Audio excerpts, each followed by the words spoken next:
What does 3 knocks mean, speaking from my own experience and from others' experience? I remember the eerie feeling that washed over me when I first heard 3 knocks. It was a slow and deliberate rhythm, not like any sound that could be produced by a human being. I was alone in my house that night, and the knocks seemed to be coming from one of the upstairs rooms. It was as if someone non-human was trying to communicate with me. At first, I dismissed it as my imagination playing tricks, but then I heard the knocks again, and this time they were louder and much more insistent. I began to feel a sense of dread creeping over me. I tried to convince myself that it was just the wind or some other natural occurrence, but deep down, I knew that there was something else going on entirely. As the night wore on, the knocks continued. I became increasingly agitated. I started to wonder if I was even in danger. I tried to call a friend or family member, but there was no one available to answer. I was trapped in my house with this mysterious knocking sound.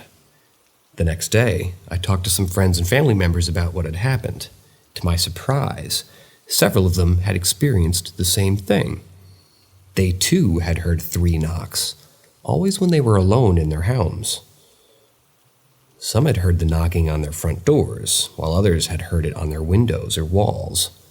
We all shared our experience and tried to make sense of what was happening. Some suggested that it was a sign of a ghost or a spirit trying to communicate with us. Others thought it was a warning of some sort, perhaps a premonition of an impending danger. To this day, I still don't know what the 3 knocks mean or where they come from, but I know that I'm not alone in my experience, and that brings me some comfort. I hope that one day we'll be able to find the truth behind this mysterious phenomenon. Until then, I will always be on the lookout for those slow, deliberate knocks, and I'll never forget the sense of unease that they bring with them.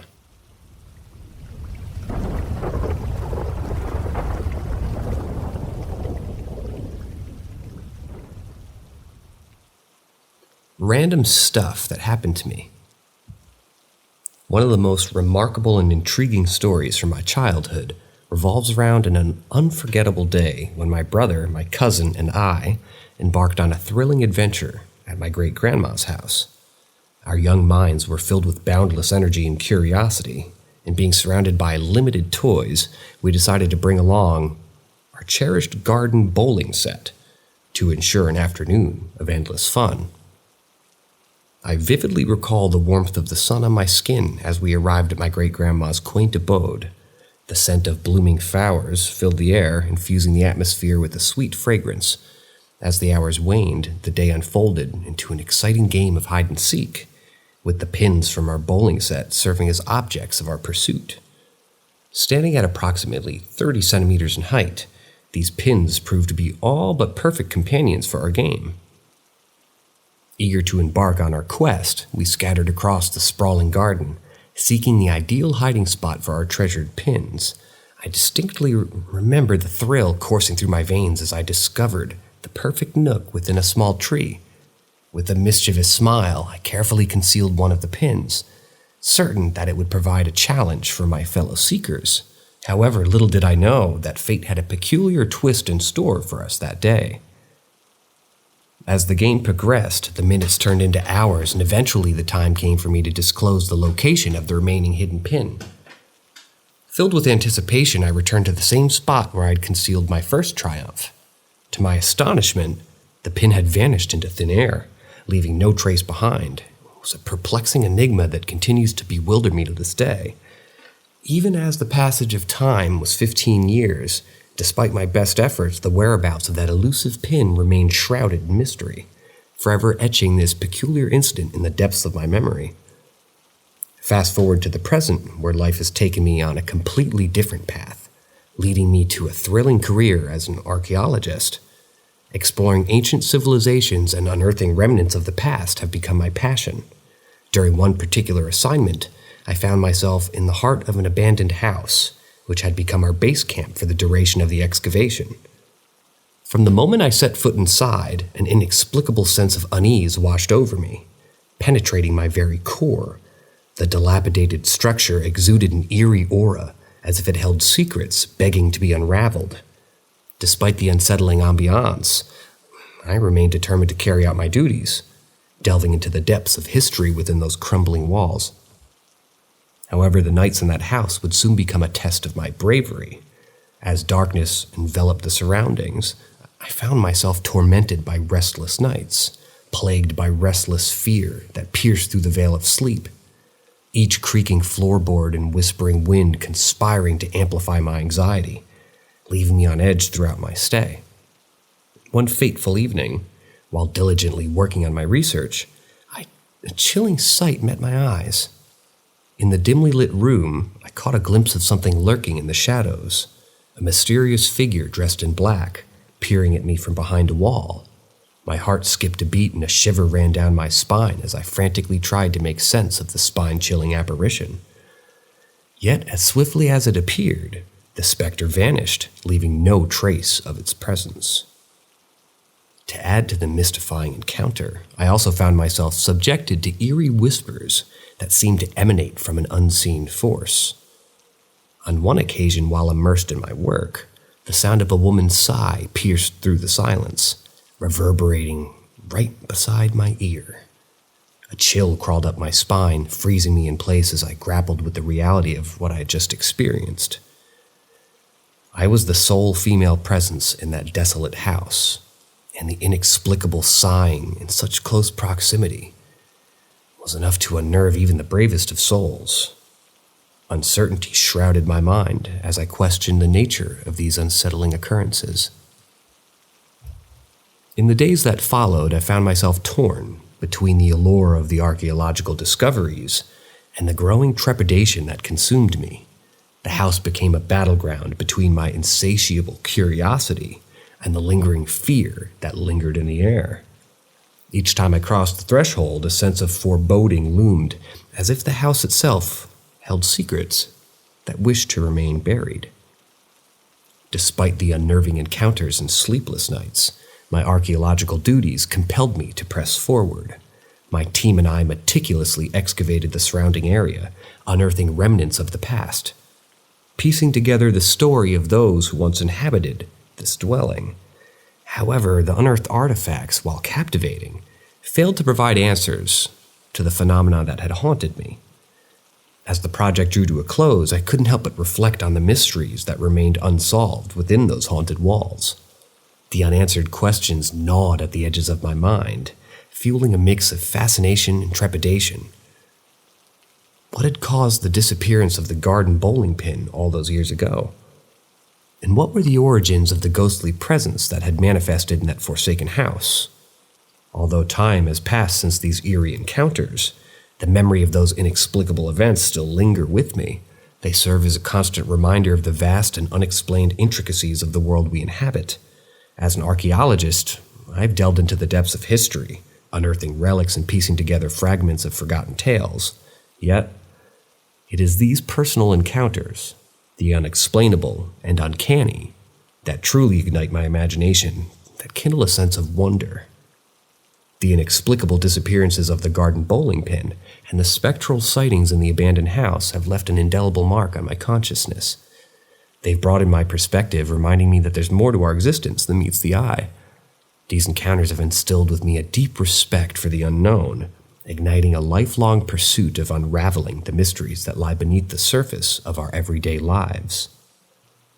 As I continue my journey as an archaeologist, I eagerly anticipate the next discovery, the next unexplained phenomenon that will challenge my perceptions and test the limits of my human understanding.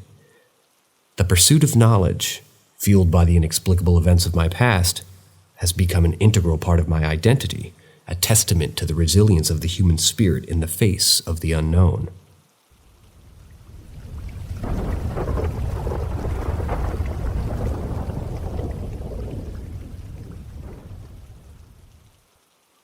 RN.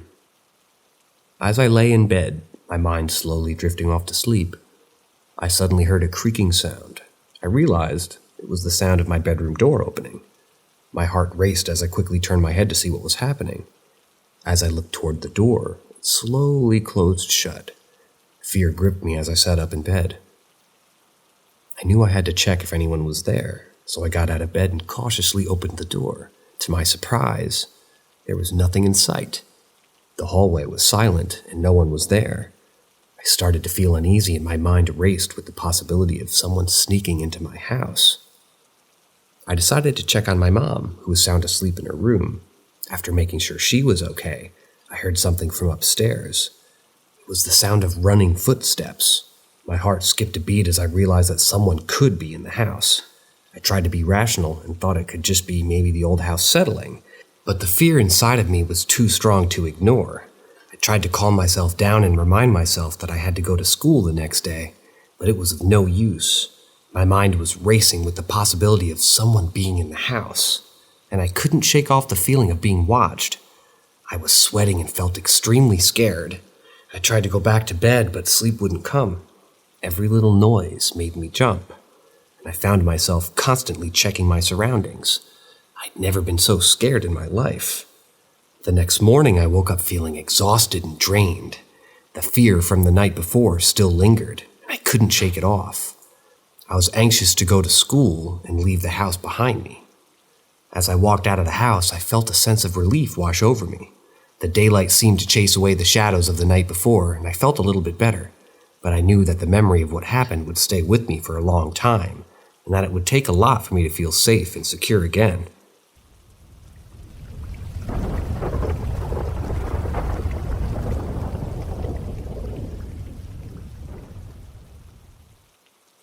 Very specific messages in dreams. Losing my senior dog has been one of the most traumatic experiences of my life. The thought of not being able to prevent his death left me feeling helpless and guilty. I couldn't shake off the feeling of grief, and it consumed me completely. The night after his passing, I was afraid to go to sleep. I knew that I'd have nothing but nightmares about the event that had taken place. I prayed to whomever would listen for forgiveness, but the feeling of guilt stayed with me. I spent hours tossing and turning in bed, unable to sleep. It felt like I was carrying a heavy weight on my chest, and I couldn't shake off the feeling of despair.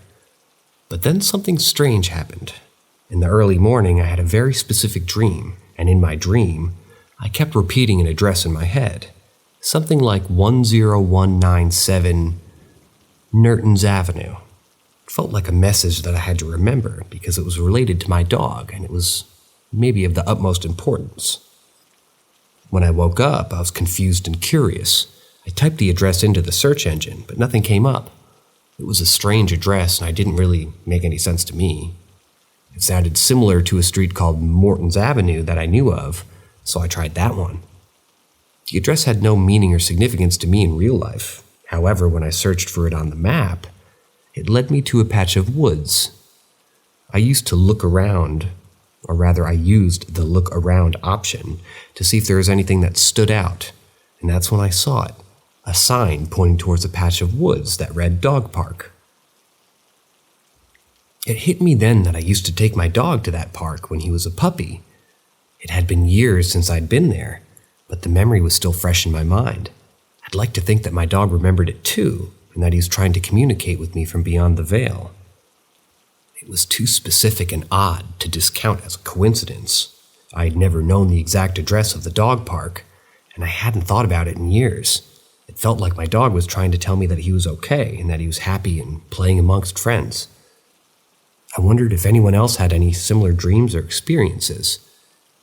Maybe there was more to the world than what we could see, and maybe our loved ones were still with us in some way. It was comforting, and it gave me some solace in my time of grief.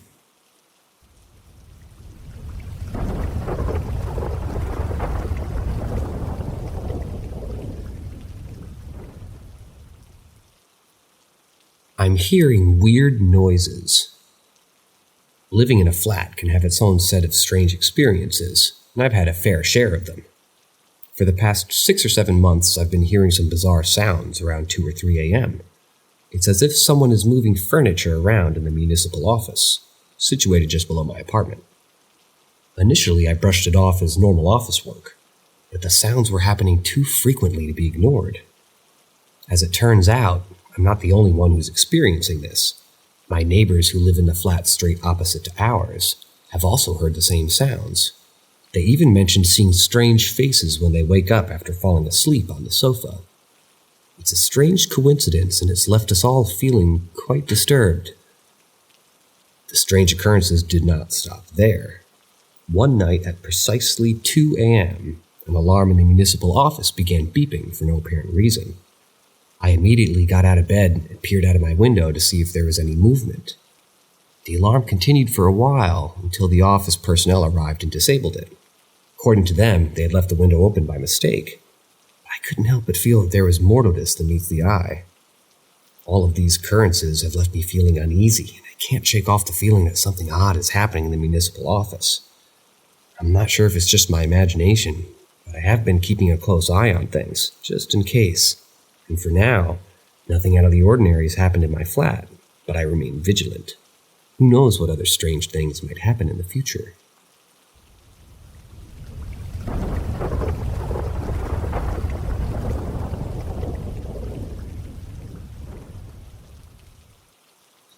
I keep hearing breathing at night. Hi, my name is Alan, and I live in the city of the Philippines, where power outages are quite common. The darkness is not something that particularly bothers me, but lately I've been having some eerie experiences while bathing in the dark. Whenever I try to take a shower, with just a single light on, I hear some breathing noises coming from the corner of the room. It's a strange sound that I can't quite place, and it makes me feel uneasy. I've tried ignoring it and chalking it up to my imagination, but it won't go away.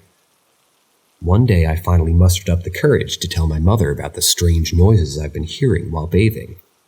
She tried to reassure me and told me that it was just probably a dove that I was hearing. I was skeptical of her explanation because I've heard doves before, and their cooing sounds nothing like what I've been hearing. To add to my paranoia, our house is situated next to an unfinished reconstruction, and it's very close to our home. It blocks the window and it makes it difficult to see what's going on outside. I often wonder what kind of spirits or creatures may be lurking in the shadows of that reconstruction. There's also a roof, and it's a little far from the walls. I've heard that people have been seeing strange things on top of it in the past. All of these factors combined makes me believe that what I'm experiencing is paranormal. I'm not one to easily believe in ghosts or other supernatural entities, but the strange sound and eerie atmosphere of my surroundings made it hard to deny that something strange was probably going on. And I keep hoping that one day I'll be able to bathe in peace without feeling like I'm being watched or listened to.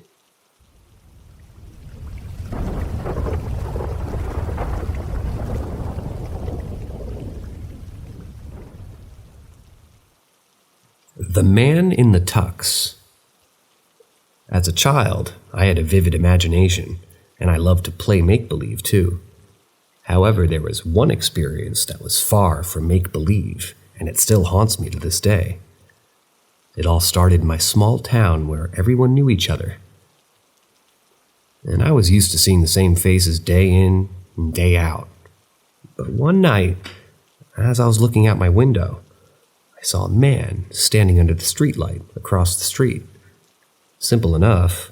At first, I thought it was just someone passing by, but as the days went on, I noticed that he was there every single night. I started calling him Mr. Tux because he's always dressed in a black wedding tuxedo and a top hat. It was a strange outfit to wear at night, and it made him stand out even more. I estimated that he was around 6'7", lanky, and had a distinct presence about him. What was even stranger about Mr. Tux was that he didn't seem to have a face. It was almost like he was wearing a mask or his face was blurred out. I couldn't make out any features, which made him all the more mysterious and ominous. Despite my fear, I couldn't help but look for him every night. As days turned into weeks and weeks turned into months, Mr. Tux remained a constant presence in my life. It was as if he was always watching me. I would try and tell my parents about him, but they just brushed it off as my imagination running wild. But then, just as suddenly as he appeared, he stopped coming. One night I looked out my window and he wasn't there. I waited the next night and the night after that, but he never returned. It was as if he had vanished into thin air. And years have passed since then, but I can't forget about Mr. Tux. I wonder who he was and what he wanted. Was he a ghost or just someone playing a prank? The mystery of Mr. Tux still haunts me, and I can't help but wonder if he'll ever come back.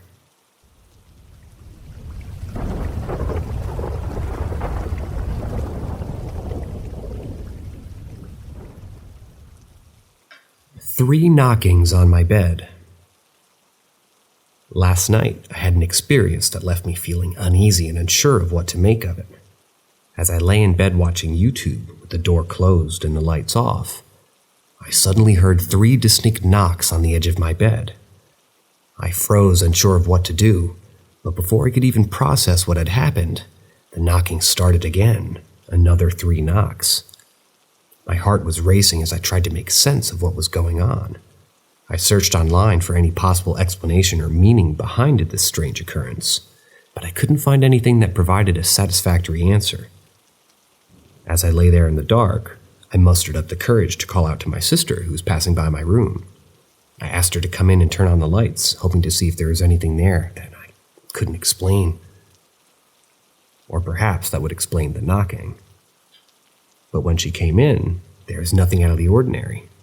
My pets were outside of my room, and there was no sign of an animal that could have made such a weird knocking sound. I felt more confused and scared than I was before. I tried to brush it off and go back to watching my videos, but my mind kept replaying the sound of the knocking. I couldn't shake the feeling that something was off, and I spent the rest of the night tossing and turning, trying to make sense of what had just happened. Now, the next day, I still feel unsettled and unsure of what to make of it all. I'm left wondering if it was just my imagination playing tricks on me, or if there was something more to it. I wish I had some advice or explanation of what happened, but for now I'm just going to keep an open mind, and I'll stay vigilant.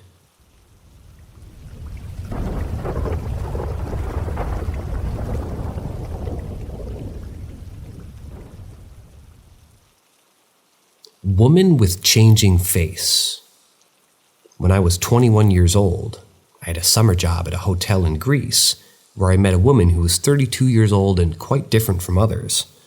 Although she wasn't beautiful or anything, I felt magnetized by her, not in a sexual way, but in a peculiar way. We started hanging out and I told her that I believed in the paranormal, which piqued her interest. As a result, we spent a lot of time together when we weren't working.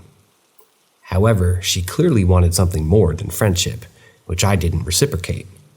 One night we were drinking wine with 2 other people in my room, and all of a sudden she began to stare at me in a strange and mysterious manner. I couldn't take my eyes off her, and I felt completely paralyzed and terrified, my heart racing. The next thing I knew, her face began to melt and take on a demonic form that frightened me even more, and I was unable to move.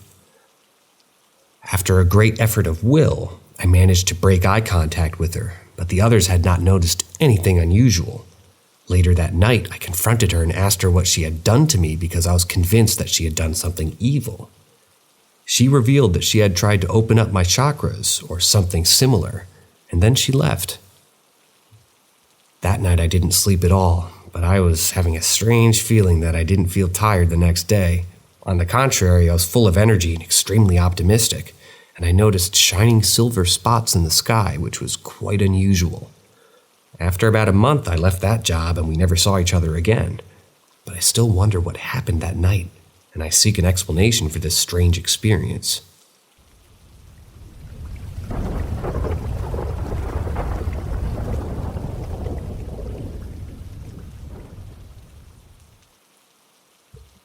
Paranormal being in my house. It was a Saturday morning, and my girlfriend and I had stayed up late the night before fixing my computer. We were sleeping in when I decided to get up and grab a towel for a shower. As I made my way to the kitchen, I noticed that one of my parents' cars was missing.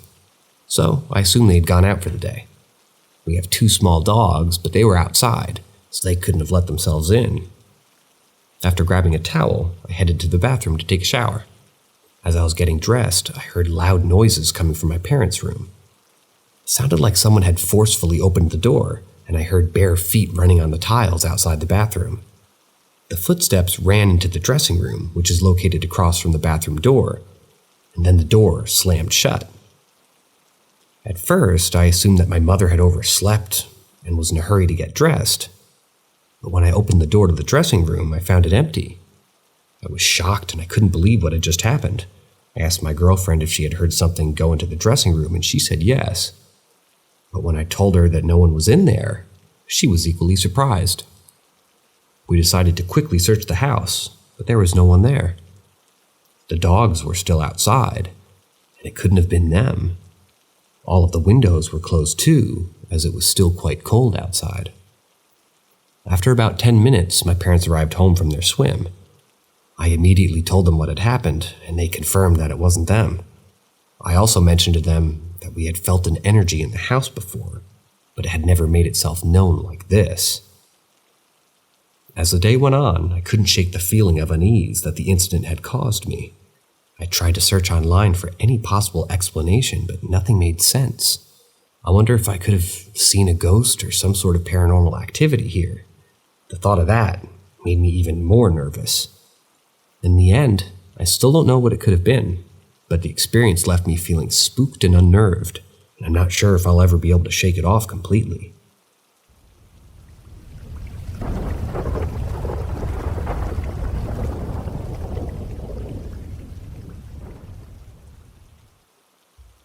Spirit kitties are real?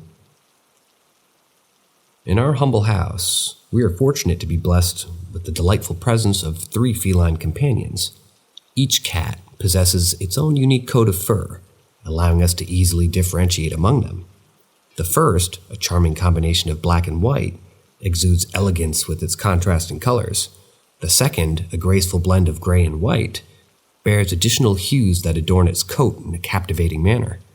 Lastly, we have a captivating brown and black striped tabby with pristine white underside, which never fails to charm us with its enchanting appearance. On this particular evening, as the night cast its gentle veil upon our household, our 3 precious cats found themselves nestled comfortably in bed alongside my beloved wife and our cherished 3-month-old daughter. Curiosity piqued with me. I couldn't resist the urge to take a peek at this adorable scene before undertaking the task that awaited me. Engrossed in my nocturnal pursuits, I found myself deeply engrossed in the completion of a magnificent Lego set. However, my devoted wife called upon me, requesting that I fulfill a vital duty to tidy up the remnants of our scrumptious dinner once I had satisfied my own hunger. This is written very weird. Our well-appointed kitchen stands as a central hub within our home, adjoined by entrances from both the family room and the dining room, each situated at opposite ends of the culinary domain. As I diligently carried my bowl and its assortment of utensils from the stove to the sink, an unexpected spectacle unfolded before my eyes with remarkable clarity. Emanating from the family room, a feline creature, or a cat, distinct in appearance due to its noticeable darker fur color, dashed into the kitchen with unparalleled swiftness. I anticipated a gentle wag of its tail or perhaps a fleeting gust of wind as a result of its rapid movements.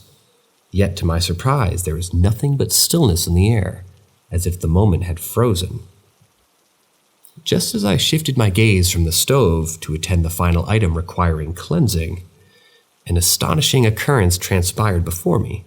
Another of our dear feline companions darted down the hallway, mirroring the resemblance of our black and white cat, yet boasting a distinctive arrangement of colors. Astonishment filled me as I relayed this remarkable sighting to my wife, who, meanwhile, was engrossed in nursing our precious daughter. Intriguingly, she admitted to glimpsing at the cat with black and white markings out of the corner of her eye, describing it as having a touch of elegance and akin to a tuxedo pattern. With each passing moment, the mystery surrounded our beloved cat seemed to deepen, their comings and goings becoming increasingly enigmatic. As I contemplated this extraordinary revelation, I couldn't help but marvel at the unique personalities that each of our feline companions possessed. Their captivating appearances, synchronized with their whimsical behavior, truly made them integral members of our loving family. And so, as I continued my nocturnal activities, I remained captivated by the magical presence of our 3 extraordinary cats, eager to uncover the secrets they held within our enigmatic gazes.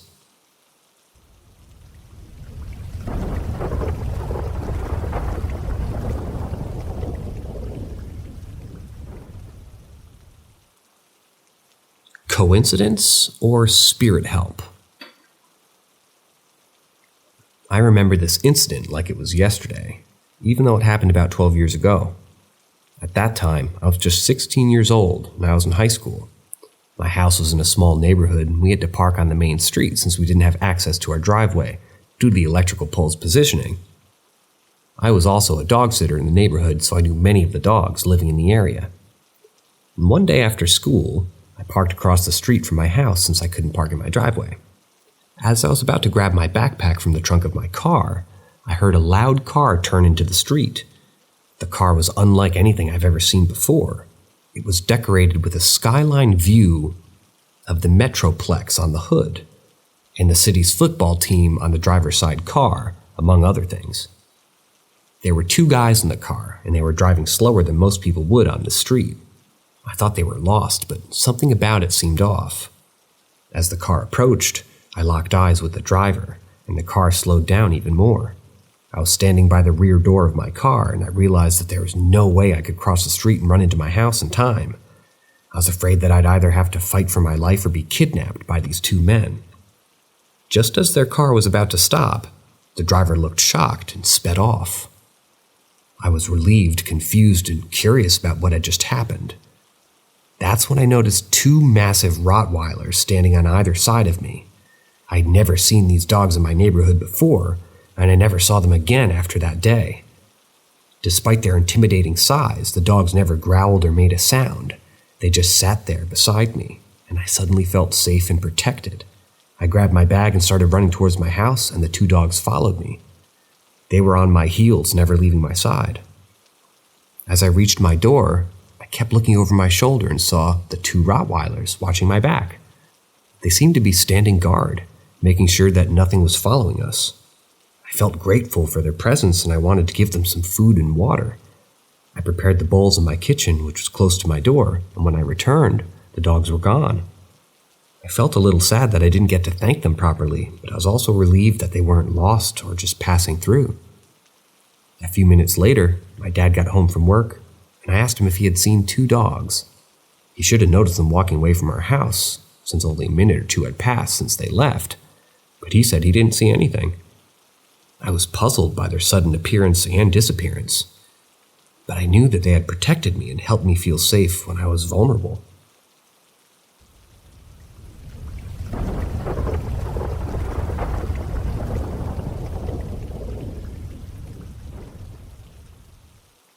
My mom saw a demon. Allow me to regale you with a spine-chilling tale from the depths of my family's history. An eerie incident that befell my dear mother during her childhood. Picture this. Every weekend, my grandparents would gather my mom, my uncle, and themselves for a customary visit to their own parents residing in a far-flung state. Now, the ancestral abode of my great-grandparents held a peculiar distinction, for it was nestled upon Native American land, a place teeming with an abundance of supernatural happenings. This detail, my friends, plays a pivotal role in the unfolding of this story. In the midst of these weekend sojourns, a fateful night cast a dark and unforgettable spell upon my mother's dreamscape. Within this haunting reverie, she found herself accompanied by her parents and her aunt, embarking on a surreal odyssey through a world where reality seamlessly intertwined with the realms of imagination. To her dismay, the tranquil dwelling that housed her kin was suddenly seized by the wrath of a ferocious tornado, violently uprooting the very foundation upon which their lives stood. Amidst the chaos, her aunt succumbed to panic, desperately fleeing through the front door, only to meet a grisly fate as she impaled herself upon a menacing tree stump.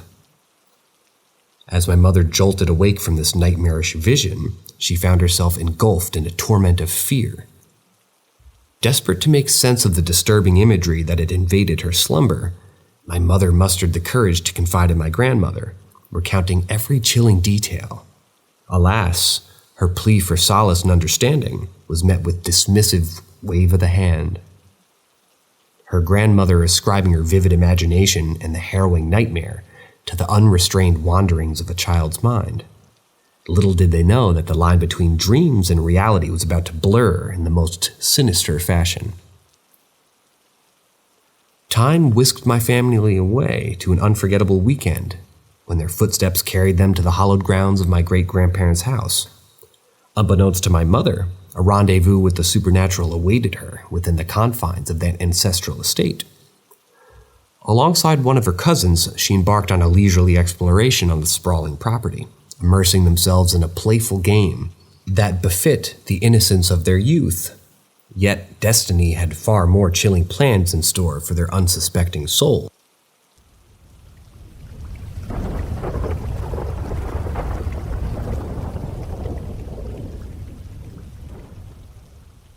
Something has been mimicking my family. My great-grandparents owned a considerable amount of land in Oklahoma, on some Indian land. We're not exactly sure of the significance of this land, whether it was where Native Americans lived at some point or a burial ground. However, it's where their house was built. I have two somewhat similar stories about this place, and I'll update you with the details of the second story when I get them streamlined from my mom and grandma. It seems like whatever entity is there has been following my family ever since. My mom has had similar experiences, and now I'm experiencing some stuff too. For the sake of this story and my sanity, I'll refer to my great-grandfather as Mark and my grandma as Carol, who happens to be the youngest in the family. Carol has a very large family, and I can't remember the exact number of siblings due to some dying at birth, but there were a ton of kids living in that house. Mark was an alcoholic, and to put it nicely, a butthead. One summer day, Carol and her siblings were out outside playing around, moving their mattress so they could sleep outside. It was hot outside, so they were giggling and being loud. Suddenly, Mark stormed outside, very intoxicated, carrying an axe. He told them to shut up and started to mock them, laughing. I'm sure there were some not-so-nice things said based on what I heard about him. He walked back inside once the siblings agreed to keep it down. Enough time had passed, and they knew it wasn't just an echo that they were hearing. Deep in the brush past the house, they heard Mark's voice saying the same thing in the same tone, even down to the giggle. The kids got freaked out and ran inside to make sure he didn't go outside to scare them. To their surprise, they found Mark inside, sleeping in his recliner. The story always struck me because it's just so strange. My great-grandfather was notorious for being a drunk, and not a very nice person to be around at that. But it seems like even after his passing, he was still around and not in a pleasant way. When my grandma and her siblings heard Mark's voice in the brush, it was as if he was still there, mocking them even though he was asleep in his recliner. I didn't know what to make of it, but it's just weird. When I visited the property, I always had a strange feeling, like someone was watching me, not in a good way. Even when I was in the house, I felt uneasy, like there was someone or something else there with me. I brushed it off as just my imagination, but now I'm experiencing some strange things too. I'm starting to wonder if it was more than just my imagination. Maybe there's something there and it's not a friendly presence. Whatever it is, I hope it doesn't follow me back home.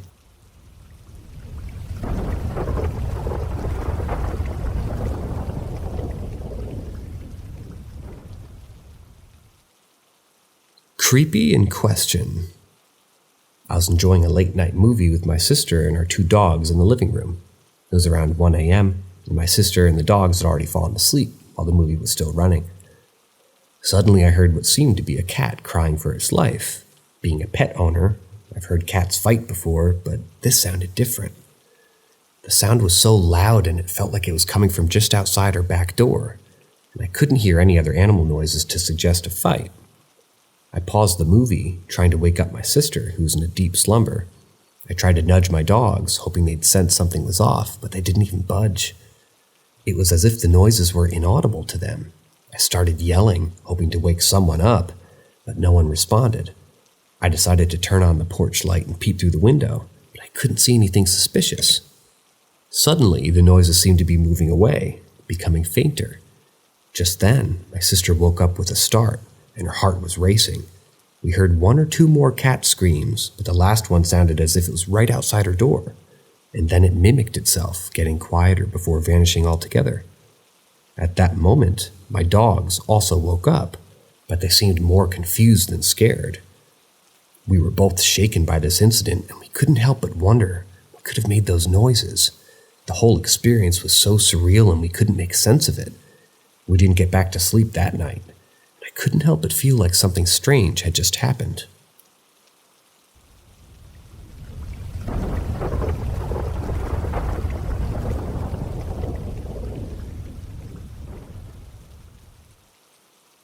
Random whistling.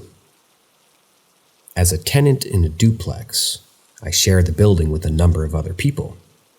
Although I rarely see them, ever since I moved in, I've been hearing strange whistling noises on and off. At first, the sounds were coming from outside on the street, and then when I was out jogging, it was always the same tune and it had a consistent sound. I thought it was odd, but I didn't think too much of it at the time. However, the strange occurrences continued, and the whistling noise started to show up more frequently, sometimes once a week. It was still the same tune, but I couldn't pinpoint where it was coming from. It would disappear as suddenly as it appeared, leaving me confused and unsettled. I tried to brush it off, thinking maybe it was just a coincidence or perhaps some kind of bird or animal making the noise. But then something happened that made me start to question everything. One night while I was home alone, I heard the whistling noise again. This time, it was right outside my door. I froze in my place, listening as the sound continued, not knowing what to do. I didn't dare open the door, afraid of what might be waiting on the other side. I couldn't shake the feeling that something was wrong, and the whistling only made me more uneasy. I began to wonder if someone was trying to communicate with me through the whistling, or if it was some kind of warning. I tried asking my neighbors if they had heard anything, but they all looked at me like I was crazy. I'm still not sure what that whistling could be, but I can't help feel like there's something more to it. It's unsettling to think that someone or something is watching me and communicating in this strange way. I hope that one day I'll be able to uncover the truth behind the whistling and put my mind at ease.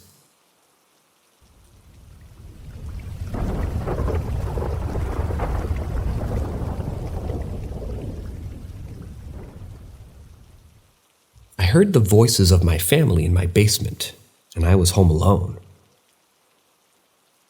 A few years ago when I came home from school, my family wasn't there yet. I had an odd feeling like someone was watching me and constantly looking around, but no one was there. I decided to grab a snack and watch some YouTube to take my mind off it, but then I heard what sounded like the basement door opening. I assumed it was my family, but it was a strange thing since they usually entered through the front door. I called out, but there was no answer. Suddenly I heard my parents' voices coming from downstairs, but it sounded different. It was like their voices were spirited away or otherworldly. I couldn't quite make out what they were even saying, but I was sure it was their voices. After a while, my family arrived home through the front door, which confused me even more. How could they have been in the basement when they just arrived? I checked the garage door, which leads to the basement, and it was closed the whole time, so nobody could have entered. It was such an odd experience, but I didn't feel threatened or scared. I don't think it was urgent enough to call a paranormal investigator, but I couldn't explain what happened. To this day, it remains a mystery to me.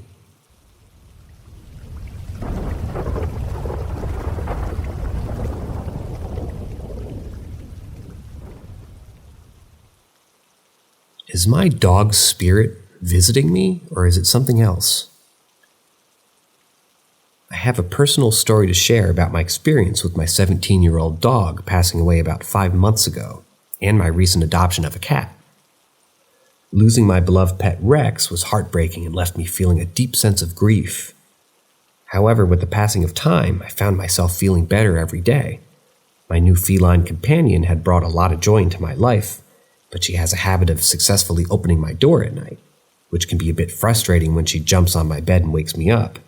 So I make sure to close the door tightly before I go to sleep to avoid any disturbances. But last night, I woke up at 3 a.m. with the sensation that my cat was standing with her front legs on my bed. I felt the indentation beside my legs, but then it disappeared. Feeling a bit irritated and tired, I tried to go back to sleep. About 10 minutes later, I woke up again, thinking that I needed to close the door before my cat woke me up once more.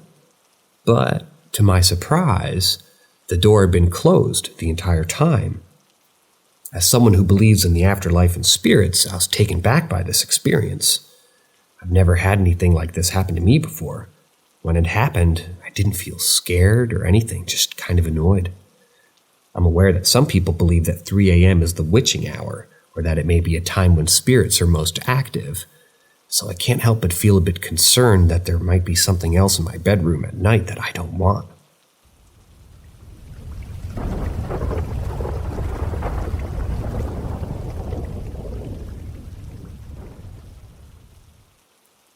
Hand pulled me up from the water.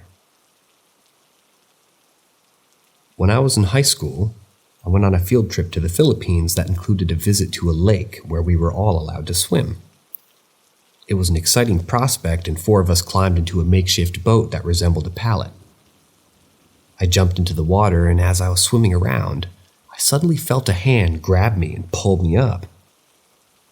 I surfaced quickly and immediately asked my friends who had pulled me up, but they just laughed at me. They told me that it would have been impossible for them to pull me up since I just jumped far enough away from them not to be able to reach me. And I had been pulled up while I was underwater. The experience was a bit unnerving, and although it's been 15 years since it happened, I'm not forgetting it. I remember feeling disoriented and confused after being pulled up like that. I tried to shake it off or go on the rest of the field trip, but the incident kept replaying in my mind. I kept wondering if there was something in the water, some unseen force that had grabbed me. I asked my friends if they had felt or seen anything strange, but they just dismissed it. Over the years, I've tried to rationalize what happened to me that day. Was it really just my imagination, or was there something more to it? I've read stories of supernatural encounters in bodies of water, of spirits lurking beneath the surface. I can't say for sure what it was that pulled me up, but the memory of that day has stayed with me all these years.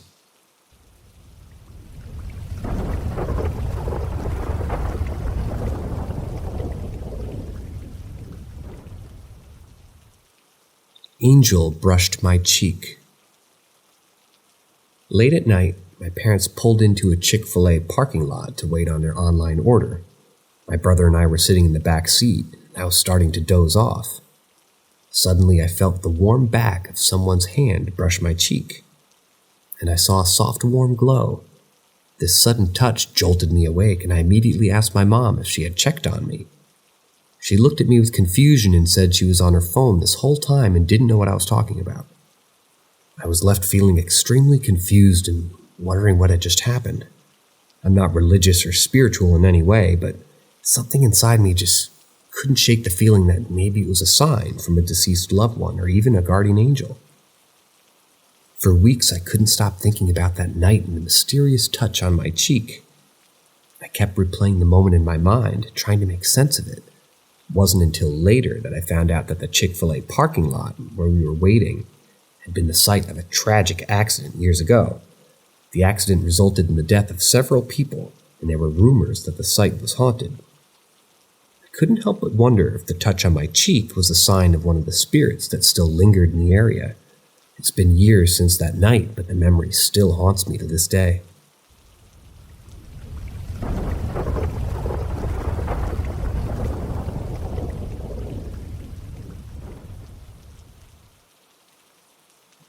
Waking up cursing and swearing, and I never do this awake. I remember the night vividly. It was a few years ago, but I still get chills thinking about it. I had been sleeping peacefully, but then I suddenly woke up and started saying terrible things. It was like something had taken over my body.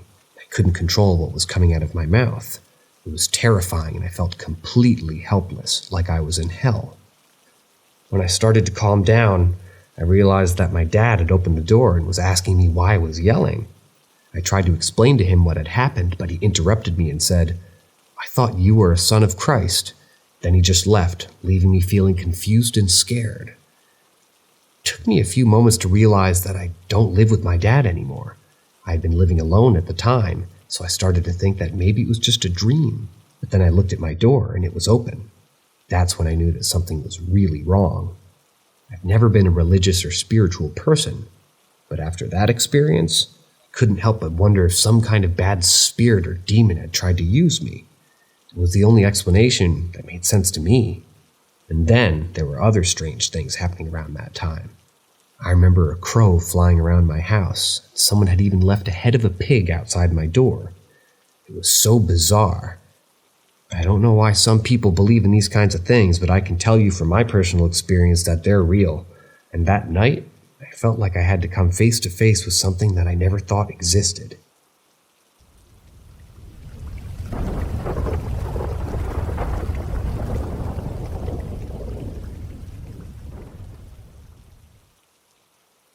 Proctor Valley Monster.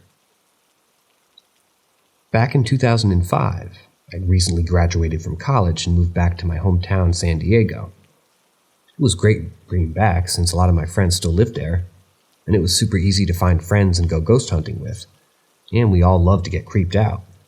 One of the legends that always fascinated us was the Proctor Valley Monster, a folkloric story that combined a few different tropes like a woman in white, a phantom car, our version of Sasquatch called Zoobies, and even UFO sightings. It was a hodgepodge of paranormal activity that always piqued our interest. The story was mostly centered around a 2-lane state bypass road that ran for a few miles between Chula Vista and Jamacha. It was essentially a service road for the airport antennas, but it was also right next to a high school, and for decades development didn't make it out there. So it was a ripe setting for teens drinking and ghost stories. One day my friend Sal and I decided to drive down the road. We had done it maybe 10 times before, and it was always a desolate and spooky experience. You occasionally see headlights in the distance, and it's almost always Border Patrol doing their rounds. But every so often you would see another car, undoubtedly looking for ghosts, just like we would have been. But this time, it was absolutely empty.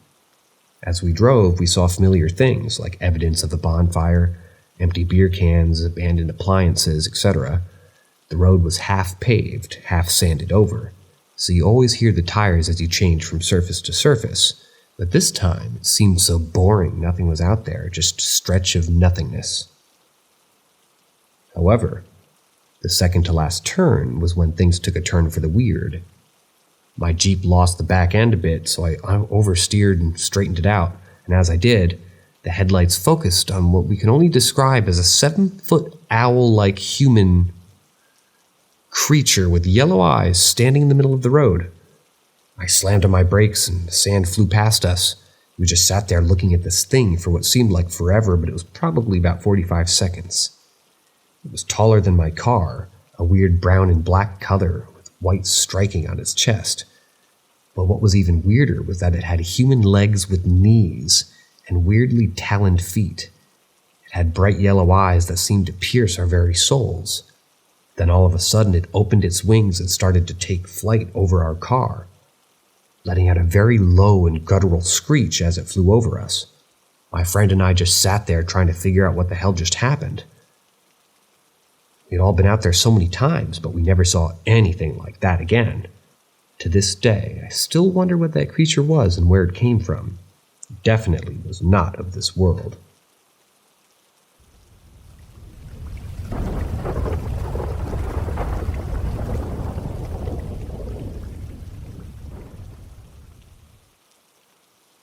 I had a creepy night. As I chatted away on the phone with my friend, the topic of the supernatural occurrences somehow came up. We talked about it a few minutes, and as I paced back and forth in my house, I walked by the door of my sunroom and heard a whisper, barely audible, saying something like, "I am with you."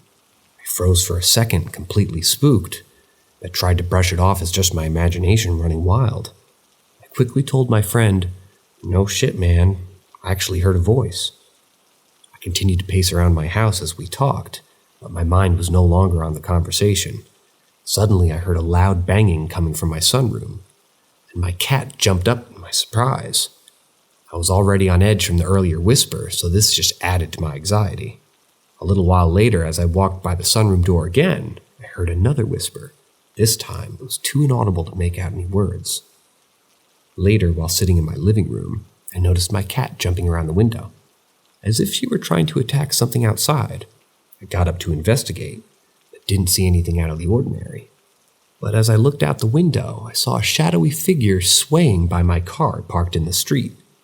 At this point, I started to panic. I called a mental health hotline, hoping that this was all just a figment of my imagination, or maybe a result of some kind of mental health issue I wasn't aware of. and as I tried to explain what was happening to the person on the other end of the line, there was a loud buzz that interrupted the call for a few seconds. It was unsettling, but I tried to continue the conversation. But the person on the hotline wasn't that helpful. They just kept asking me about my medication and when I had last taken it. As time passed, I grew increasingly anxious. I couldn't sleep, so I stayed up and watched the clock. About an hour later, I heard the melody of Twinkle, Twinkle, Little Star coming from somewhere inside the house. It was unsettling to say the least. I followed the sound and eventually found a sound machine that we kept in the house for my niece that had gone off. I turned it off and stayed in the room for a while, too afraid to leave and have it turned back on immediately after. Finally, about 30 minutes later, my dog started staring at the front window, looking extremely stressed. I didn't know what to do or what to make of these events, but I knew that I didn't want to experience anything like that ever again.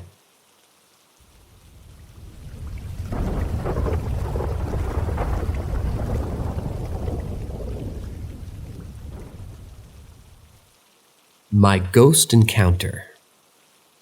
On February 4th of this year, Saturday, my family and I decided to visit Dauga, a heritage preservation site located in Tanzania. As soon as my mom, who's a geography professor and loves to visit such places, heard about it, she got excited to go. Upon arriving at the entrance, we were amazed by the great facilities with a bookshop, a gift shop, and a cafe. But to our surprise, that day, there were more staff than visitors. As we started exploring, we were blown away by the Colosseum. It was epic. I couldn't help but feel a sense of awe as we walked around. And then we saw that we could go underground to see some rooms. Maybe that's where they kept the warriors. It was like stepping back in time. We also accessed the leftovers of a hammam and sauk, and that was a castle with really tall pillars. There were rocks with old Latin words carved on them, and then we saw a big pile of mess. Mom and Dad thought it was just a pile of rocks, but my sister and I were cautious, and we explored it further. It was a giant mess of rocks and holes, not protected at all, and I think you could die if you fell into one of them. But despite that, we kept going around wondering if there was a way to go down safely. We searched the red wooden staircase that usually indicates you can go down there, but we couldn't find anything until we found a very thin staircase in a circular tower. You know those staircases they build in towers? Half of it was buried underground. We started going down the staircase, and then we jumped, and oh boy, it was pitch black. We followed the light to ensure that we had a secure escape, and then we started discovering this large area underground with my phone's flashlight. Of course, in video recording mode with night mode. With night mode, I could see stuff on the screen more than I could with my naked eye. It was a very large area full of rooms. Who knows what happened there, but there were no signs of anything, not even empty beer bottles. I kept wandering around and my phone flashlight couldn't keep up. It had a wide angle of light, but it wasn't that bright, so I couldn't see more than 10 meters. Honestly, I didn't feel scared at all. The idea of a ghost or a crackhead attacking me didn't even cross my mind. I kept joking and talking with my sister, and it was pretty much normal. I forgot that a cat was following me from the beginning, and when we jumped into the dark underground area, it started running forward and I couldn't keep up with her. Then we found a hole that barely fit an adult. It leads to 2 tunnels, one going to the right and one going forward, but the latter had a slight curve to the left. "Here we go," I said, and we took the right tunnel first. We were going slowly and it was deep. Even with the flashlight on, you couldn't see the end of it. In the middle of the tunnel, the flashlight flickered twice. I thought maybe it had switched to battery saving mode or that my Xiaomi phone had just bugged. My sister had scared for a second because she wasn't able to see anything, not even her feet. So I stopped recording and enabled the flashlight only. We completely discovered that the tunnel had come back to the second one the moment I entered. I got the funny feeling of someone watching me. Remember, the whole time I was looking through the screen, we got closer to the curve, and I saw a white, low light through the screen. As I entered the second tunnel, I felt a strange sensation as if someone was watching me. I kept looking through the screen in my phone flashlight and got closer to the curve. I noticed a white glow at first. I thought it might have been a white rock reflecting the light, but when I moved my eyes off the screen, I saw something that made my brain brain stopped for a second. There was a woman, all dressed in white, with no face visible, wearing something like a joba. It was such a strange sight that I couldn't even react. I turned my head to my sister, and she started screaming. "Time to run, boys," she yelled. I was still in shock, trying to process what I'd just seen. My sister grabbed my arm, and we started running back through the tunnel, trying to get away as quickly as possible. The cat that had followed us darted past us, and we followed her out of the underground area, running as fast as we could. We finally emerged back into the daylight. We were out of breath and completely disoriented. We looked at each other, trying to make sense of what had just happened. "Did you see that?" my sister asked. "The white lady? Yeah, I saw her," I replied, still in disbelief. We spent the rest of the day exploring the rest of Dauga, but we couldn't shake the feeling of unease that had settled over us since our encounter in the underground tunnel. When we got home, we told our parents what had happened. They didn't believe us. Since then, we've been telling our friends and family about our experience, but most people think we're just crazy. We've even seen posts on the internet from people claiming to have seen a ghost at Dauga, but we know that what we saw was real. 4 eyes saw her. We'll never forget that day.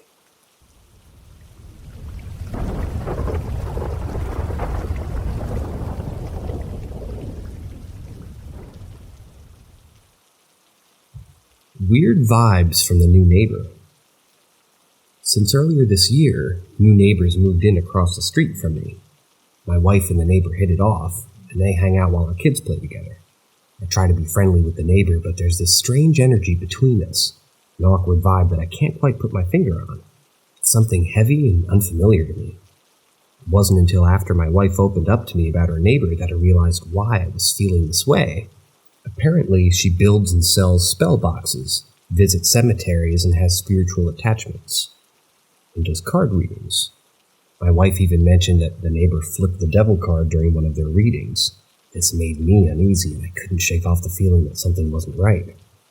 Lately, my wife has been experiencing unexplained nightmares and sleep paralysis, which is unusual for her.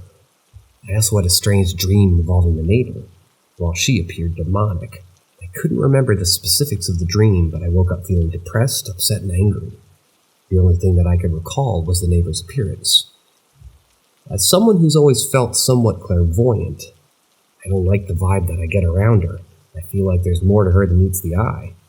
I can't help but wonder if her spiritual practices are affecting her household in some way, despite there being no physical uses or disrespect. I can't ignore the strange energy that surrounds her, and I'm not sure how to approach this, but I know that I need to protect myself and my family from anything that can harm us.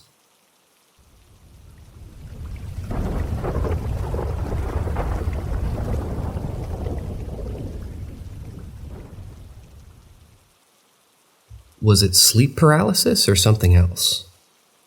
It was a regular night, and I was sound asleep in my bed when suddenly I woke up in the middle of the night. I tried to go back to sleep, but I just had this strange feeling that something was off. It felt like someone or something was watching me, and it made me very uneasy.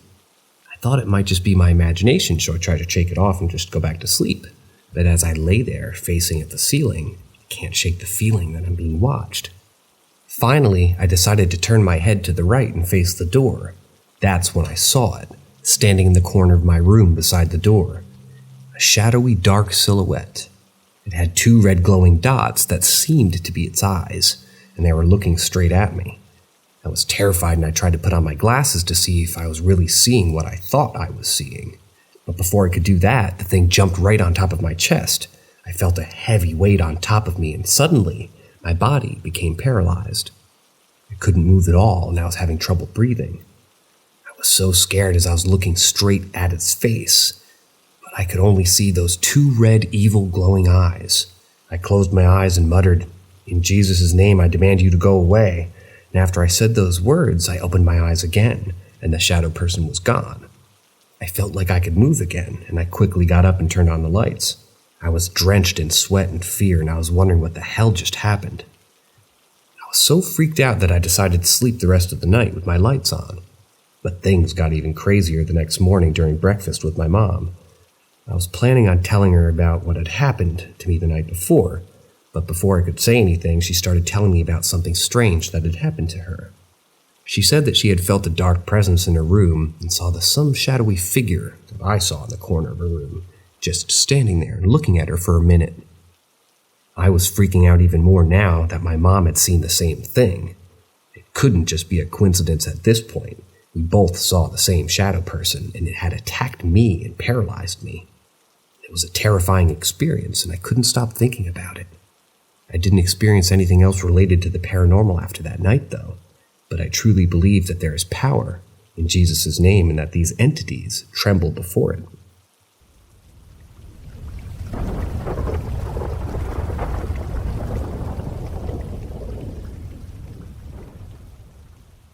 Rather post this here than Facebook. Throughout my life, I've experienced unexplainable occurrences that were never violent in nature, but still left me with an uneasy feeling. I used to brush them off, attributing them to my cat, Misha or Bishop, who were known to cause mischief around the house. However, it became clear that my pets couldn't be responsible for everything, especially when they were by my side or in another room altogether. The strange happenings began when I was around 8 or 9 years old, long before I had any pets. I vividly recall feeling a presence in my room, even when I was alone. Sometimes I'd hear whispers that I couldn't quite make out, or see a shadow dart across the wall. These occurrences were sporadic, but they left me feeling uneasy. As I grew older, the strange happenings continued. Sometimes the door would close by itself, and I'd hear knocking sounds coming from within the house. My collectibles, including my Funko Pop dolls and trolls, would be rearranged or moved into different locations. I'd hear voices, too, when no one was speaking, and my cats would hiss or chirp for no apparent reason. Recently, my roommate and I had a particularly unsettling experience. We were in the middle of a conversation when he suddenly went silent, his face pale and his eyes glazed over. He pointed behind me, and when I turned around, I saw nothing out of the ordinary, but my roommate swears he saw somebody peeking at us from the doorway leading to our hallway. That same day, I was sound asleep with my vacuum cleaner powered on by itself. The following day, it happened again, and random music would often start playing on surround sound system, even though none of our phones were connected to Bluetooth. We didn't recognize the songs. But the scariest incident happened about a month ago. I was playing Super Smash Bros. When out of the corner of my eye, I saw my Bluetooth speaker stand up and tip over off the table. I posted about it on Facebook, but when my brother made fun of me, I took the post down. On that same day, while I was in my bedroom, I heard 3 loud knocks come from my bathroom. The knocks were so forceful, it was as if the police were banging on the door. All of these experiences have left me feeling unnerved and unsure of what to do. While I try to convince myself that there must be some rational explanation, deep down I know that something unexplainable is happening. And with each new occurrence, I can't help but wonder what else is out there.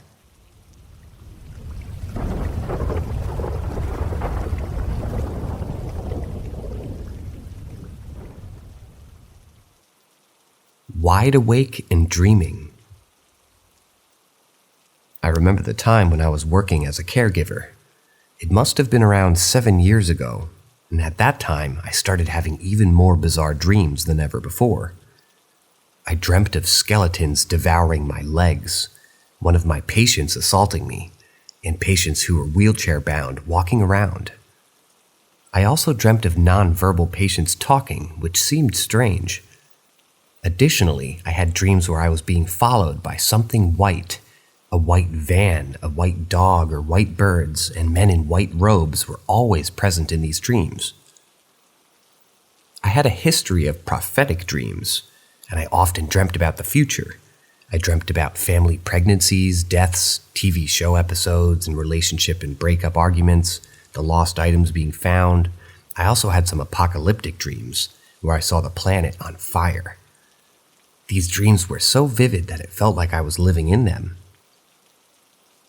One particular dream has been in my mind recently. I was being followed by men in white robes, and when they caught up to me, they pushed me to my knees and asked if I believed in Jesus and if that he was the Son of God. I answered yes, and they beheaded me. The pain was real, and I woke up feeling like it was a vision of a past life, although I'm not sure if that's true. I had another strange dream where my friend Christina and I had the same dream. We even crossed paths in the dream.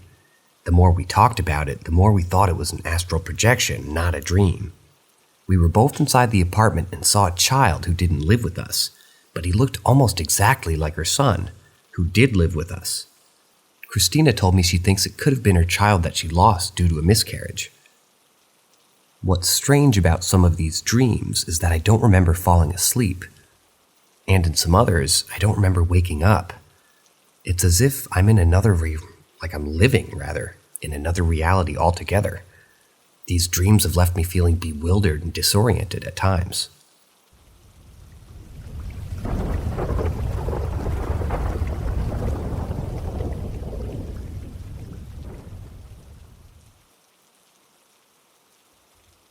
Do fear the Reaper. So I started a bit later in life. I decided I wanted to go into uni at 27, and I did. I wasn't going to let anything stand in my way, and I didn't. So I did my first year, passed with flying colors, and returned for my second. At the time, I needed to get out of the flat, and I decided to buy myself a new camera. So I took the last test run to see how far I could zoom in and out, if it was shaky, and if I could get a good feel for it, and this all becomes relevant later on. Skip forward to the end of the year. I had a few episodes of bad stomach pains, which would always pass. Until November, that is, the worst pain in the world hit me, and I wanted to run away from myself. I wanted to lose consciousness because this pain felt like anything I'd ever felt. So bad I knew my life had to be in danger. So I called an ambulance, had gas and air, but they diagnosed me with constipation of all things. I pleaded with them, and I was up all night while they gave me enough laxatives to make the most people go for a whole year. Finally, it seemed to pass, and I went home. But it wasn't as simple as that. I wanted it to be, but it wasn't. So I'm now in more pain and in the ambulance again. The doctor showed me to go to the ward this time, after giving me the good painkillers. I seemed to burn this off after 2 hours, and I was in agony again. Then the diagnosis of kidney stones came. Even though I can pee, they didn't do any scans, just blood tests, which showed elevated white blood cells. By the time we got to the appendix diagnosis, they finally decided to actually scan me using a CT. I was deteriorating by then, feeling faint and in agony. After the scan, my girlfriend at the time overheard the 2 consultants arguing that they screwed up. The more senior one asking why a scan wasn't done on day 1. So instead of taking responsibility, they rushed me to a London hospital, by which time it was gangrene inside, due to a blood clot that had said to have formed over a year ago. But my body had kept growing millions of tiny vessels around the clot and effectively saved me. This was why I kept having pain. It would go, so I'm in a coma for 4 months. During that time, they operated on me and removed 70% of my small bowel and stuck it out in a bag. It was literally stuck out about an inch of bowel and then the bag. So I lost 7.5 stone, and I never to this day got that back. I had died 2 times on the table.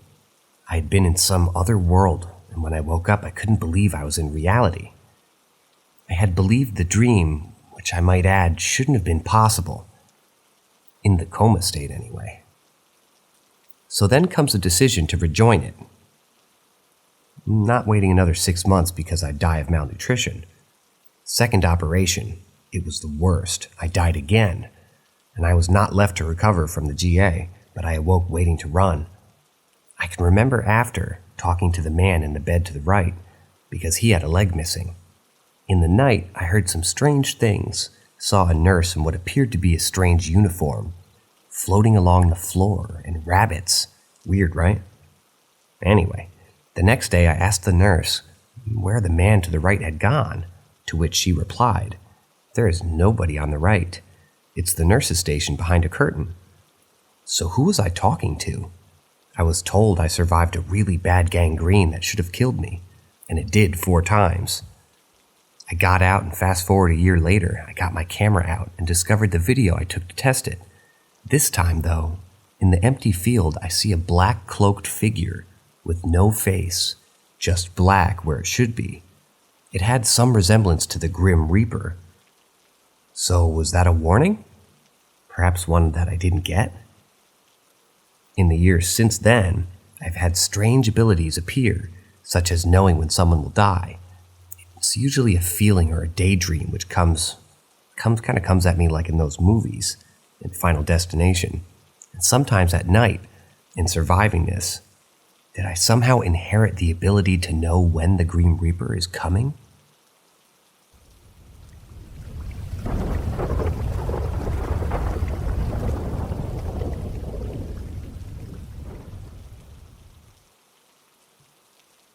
Where is Jim?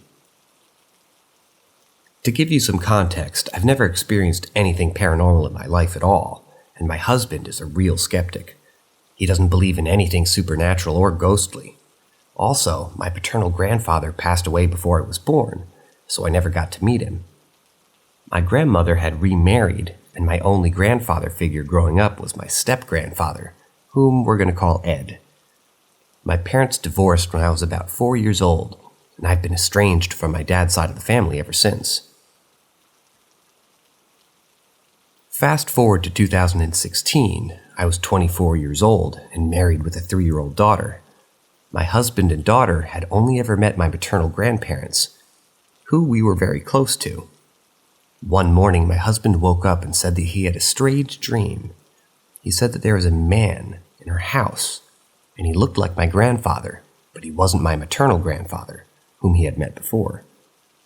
The man did not speak, but my husband somehow knew that he was there to check in on us and make sure that we were okay.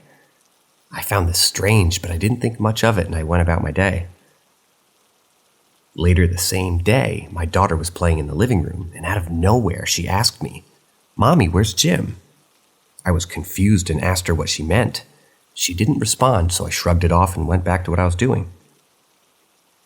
Later that day, I was talking to my mom on the phone and told her about my husband's dream. My mom replied, "Your grandfather Jim was a wonderful man. He would have loved you and Brian." I was stunned. Did she say his name was Jim? How could my daughter have known that name?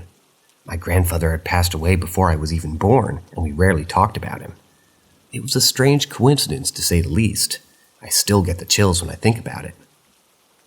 Since then, I've experienced a few more strange occurrences that I can't explain. Sometimes I feel like my grandfather is still checking in on us. My husband is still a skeptic, but even he admits that there might be something to this. We've had unexplained sounds, footsteps, and even the occasional feeling of someone touching us when there's no one there. My daughter has also had a few instances where she mentioned Jim. I don't know what to make of it all, but I choose to believe that my grandfather is still with us in some way.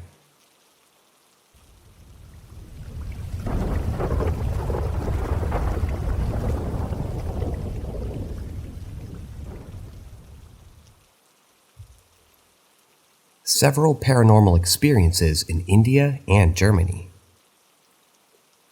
I have some inexplicable things that were happening to me over the years. One time I had a visit from my great-grandfather in my dreams, even though he passed away years before I was born.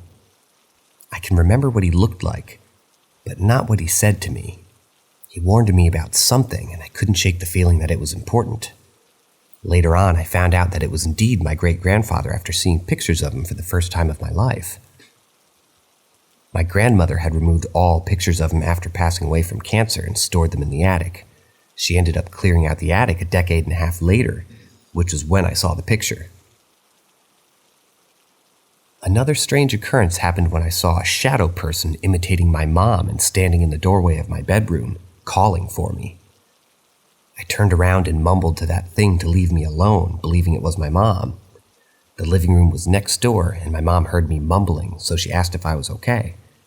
I answered, "Hey, why did you wake me up?" Turns out she never called for me and never stood in the doorway.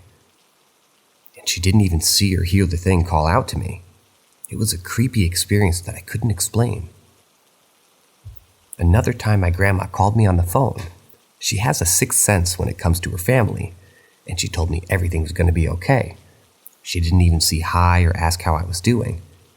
At the time, I felt very sad and didn't know what to do with my life at all. I have no idea what happened or why she called me, but she knew everything. She did that a couple of times with my sister, too. She'd call her and tell her something related to what's happening in her life and give her advice and help without even being told anything about it. The latest experience I've had was to do with my Indian part of the family. We used to have a shrine in our wardrobe for the gods. Before we moved houses, anyway. One night, a blue orb danced through the room. The curtains were closed and didn't let through any light. The orb curiously moved into the wardrobe to the shrine. I told my husband about it, and he said I saw a god. I have no idea if that's the case, but I certainly couldn't explain what I saw that night. Another time we had a solar eclipse, and my husband had a necklace he carried since he was a baby. My mom extended it as he grew, and he gave it to me, so whenever he had to leave for extended periods of time, he could give this to me. On the day of the solar eclipse, I suddenly felt very sick. The bus driver noticed because I turned pale like a ghost while driving home, and he even offered to call a doctor for me. I declined and had a hard time walking the last meters to the house.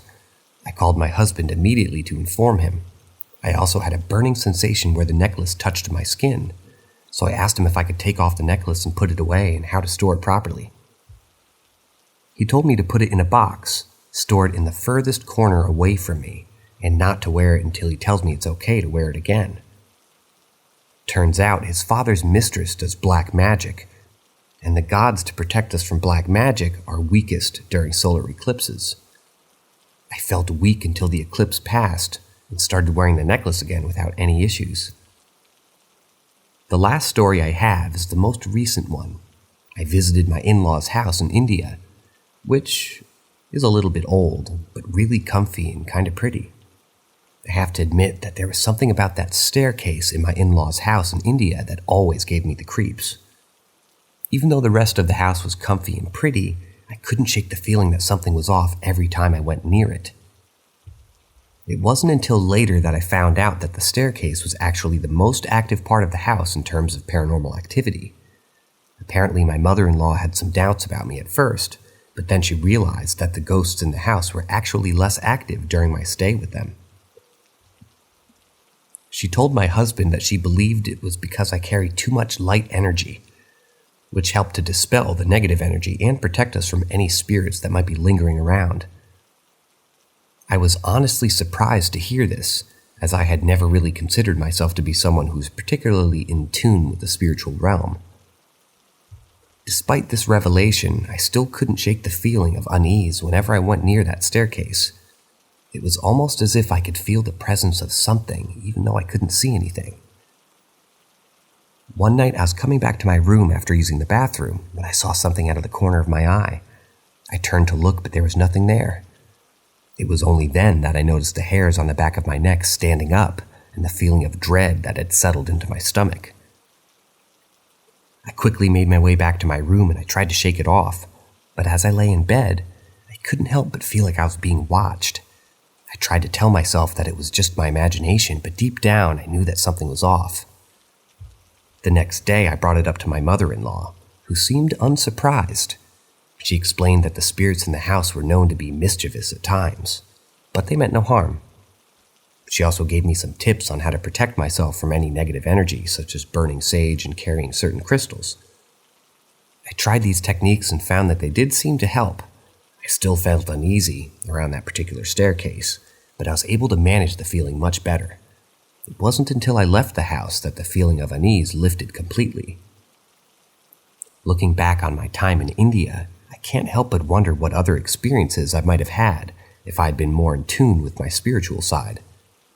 Who knows what other spirits might have been lurking around that old house, waiting to be discovered.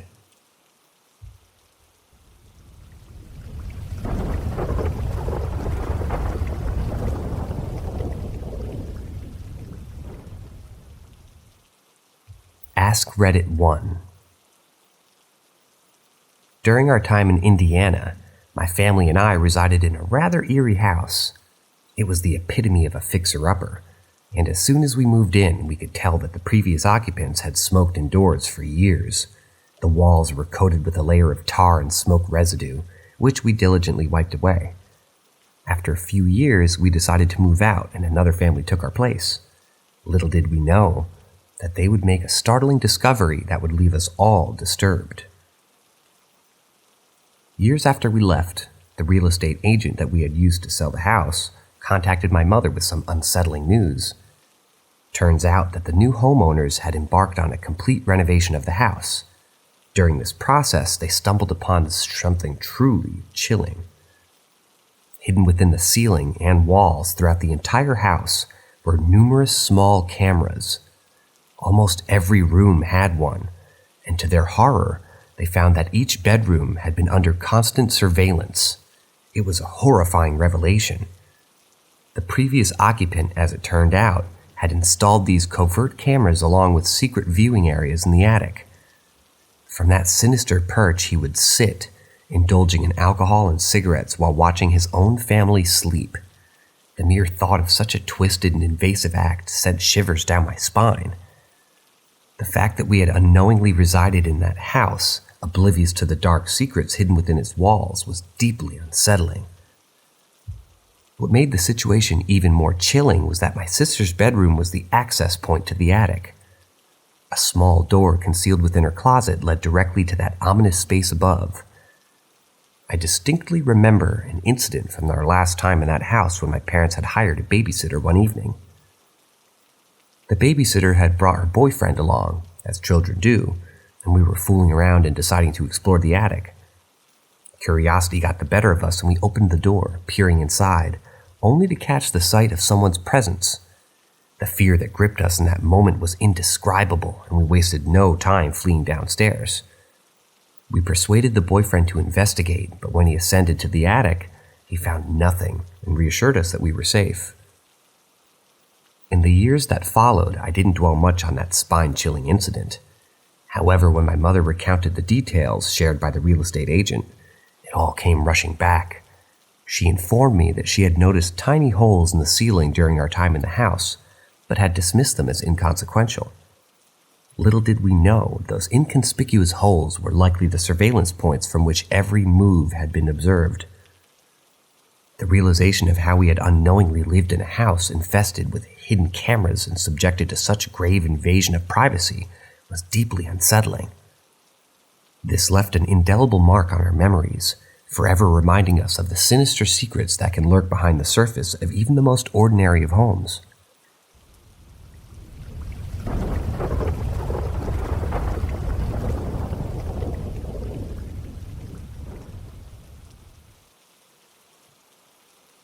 My name is written in dust on shelves. The backstory to my current situation is that my beloved mother passed away unexpectedly in 2019 due to a sudden illness. As life moved forward, I found myself residing in the very house we once shared, navigating the unfamiliar territory of a fresh relationship. Everything seemed new and filled with promise of a different chapter unfolding. However, one morning, a peculiar occurrence caught my attention, altering the course of my thoughts. I noticed atop a dusty shelf the first 3 letters of my name clearly spelled out, as if someone had delicately traced them with their fingertips.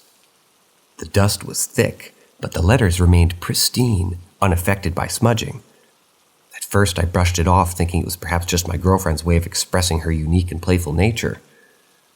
Nevertheless, today we engaged in a cleansing spree. I stumbled upon my name once again, inscribed in the fine layer of dust on a lower shelf.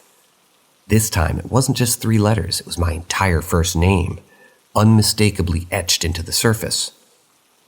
I couldn't help but notice that the first letters had materialized right beside the spot where I kept my tarot cards, while the second set of letters emerged near the area where I typically light incense.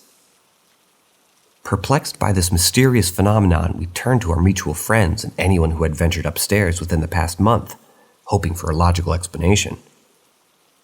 Yet, no one claimed responsibility for this inexplicable writing in dust. The realization struck me with a strange sense of specificity.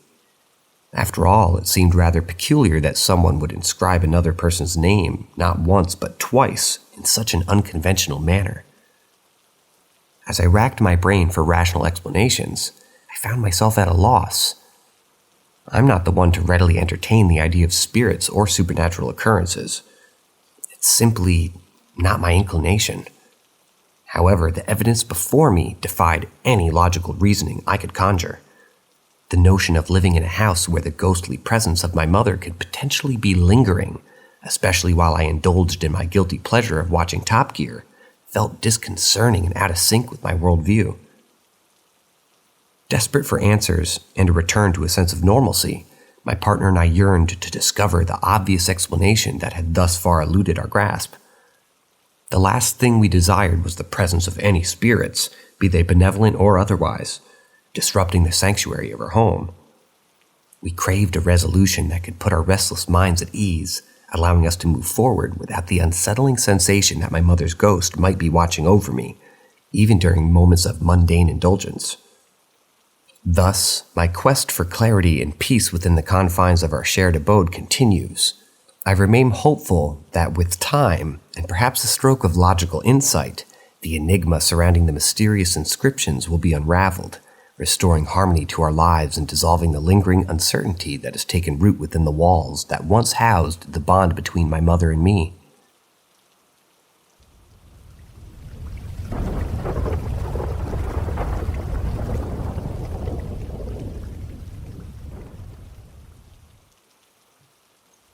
I'm pretty sure my grandma crashes one of my video games. For the majority of my life, my grandmother resided with my parents and me. Her presence was an ever-present source of comfort and guidance. However, in the year 2020, she passed away peacefully in her basement apartment, leaving an immense void in my heart. Coping with her loss has proven to be an arduous journey, as absence is keenly felt in every aspect of my life. Curiously, we've experienced a series of peculiar occurrences within the confines of the basement. It was my sister who first encountered an inexplicable incident when she ventured downstairs. As she stood amidst the collection of old clown figures, one of them suddenly toppled off the shelf without any discernible cause.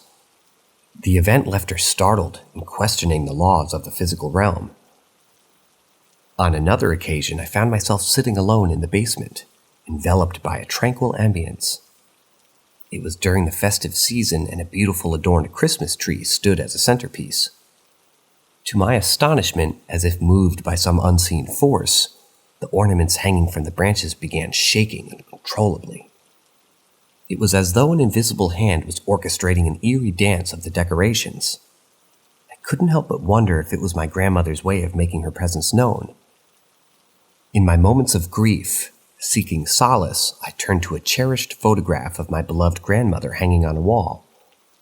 Engaging in a form of therapeutic conversation, I poured out my emotions, sharing anecdotes and expressing my deepest longing for her guidance.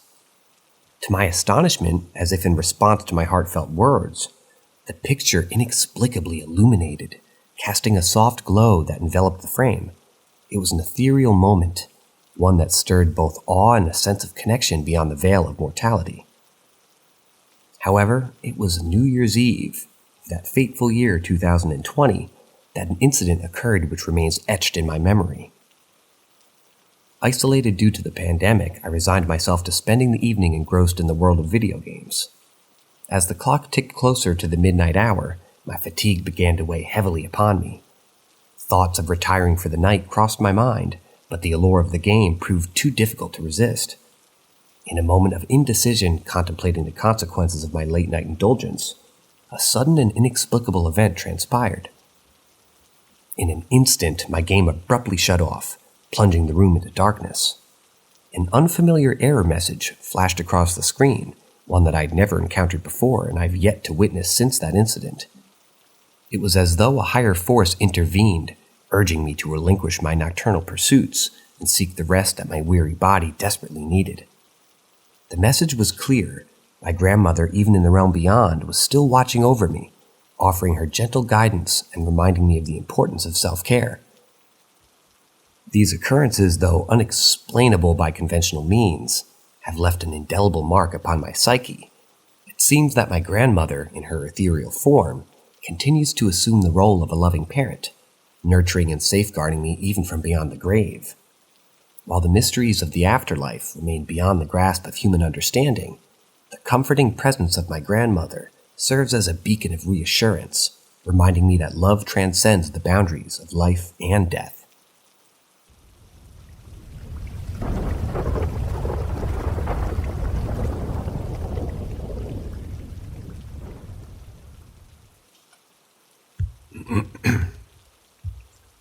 More ghost stories. Then came the voices. After midnight, you could never be sure if your ears were deceiving you.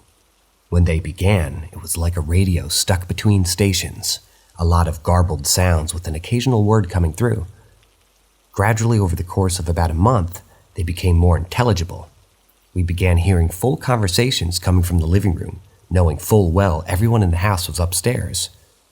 We tried several times to sneak down and catch an apparition or something, but no matter what, the time that we reached the middle step, the voices would stop. A couple of months go by, and we're regularly experiencing phantom steps and voices, random things going missing and turning up somewhere totally random, taps and knocks, etc. But I've yet to catch another apparition. My mom started a new job, working nights, so she always missed all the activity and explains away the rest. But she couldn't explain the ghostly girl in the basement, but she's sure that she thought hard enough about it that she could come up with something. This part is relayed from her to me. Quote, "One night I came home from work early, around midnight, and it sounded like you were all in there in the dark having a party. I was mad that your dad let you stay up so late, so I busted in the front door ready to chew you all out, and the living room was empty. All the lights were out, and y'all were all sound asleep upstairs. I thought I must have been hearing neighbors or something, carried myself upstairs and got in the shower. While I was showering, I heard what I thought was one of you girls going down the stairs. So I hollered and told you to get your ass to bed, and I heard footsteps run back up the steps and toward y'all's room. I didn't hear anything else, so I figured whoever it was went to bed and finished my shower. I got out and I was drying off when I heard the footsteps coming from the stairs this time. I thought one of y'all had snuck downstairs without me knowing it, and I was trying to sneak back up. I flung the bathroom door open, expecting to catch one of y'all in the act, but no one was there. I just sort of shook it off as the house settling and went to my room. I closed the door like I always do, got dressed, and when I got to crawl into bed, I noticed the door was open. I figured it must have latched wrong and went and closed it again. I got halfway across the room before it creaked open again. I spun around, marched over, and slammed it and got back into bed. I didn't know how it did it and how it didn't wake your dad up, but it just kept snoring. I have a hard time falling asleep, you know. So I was laying in bed staring at the ceiling when out of the corner of my eye, I see the door swing open again. Now I'm pissed because I'm thinking the latch is broken. I get up and I turn on the light and go over to look at it. It seems to be working just fine, so I closed the door and jerked it real hard to make sure that it stayed, and it did. Now I was curious and I started to think about y'all's ghost stories, so I sat on the edge of the bed and I watched the door. Before long, I noticed the doorknob turning. I reached over and tried to wake Dad, but he just sort of mumbled and rolled over. The knob kept turning until the latch came free and the door swung open again, and this time a lady walked in. She was a little old lady, skinny with gray hair, wearing a flowery nightgown. She kind of reminded me of your grandma. I finally froze for a second and I was too shocked to do anything else. She stood there staring holes through me for a minute before I found my voice to ask who she was. She didn't answer, she just stood and stared. I freaked the fuck out. I started shaking your daddy and hollering, saying that if he sat up, he was in a trance, and he looked over to where the woman was standing. "What's the matter?" he asked, yawning. I said, "Do you see her?" He blinked real fast and squinted at her. "Yeah," he said so casually. "It's just that lady." I was frantic at this point. "What fucking lady?" I squealed. And then, like it wasn't even a big deal, he laid back down and immediately fell back to sleep. When I noticed that she was getting closer, she wasn't walking though, more like gliding, I guess. She said gliding right up to me and then through the closet. It was like I was paralyzed. I couldn't move. I couldn't breathe, scream, or anything. I got so cold in the room that I could see her dad's breath. The woman then glided back out of the closet and back across the room out the door, swinging it shut behind her. Once she was gone and the door closed, I gasped and gulped for air like a fish out of water. I was trembling and had been so terrified in my life, but I tell you what, I know ghosts are real now. Personally, I never experienced this old lady's ghost, but I know Mom's fear is palpable when she talks about it. I experienced run-ins with several apparitions in that house. My sisters too, so often that we named them. There was the no-face lady, the peepers or peekaboo men, Tommy, and the cigar man. We decided the girl in the basement, his name was Laura because she looks like Laura Ingalls. My dad was a very spiritual man who taught us to live alongside them in peace. Some of them were scary, yes, but we never experienced anything malevolent at all. Most of the time, it was as if they were wholly unaware of us.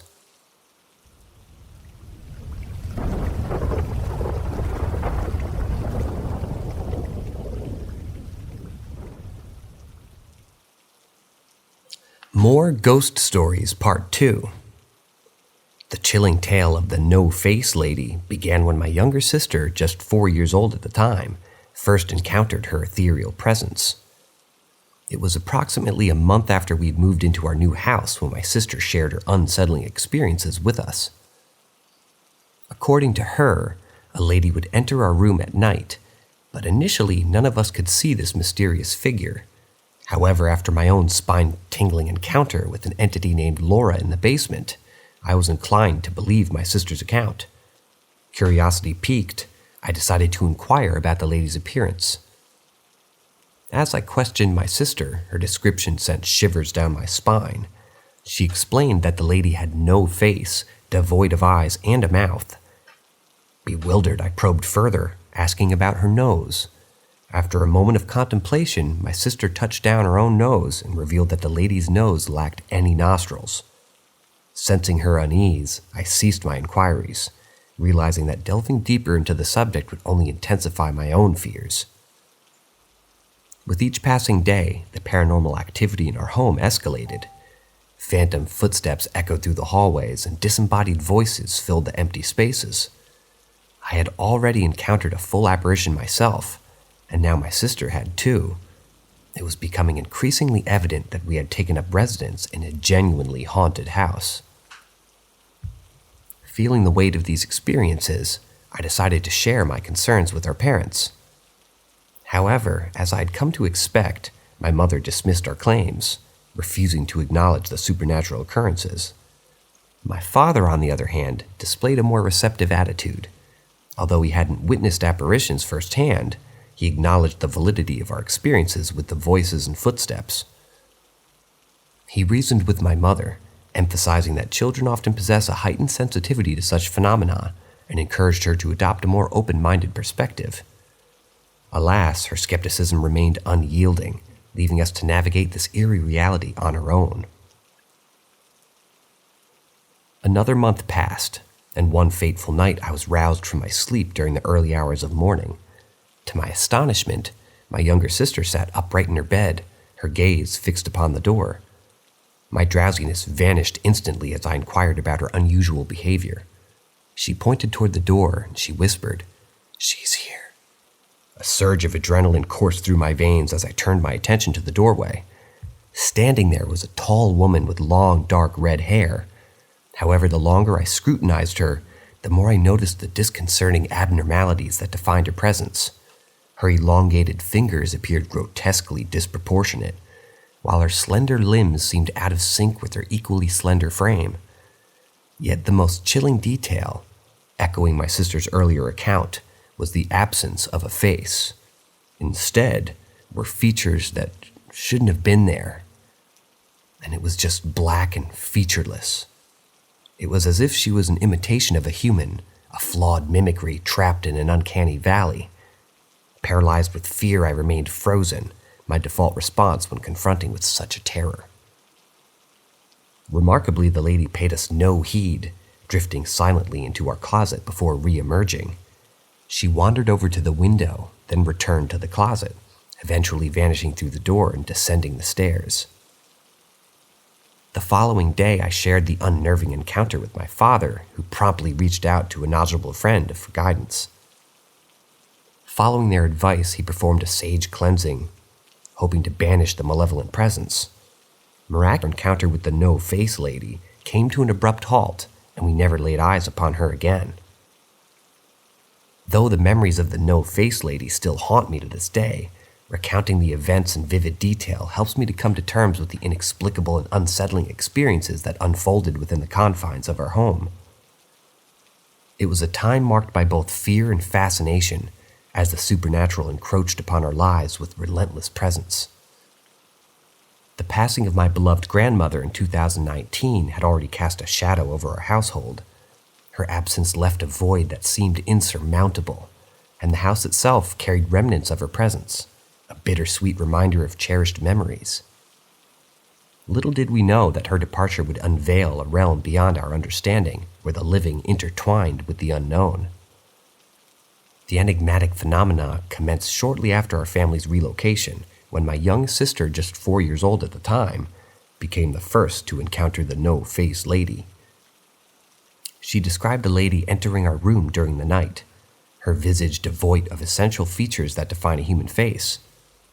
At first, her accounts were met with skepticism, dismissed as the product of an overactive imagination. However, a haunting incident involving Laura, a presence that I myself had encountered in the basement, shattered any doubts I had harbored. Intrigued and increasingly disturbed, I sought to learn more about the apparition that haunted my sister's dreams.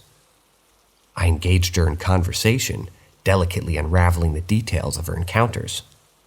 The image she painted was chillingly vivid. No eyes, no mouth, and even no nose. The depth of her description sent shivers cascading down my spine, fueling my own trepidation and solidifying the reality of this malevolent specter. As days turned into weeks, the paranormal occurrences in her home intensified. Eerie echoes of phantom footsteps reverberating through the halls, causing our hearts to skip beats, whispered voices seemingly disembodied, and echoes in empty rooms, testing the boundaries of our sanity. The veil between the physical and spiritual realms had been pierced, and we found ourselves ensnared in an enigma that defied rational explanation. Compelled to seek solace and guidance, I mustered the courage to share our haunting experiences with our parents. However, as if often the case when confronted with the inexplicable, their responses diverged. My mother, steadfast in her skepticism, dismissed our accounts as mere flights of fancy or figments of overactive imaginations. Her reluctance to acknowledge the supernatural left us feeling isolated, grappling with the weight of our own encounters in silence. In contrast, my father displayed a more emphatic and open-minded disposition. Though he hadn't personally borne witness to the apparitions, he recognized the validity of our experiences, acknowledging the subtle signs that sort of whispered a hidden reality. His willingness to listen and validate our encounters provided a glimmer of comfort amidst uncertainty that loomed over our lives. Night after night, the specter of the no-face lady persisted, her ethereal presence casting a palpable pall over our household. The boundary between the physical and the metaphysical realms blurred, as if the veil separating the living and the departed had thinned to the point of near non-existence. I found myself teetering on the precipice of fear and fascination, torn between desire and to unravel the mysteries that plagued us, and the instinct to shield myself from the relentless onslaught of the unknown. However, it was a fateful night on New Year's Eve 2020 that would forever be etched into my memory, solidifying the existence of the otherworldly presence that had infiltrated our lives. Engrossed in a late-night gaming session, I disregarded the passage of time, oblivious to the approaching hours of the early morning. Thoughts of rest fitted through my mind, a mere passing notion in the midst of my engrossment with the digital realm. Oblivious to the impending dawn of a new year, I continued to immerse myself in this virtual landscape that unfolded before me. The weight of fatigue tugged at my consciousness, urging me to surrender to the embrace of sleep, yet the allure of the game held me captive, delaying the inevitable descent into slumber. As the clock ticked relentlessly, the minutes bled into another, blurring the boundaries of time. It was in this twilight hour straddling the precipice between the past and the future that the supernatural world would once again make its presence known. It started with a sudden interruption, an abrupt cessation of the game that unfolded before me. A perplexing error message materialized on the screen, its cryptic words a jarring disruption to the immersive virtual reality. Startled, I stared at the screen in disbelief, my heart pounding within my chest. The timing, so impeccably aligned with my thoughts of retiring to bed, sent shivers coursing through my weary frame. It was as if an unseen force had intervened, yanking me from the clutches of my digital reverie and thrusting me into a state of heightened awareness. The realization dawned upon me with chilling clarity. The no-face lady possessed a presence that transcended the boundaries of time and space. She had become intricately entwined with our lives, a spectral guardian who defied the constraints of mortal existence. Though her intentions remained enigmatic, there is an undeniable connection between her ethereal visits and the events that unfolded in our home. With a newfound urgency, I relayed the unnerving incident to my father, who had become a pillar of understanding in the face of the inexplicable. Recognizing the significance of the occurrence, he reached out to a trusted friend who possessed a deep knowledge of the paranormal. Following their advice, we embarked upon a spiritual cleansing, utilizing the purifying properties of sage to cleanse our dwelling of any lingering negative energies. As tendrils of fragrant smoke curled through the air, carrying our intentions of banishment, a profound sense of peace settled upon our home. The oppressive weight that had plagued us gradually dissipated, leaving behind a semblance of serenity. The no-face lady, with her enigmatic presence and unsettling features, receded into the ethereal realm from whence she came, her purpose fulfilled or curiosity satiated. In the aftermath of these otherworldly encounters, we were left to grapple with the implications of our own existence. The no-face lady had left an indelible mark upon our lives, forever blurring the boundaries between the tangible and the intangible. Though questions lingered, the very fabric of our reality forever altered, we found solace in the unity forged within our family. Together we weathered the storm of the supernatural, emerging stronger and more resilient. To this day, the tale of the no-face lady serves as a testament to the unfathomable mysteries that exist beyond the realm of human comprehension. It's a reminder that the unseen forces that weave through our lives are not always malevolent, but rather agents of transformation and growth. And as I navigate the vast tapestry of existence, I carry with me the lessons learned from that haunting chapter, forever mindful of the delicate threads that connect our world to the ethereal unknown.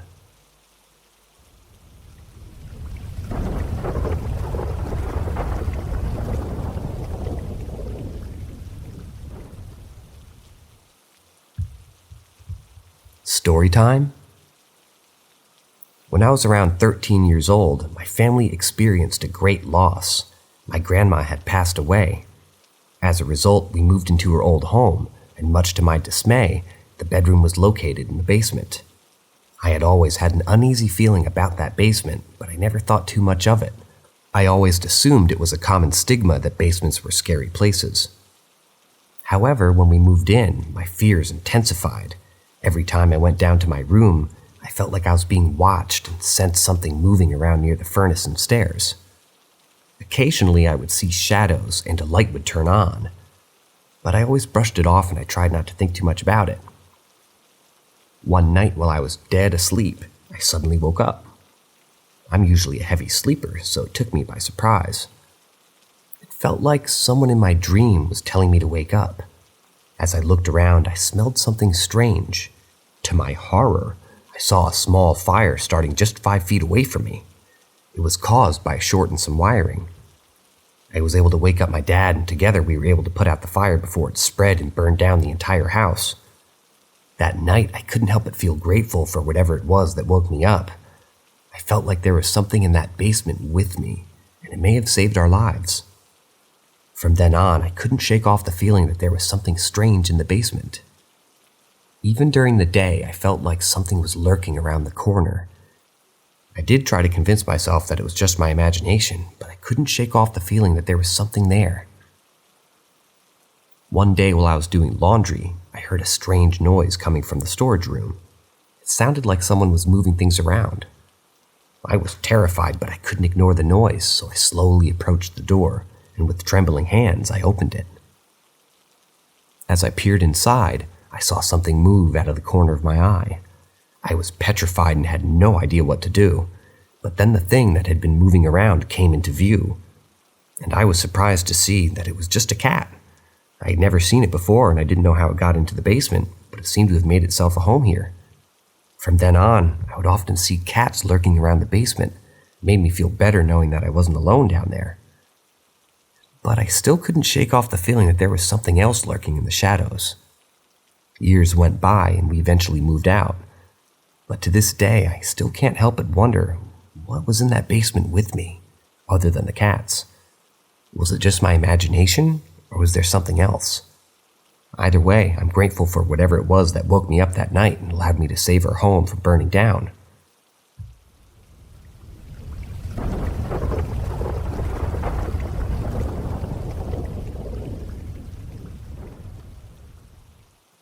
Anyone can truthfully say they saw a ghost? As I was walking down the hallway of the third floor of the apartment building in Al Barsha, R445, Dubai, heading towards our room, I saw something that I will never forget. In front of me was a tall figure, a black nun who stood taller than me, and I'm 5'4". She had lightly dark skin and was dressed in all black clothes, with white inner clothing that stood out against the dark fabric. As I walked towards her, I could feel a sense of unease creeping up on me. I couldn't explain why, but her presence made me feel uncomfortable. I had tried to avoid making eye contact and walked past her with my head down, lost in my thought about life's problems. But as I closed my eyes for a moment, I suddenly felt a strange sensation that I could not ignore. I opened my eyes again and the nun was gone. It all happened so quickly in a matter of just a few seconds, and yet it left me feeling shaken and confused. I couldn't disregard the feeling that something supernatural had just happened to me. I started to wonder if what I had just seen was real or in my mind. I tried to convince myself that it was just a figment of my imagination, but deep down, I knew there was something else going on. For weeks after the incident, I couldn't stop thinking about it. I started researching the history of the building, trying to find any information about the nun that I had seen. But there was nothing at all. No one had ever seen or heard of the black nun in the area. I still don't know what I saw that day, but I can't help but feel that it was something beyond my understanding. Maybe it was a message from the other side, a warning or a sign that I have yet to decipher. But one thing is for sure, I will never forget that encounter, and it will continue to haunt me for a long time to come.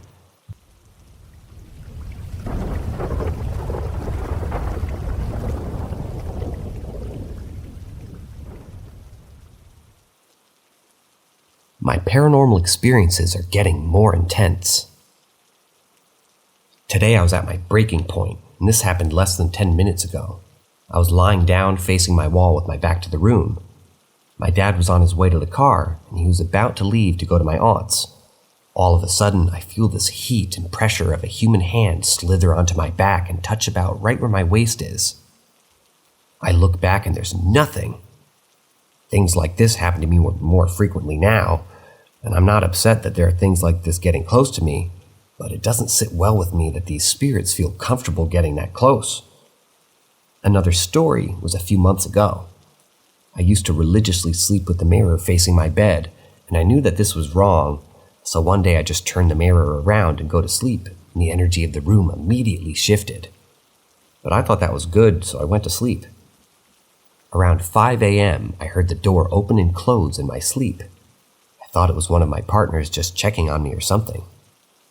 I opened my eyes, 20 minutes or so later, to an entity that looked exactly like me, but the eyes were enlarged by a mile. I was not particularly scared, but it was maybe 2 inches away from my face as I was laying on the edge of the bed, and I could see its hands holding onto the edge. As soon as it realized I saw it, quickly moved out of my sight, but I couldn't move my eyes. Then it peeped into frame again just to make sure and left. I heard some rummaging in my room as if it was looking for something. And then when I could look, I saw it standing where my mirror used to be, and it looked disfigured. But it looked like me. It had my clothes on and its limbs were bent, and it was frantic for some reason. I went back to sleep and woke up. I don't remember until maybe midday that I started freaking out. I think this is what they call a mimic spirit. I never feel alone. I only see these things or feel like something is with me when I'm alone or when I'm alone and it's night, especially in the car. When I'm on FaceTime, I feel safe, but when I'm on a regular call, I still feel a weight on me. There's always something watching, and I feel like I'm the only one that notices. Even in hotels, I feel like it's maybe not just me and something's actually going on. I don't know what to do. I don't want this to continue into college or something like that. I'm not scared of anything and never will be. I'm just very confused and wonder if anyone else has experienced this.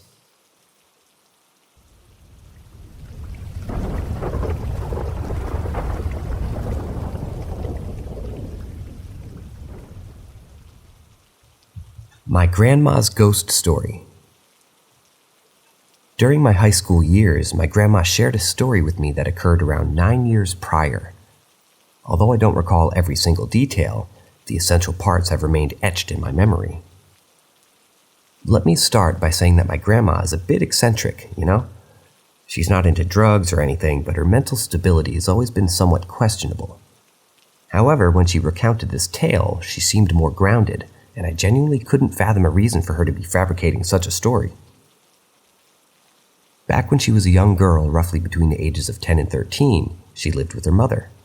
Occasionally, her uncle would reside downstairs in their home.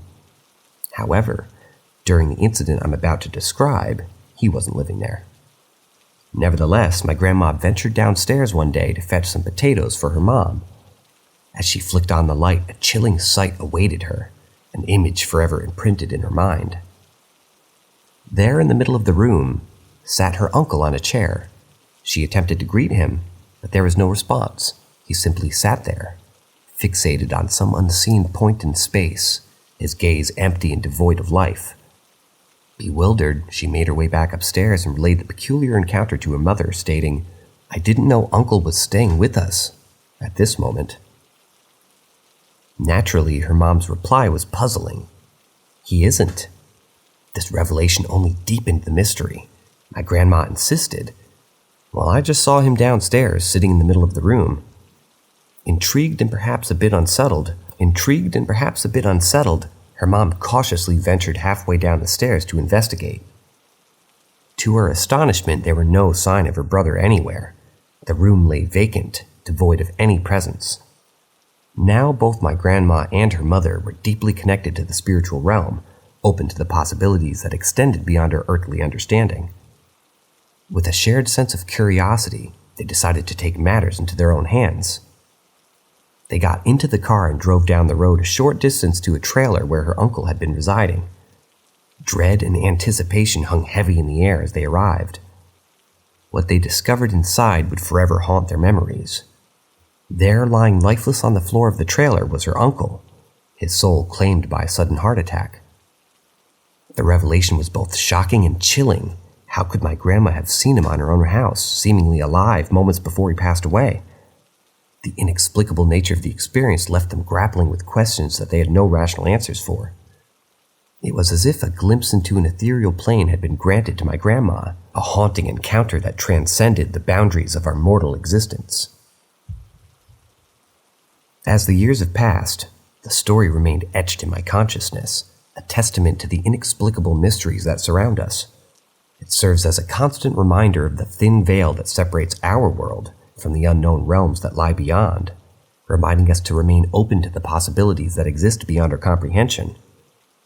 The tale my grandma shared during my high school days continues to ignite my imagination, sparking a curiosity that propels me to explore the depths of the unexplained and to seek solace in the enigmatic tapestry of our total existence.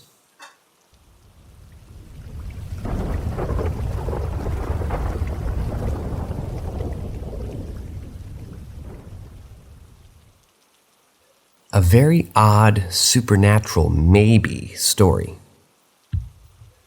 When I was a kid, my family lived in a house on Mountain Lake Terrace, Washington, and I'll never forget it. It was a nice 2-story house that wasn't outdated at the time, but something about the basement always made me feel uneasy. It was always so cold down there, and I always felt like I was being watched. But that wasn't the weirdest thing that happened in that house. There were 3 instances that really stood out to me, and they all happened when I was sleeping. The first time, I was on an air mattress in my soon-to-be newborn sister's room. I don't remember what I was dreaming about, but I do remember waking up very calmly for no reason. I looked up at the ceiling and saw a little Superman-like figure flying above me in circles. It was bright blue and red, just like Superman, and I watched it for a moment until it suddenly did a flip and flew straight at my face. Then it transformed into a huge demon figure with sharp teeth that looked like it was about to swallow me whole. The other 2 stories were similar.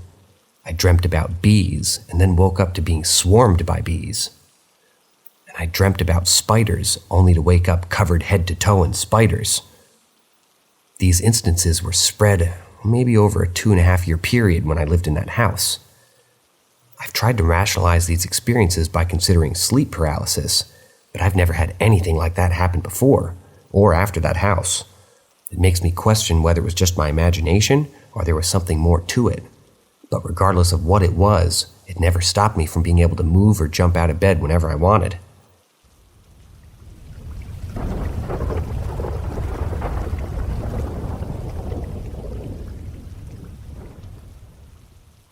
Hide and Seek in the Dark, The Ghost of Grandma B. When I was around 10 or 11 years old, my best friend's family inherited a house from an old lady who his mom had been caring for. They called her Grandma B, and as far as I knew, she had lived in that house for decades. The house was nice and it had been renovated somewhat recently before she passed away. I remember that she died in the house while in care of my friend's mom. Me and my friend really enjoyed playing hide and seek in the dark, and it was just a lot more fun that way. I had never been scared of the dark or had any anticipations of seeing anything, but that changed during the first weekend I stayed there when they moved in. I want to describe the layout of the house here so that you can better understand what happened. When you walked through the front door, the garage door was to your left, and the kitchen was to your right. The living room was right next to the kitchen, and it was an open floor plan so you could see everything. If you walked straight, you would walk right through the door to the gaming room that we would use at the time, and if you took a left, right before the gaming room, you would be in the short but wide hallway that would turn right after a few feet. So we were about 10 rounds into this game of hide and seek, and nothing had happened. We were just having fun, and I was counting face down on the couch facing the kitchen. When I got up and turned around to face the gaming room in the hallway, I immediately saw what I thought was my friend walking into the hallway. I saw him taking multiple steps before disappearing. Only me and him were awake at the time. I was so sure that what I saw that I said, "Timmy, come on, man, you got to do better than that. I saw you go into the hallway. You had forever to hide." I walked into the hallway to get him, but behind me, the gaming room door opened, and he walked out of it. I've had experiences in my life, but this is the only time I'm 99.9% sure I saw a ghost. It was a faded white silhouette, and I saw every limb. I mostly saw the back of its head, but I saw its ears and nose, too. I was genuinely freaked out, but it also offered me a sort of peace for what comes after you die. It's strange to think that someone who might have lived in that house for so long could still be there. But it's also kind of comforting to know that maybe Grandma B was still around, watching over the house that she had lived in for so many years.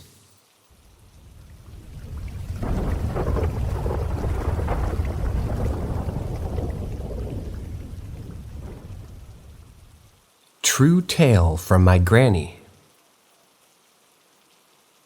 When I was a child, my grandmother told me a story about how she got a massive candy cane-shaped scar on her inner thigh. She would often tell me this story whenever I got hurt and needed a bit of cheering up. It happened in the year 1944, when she was just 16 years old. My grandmother had a daily routine of walking to school, But being an adventurous teenager, she would often take shortcuts by hopping fences. There was one particular fence that she had her eyes on, and if she could jump it, it would save her so much time. She tried many times to jump it, but she seemed to not be able to do it. She would have to hop the shorter fence on the left and walk all the way around the houses. One day, my grandmother was on her way home from school, and she was jumping fences like she usually did. As she jumped into the yard where she would have jumped the shorter fence, she noticed a man standing near it. The man was dressed in an old-fashioned suit, and my grandmother said that it was a pinstriped one with a black hat. At first, my grandmother was embarrassed because she thought that the man had caught her jumping fences. But when she looked closer, she realized that the man was only half of a man. He was solid at the top and faded out around his waist. She was scared, but she tried to stay calm and ran towards the tall fence to jump it. My grandmother ran as fast as she could toward the tall fence and jumped it. She was so scared that she didn't even notice that the fence had barbed wire on the top. And as she climbed over, it cut her inner thigh. When she finally made it home, she realized that her leg was covered in blood and her favorite skirt was ripped beyond repair. The scar from that incident stayed with my grandmother for the rest of her life, and it became a reminder to always be careful and be aware of your surroundings. Whenever she told me this story, I could see the scar on her inner thigh, and it always amazed me how something that happened so long ago could still be so vivid in her memory.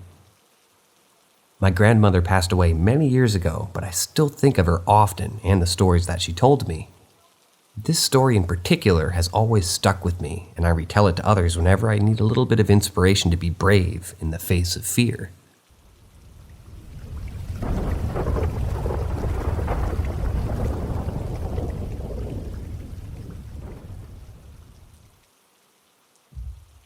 Paranormal encounter with a strange goblin devil-like creature that other people with me also saw. Allow me to take you back to a distant time in my childhood when I was just a young curious kid. On that particular evening, as the night began to unfold, my dear mother tucked my brother and me into our cozy beds, bidding us good night. She then retired to her own room, though she remained awake for a while. The soft glow of light emanating from her slightly ajar bedroom spilled into the hallway, preventing the darkness from engulfing our surroundings entirely. Given the short and narrow nature of the hallway, it never truly became pitch black. Positioned right in front of my bed, the door to my room provided me with a clear view of the hallway. As I lay there, comfortably nestled between my covers, I found myself gazing intently into the well-lit corridor. It was during this silent observation that a sudden and inexplicable event unfolded before my very eyes. Out of the corner of my vision, a peculiar and enigmatic creature materialized, traversing the hallway in front of my door.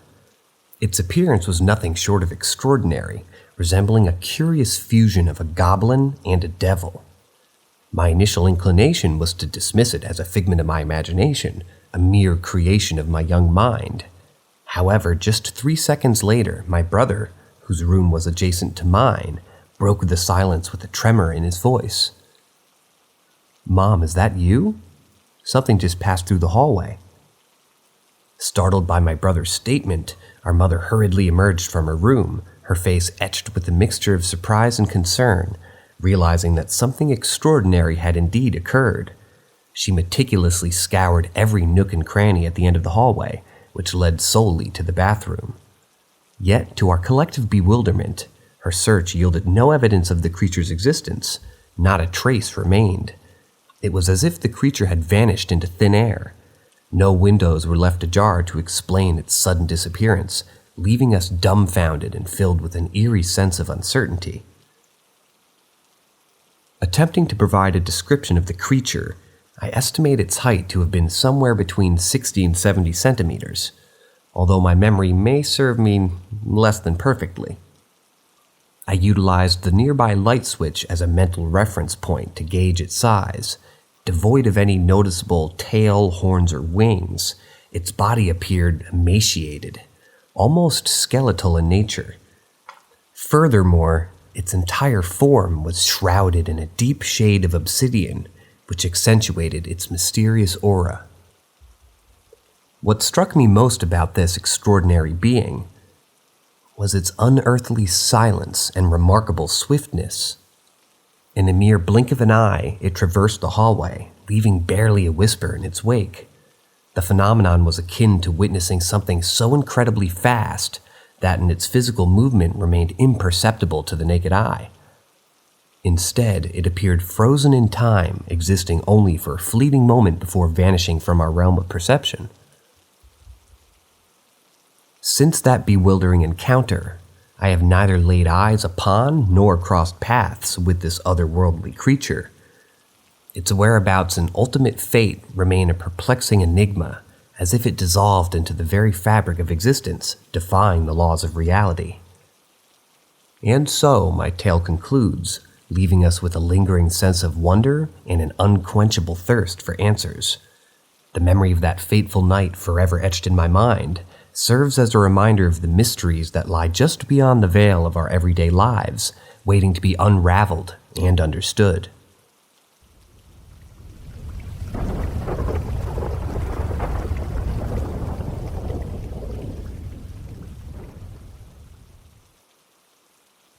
The Clocks Encounter? When I was younger, around elementary or middle school age, I used to spend weekends at my grandparents' house. It was a regular occurrence, nothing out of the ordinary.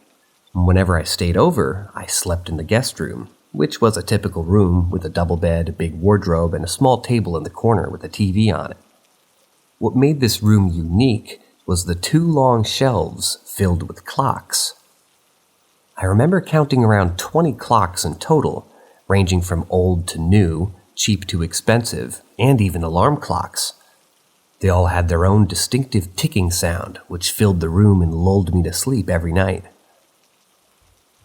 One particular night, however, everything changed. I woke up in the middle of the night feeling uneasy.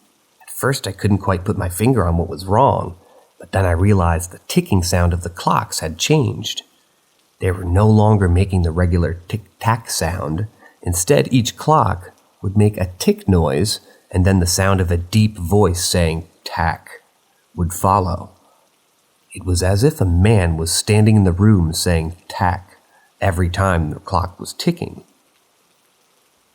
I tried to ignore it, thinking it was just my imagination playing tricks on me, but the sound continued, and it only got louder and louder. I started to panic, feeling as though something was very wrong. I attempted to go back to sleep by covering my head with a pillow, but that didn't work. I could still hear the voice saying tack over and over again, getting louder and faster each time. In a moment of sheer terror, I made the decision to leave the room and run to my grandma's bedroom. As I approached the door, the sound grew louder and quicker, the voice now yelling tack with increasing intensity. I bolted out of the room and the sound immediately ceased. I didn't stop running until I reached my grandma's bed, where I told her everything that had just happened. We prayed together, and I ended up sleeping in her bed for the rest of the night. From that point on, I continued to spend weekends at my grandparents' house, but we always removed the clocks from the guest room at night.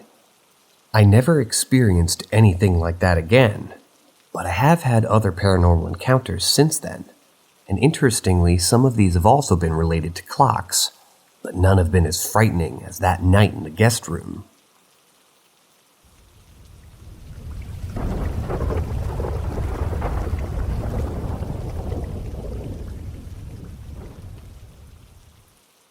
What was that? Let me take you back to a memory from my younger days, a haunting encounter that continues to occupy my thoughts, even now. This peculiar incident unfolded when I was just a student, either in middle or elementary school, and its enigma has never ceased to intrigue me. It happened during a visit to a friend's house, an abode that could only be described as a mansion, at least when compared to my humble-sized dwelling. This extravagant residence boasted 2 floors, a glistening pool, and even a private forest, which seemed like a fantastical wonderland to my youthful eyes. On that fateful day, my friend and I were engaged in joyful play, relishing in the freedom of an afternoon unburdened by responsibilities.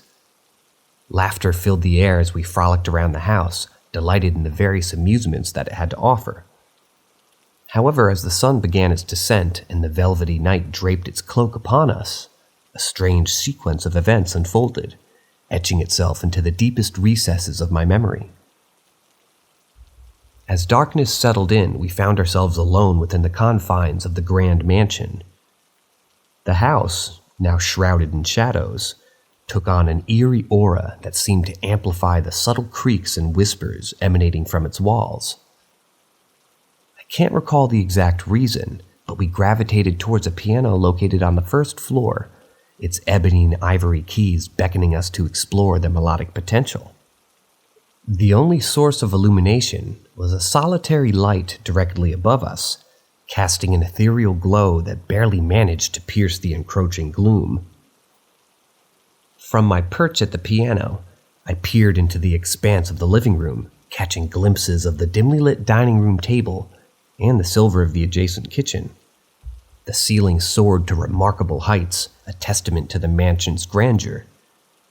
The house itself followed a unique L-shaped architecture, concealing the kitchen from our direct line of sight with a formidable wall and a mysterious corner that obscured our view.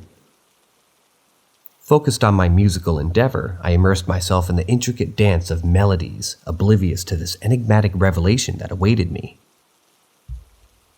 As my fingers danced upon the keys, skillfully navigating the symphonic sounds, an eerie sensation crept over me. It was then that my friend, seated right beside me, began tapping on my shoulder incessantly, an urgency palpable in his actions. His voice trembled with concern as he implored me to divert my gaze toward the ominous corner that had captured his attention. Lost in the pursuit of musical perfection, I chose to ignore his persistent nudges, dismissing them as distractions that threatened to derail my performance.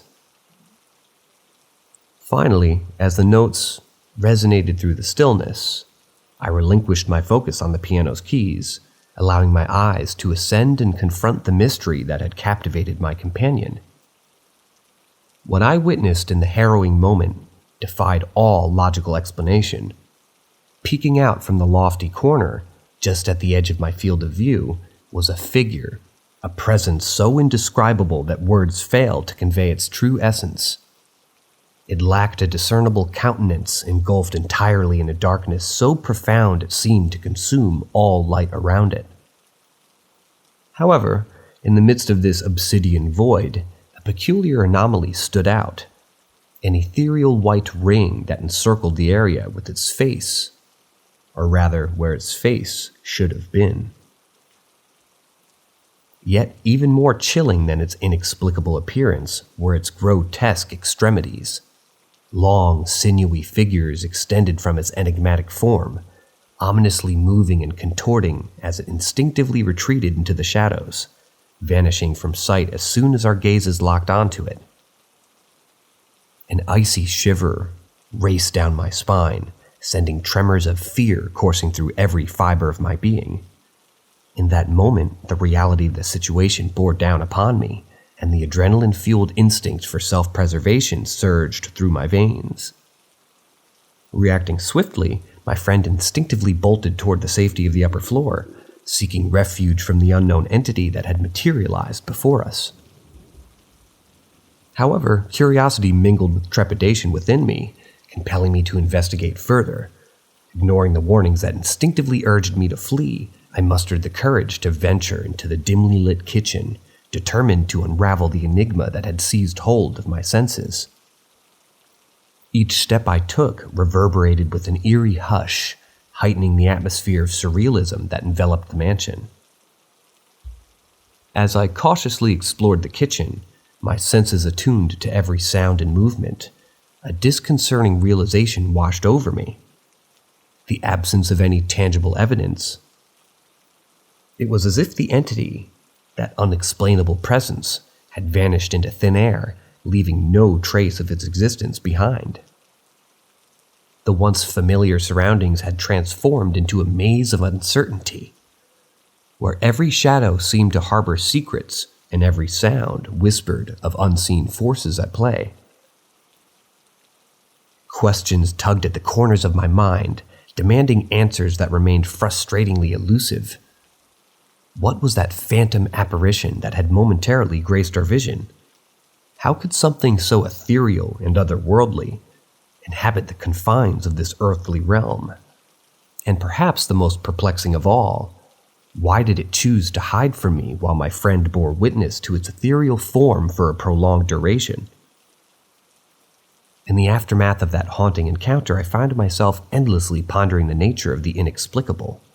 The tendrils of uncertainty coiled around in my thoughts, weaving a tapestry of speculation and conjecture. Was it a figment of my imagination, fueled by the dim lighting and the overactive imagination of a young mind? Or did I stumble upon a rare glimpse into a hidden realm, intersecting momentarily with our own? Over the years, this unforgettable incident has remained etched in my memory, a constant source of fascination and bewilderment.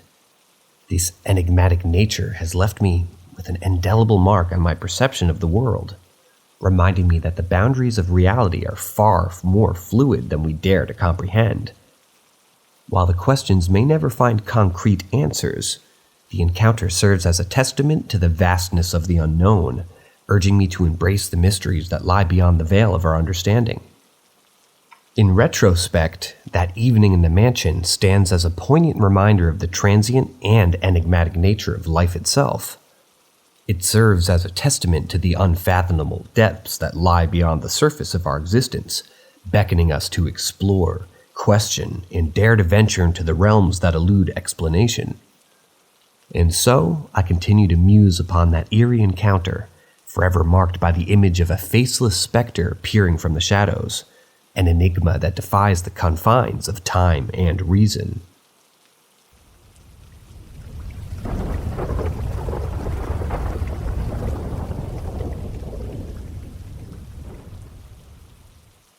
Pervy Paranormal Pal. About 6 years ago, I was dating my wife, and she had 3 children from a previous relationship. They lived in a crappy little trailer that wasn't suitable for them, so I decided to get them a new home. I found an old farmhouse that was built in the early 20s, and it had been remodeled in the 70s. It was a quaint little place, not the warmest in the winter or the coolest in the summer, but it was miles better than their previous trailer. After about 2 weeks of living there, my wife told me not to pinch her while she was cutting vegetables. I was shocked because I was a solid 5 feet away from her at the time. As time went on, she started to tell me how she constantly felt something pinching her butt whenever she was in the kitchen. I thought she was just losing her marbles, especially because she didn't have a job at the time and was spending most of her time indoors. Eventually, my wife got a job at a school, and one Friday I was home alone and deciding to prep some veggies for my meal prep. Not even a minute in, I felt an absolutely furious grab on my butt cheek. It wasn't a little pinch, but a total grab and lift of my full cheek. It was exhilarating, but at the same time it was terrifying. For 3 years, every time I was cooking, I would feel this mysterious booty grab. Nothing ever really happened, nothing unexplainable anyway. Just this strange, wild phenomenon that seemingly was confined to the kitchen. A few months ago, we moved out of the farmhouse and into a new home. Even though the new house is great, I have to admit that I kind of miss my quote-unquote friend and the strange booty-grabbing phenomenon. Maybe it was just some kind of weird ghostly presence that had attached itself to the kitchen. Who knows? All I know is that I'll never forget those 3 years of cooking with a cheek-grabbing ghost.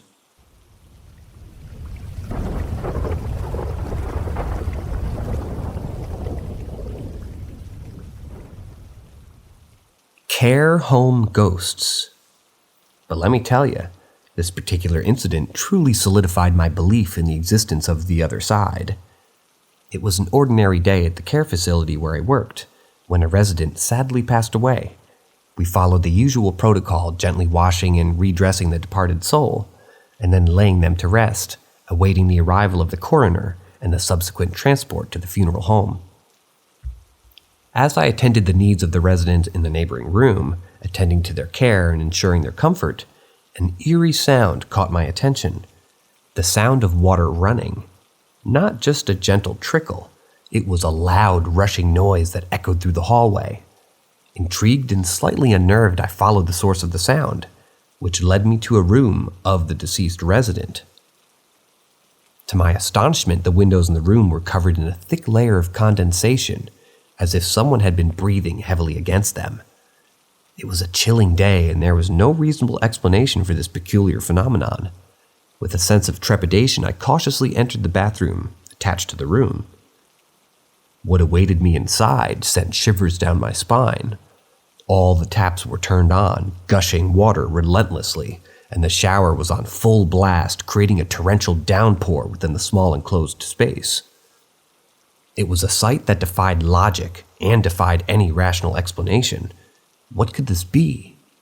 No one has been in that room after we prepared the resident for their final journey, yet here I stood, witnessing an inexplicable manifestation. To make matters even more unsettling, I noticed that the deceased resident's body had shifted a few inches down the bed from the position that we had carefully placed her. It was as if the unseen force had moved her, defying the laws of physics and challenging the boundaries of our understanding. In that moment, a chill ran down my spine, and an overwhelming feeling of unease enveloped me. The hair on the back of my neck stood on end as I grappled with the undeniable reality before my eyes. The existence of the supernatural, the presence of spirits beyond our realm, this became an undeniable truth. Needless to say, this encounter left me profoundly shaken. The incident shattered my skepticism and replaced it with an unwavering belief in the existence of the other side. From that day forward, I couldn't help but wonder about the mysteries that lie beyond our mortal existence, the enigmatic forces that may roam among us. As I reflect on that chilling experience, I'm reminded of the fragility of our understanding of the vastness of the unknown. It serves as a constant reminder that there are phenomena in this world that defy explanation, inviting us to question and explore and embrace the mysteries that surround us. So, my friends, I share this story with you, not merely as a tale of the supernatural, but as a testament to the power of first-hand experiences and the profound impact that they can have on our beliefs and perceptions. May it serve as a reminder that sometimes, in the face of inexplicable events, the line between the physical and the metaphysical blurs, and we are left to contemplate the existence of a realm beyond our own.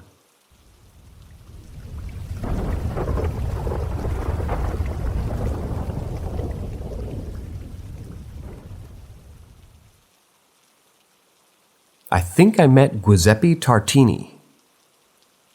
Remember the time when I and my friends went on vacation to Slovenia, a small country east of Italy and south of Austria?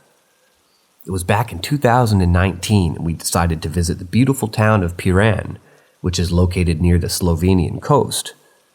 One of the highlights of the town is the Tartini Central Square, which features a statue of Giuseppe Tartini. We planned to walk around the square, buy some souvenirs, and maybe try some local cuisine. However, things took a strange turn that evening. My friends and I were standing near the statue of Giuseppe Tartini, listening to rumors that it moves. Suddenly, a man appeared before us, and he looked exactly like the statue of Tartini. He started to talk about random facts about Giuseppe and his compositions and the pieces that he created. I was amazed by the man's knowledge, but I couldn't help but feel a sense of unease. How did he know so much about Tartini? We didn't speak to anyone else that evening, and the man kept talking to us. It was such a bizarre experience. He even told us about a dream that Tartini had once had. I was getting more and more curious, so I decided to ask him who he was. His reply chilled me to the bone. He said, "I am known, but unknown." And without another word, he disappeared into the night. After the encounter, my friends and I were left feeling spooked. It was such a creepy experience, and I couldn't shake off the feeling that the man might have been Tartini's ghost or something. The fact that he looked exactly like the statue was just too much to ignore. I tried to research if anyone else had experienced something similar, but I didn't find anything of the sort. The encounter still gives me goosebumps when I think about it. In conclusion, Slovenia is a beautiful country with many mysterious places and stories. The encounter with the man who looked like Tartini has stayed with me since that day, and I still wonder who he was and how he knew so much about him. Maybe someday I'll find out the truth behind the mysterious encounter in Piran.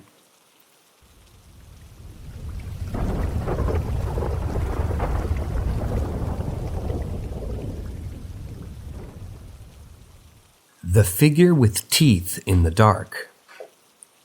So let me take you to time about 6 years ago. I was just 12 years old, and I was fresh from school and ready to unwind. I had my lunch and plopped myself down in front of the television engrossed in my favorite cartoon, back when TV was still a thing. My parents were out and my grandma was taking a nap in her room. Now, as I sat there, something caught my attention in peripheral vision. At first I tried to ignore it, completely absorbed in my show, but then I felt a strange movement in the room. I turned my gaze and my eyes locked onto the teeth of a person. It was a shocking sight, a black figure with a wide, eerie smile. The figure appeared to be a woman, and I was taken back. I couldn't move, frozen in place by fear. I kept staring at this mysterious woman for what felt like an eternity, but in reality, it was only about 5 seconds, and then she started moving towards me. That's when I reached my breaking point. I shouted, "Fuck this shit," jumped to my feet, raced toward the figure, slammed the door shut, and bolted into our backyard. My mind was in disarray. I couldn't gather myself, couldn't catch my breath. I continuously glanced back at the house, checking every door and window, terrified that something might be following me. It took me a good 10 minutes to finally calm down, no cap. Only then did I gather the courage to go back inside. To my relief, the door was still closed, a reassuring sign that whatever is happening was contained. I mustered up the nerve to check on my grandma, who appeared to be peacefully sleeping. Although I wanted to wake her up and tell her about the horrifying encounter, I found myself unable to do so. I can't explain why, but I simply sat in front of the TV, staring blankly at my favorite show, desperately trying to brush off the fear and hoping that it was all just a terrible nightmare. But it wasn't a nightmare. It was real. After a while, my parents returned home, and their presence brought with me a sense of security. I immediately called up to my friend and spilled out the entire story, recounting every chilling detail. Strangely enough, I eventually forgot about the incident. I can't explain how or why it happened, but I never mentioned it to my parents until just a month ago. It was a horror movie that triggered and buried my memory within me. Suddenly, the image of that figure with its menacing teeth resurfaced, and I decided to confide in my parents. However, they refused to believe me. Can you blame them? After all, I'd kept this secret for 6 long years, and they concluded that it must have been a mere dream. But my friends, bless their heart, remembered it vividly. They confirmed that what I experienced was undeniably real, so it wasn't just a figment of my imagination. Still, I never encountered anything like it again, except for a strange night that occurred just last week. And now, here I am, sharing this tale with you, hoping to shed light on the inexplicable encounter and maybe find some answers.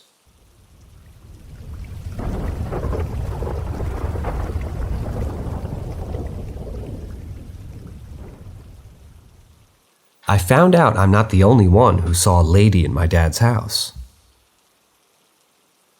I come from a family of strong Catholics, but my dad's side of the family isn't very religious. Despite this, most of his family members have experienced strange occurrences in this house.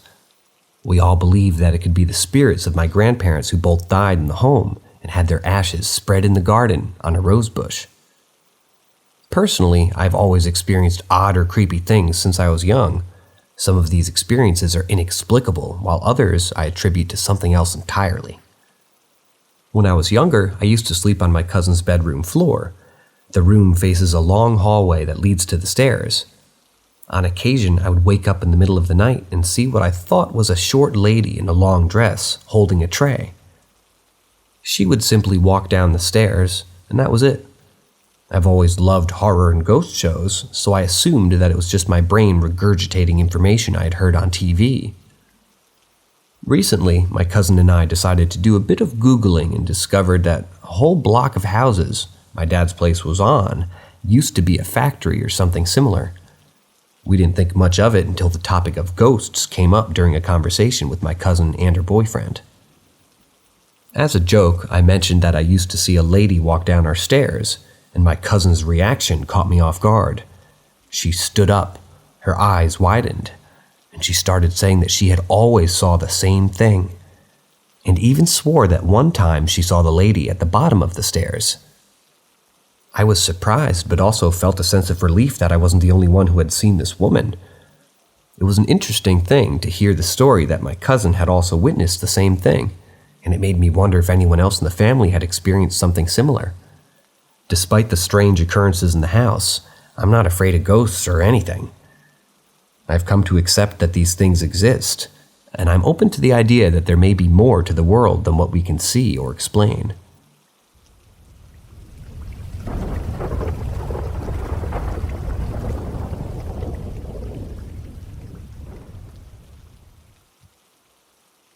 My only ghost experience was a ghost cat. As a child, I lived in a house that was owned by an older couple who were hoarders and had a bunch of cats. I recall the house being cluttered and messy, with trash piling up 4 feet high in some areas.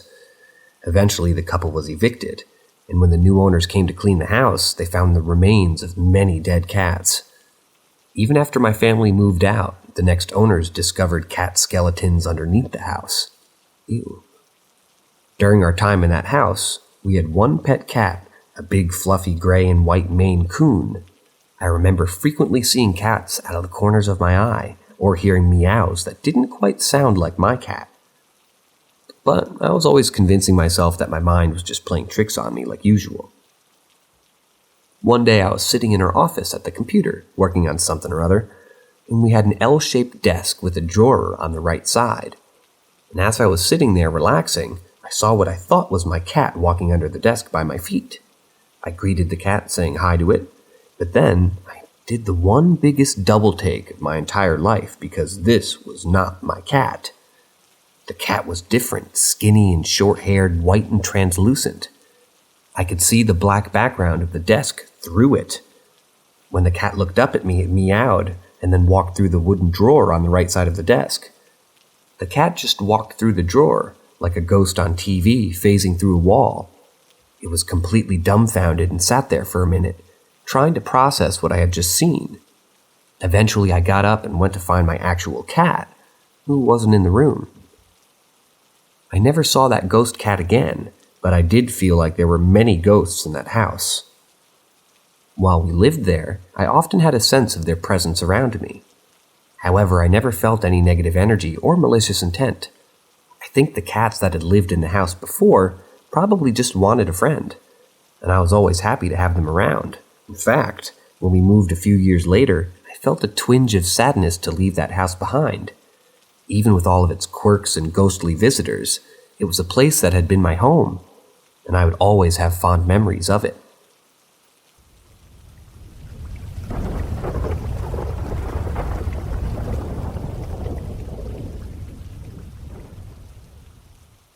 I feel like ghosts are following me in Japan. As a child, I've always been aware of the presence of ghosts around me, but my recent experiences in Japan have left me feeling creeped out. It's been about 10 days since my friend and I started our travels, and I've encountered ghosts on multiple occasions during our trip. However, the events of last night truly shook me to the core. As I was trying to fall asleep, the air conditioning unit in our hotel room began to make strange noises. Despite the loud sounds, my mom, who was sleeping next to me, didn't stir or react in any way. I was terrified and struggled to drift off to sleep. The next morning we boarded a train and I attempted to sleep during that journey, but something strange happened. I felt as though someone was blocking my breath. I couldn't wake up from my slumber. To make matters worse, my mom told me that she saw me untie my hair while I slept. But I always tie my hair before going to bed. Additionally, my brother informed me that I'd been making strange noises in my sleep, which was not typical of me, as I usually sleep soundly beside my mom during our travels. I can't help but think that there's something following me, and these occurrences are too coincidental to ignore. Perhaps there's a ghost or a malevolent spirit that's attached itself to me during my travels. The thought of being followed by a ghost or spirit is unnerving, and I'm not sure how to shake off this feeling of unease. Have any of you experienced something similar while traveling? I'd love to hear your thoughts or advice on how to deal with this situation.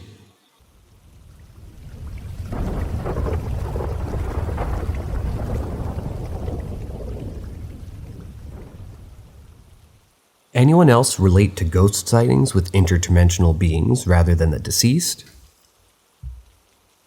Having delved into numerous accounts of near-death experiences, NDEs, I've come across fascinating tales where individuals find themselves detached from their physical form, seemingly emanating from the back of their head and ascending toward the ceiling. These individuals often describe their essence as nothing more than a pair of eyes, unable to perceive their own hands or feet. Amongst these intriguing narratives, one NDE account stood out to me. It involved a woman who encountered peculiar black blobs during her near-death journey. These enigmatic entities acted as if they were bullies, informing her that she possessed the power to manipulate objects with her thoughts alone. Strangely enough, the appearances of these black blobs bore resemblance to the hallucinations often depicted by individuals diagnosed with schizophrenia. Notably, such hallucinations are known to evolve and transform over time.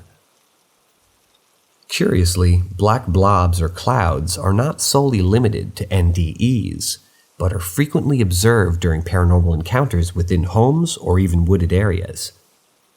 Furthermore, they emit an unmistakable scent of smoke and sulfur. It's interesting to note the parallel between these manifestations and phenomena associated with alien encounters or poltergeist activities. In fact, they share striking similarities with descriptions of interdimensional beings. This correlation leads me to ponder a thought-provoking question. Could these black blobs, devoid of physical bodies, actually be interdimensional beings?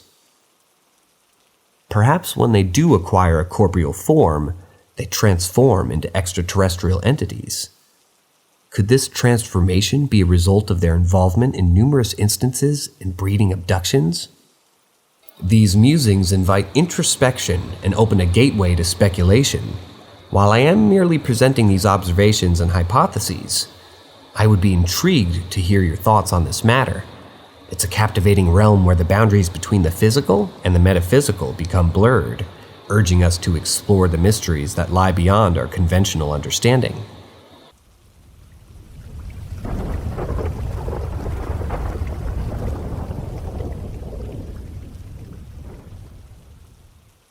Ghosts Down Under, my ghost tour of Pentridge Prison, Coburg, Victoria, Australia.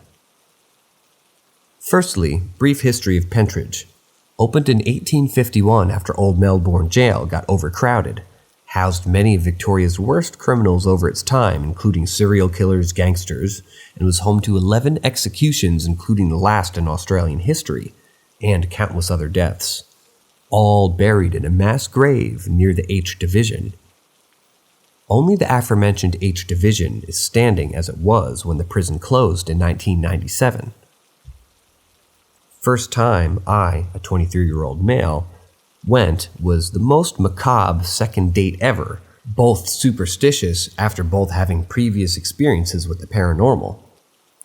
The first thing I noticed when I entered the building was it felt odd.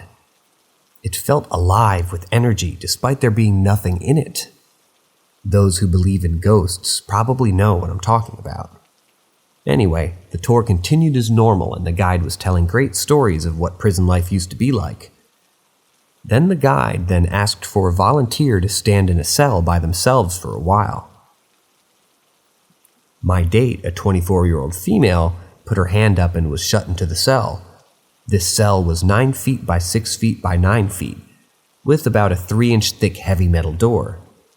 This cell had a pentagram on the floor, but only for effect, as there were no recorded Satanists or associated rituals in the prison at any time.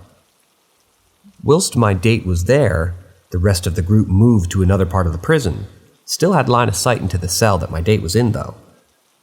About 2 minutes after, my date came barging out of the cell saying, "Nope, nope, nope, nope, nope, nope, nope," and was clearly frazzled.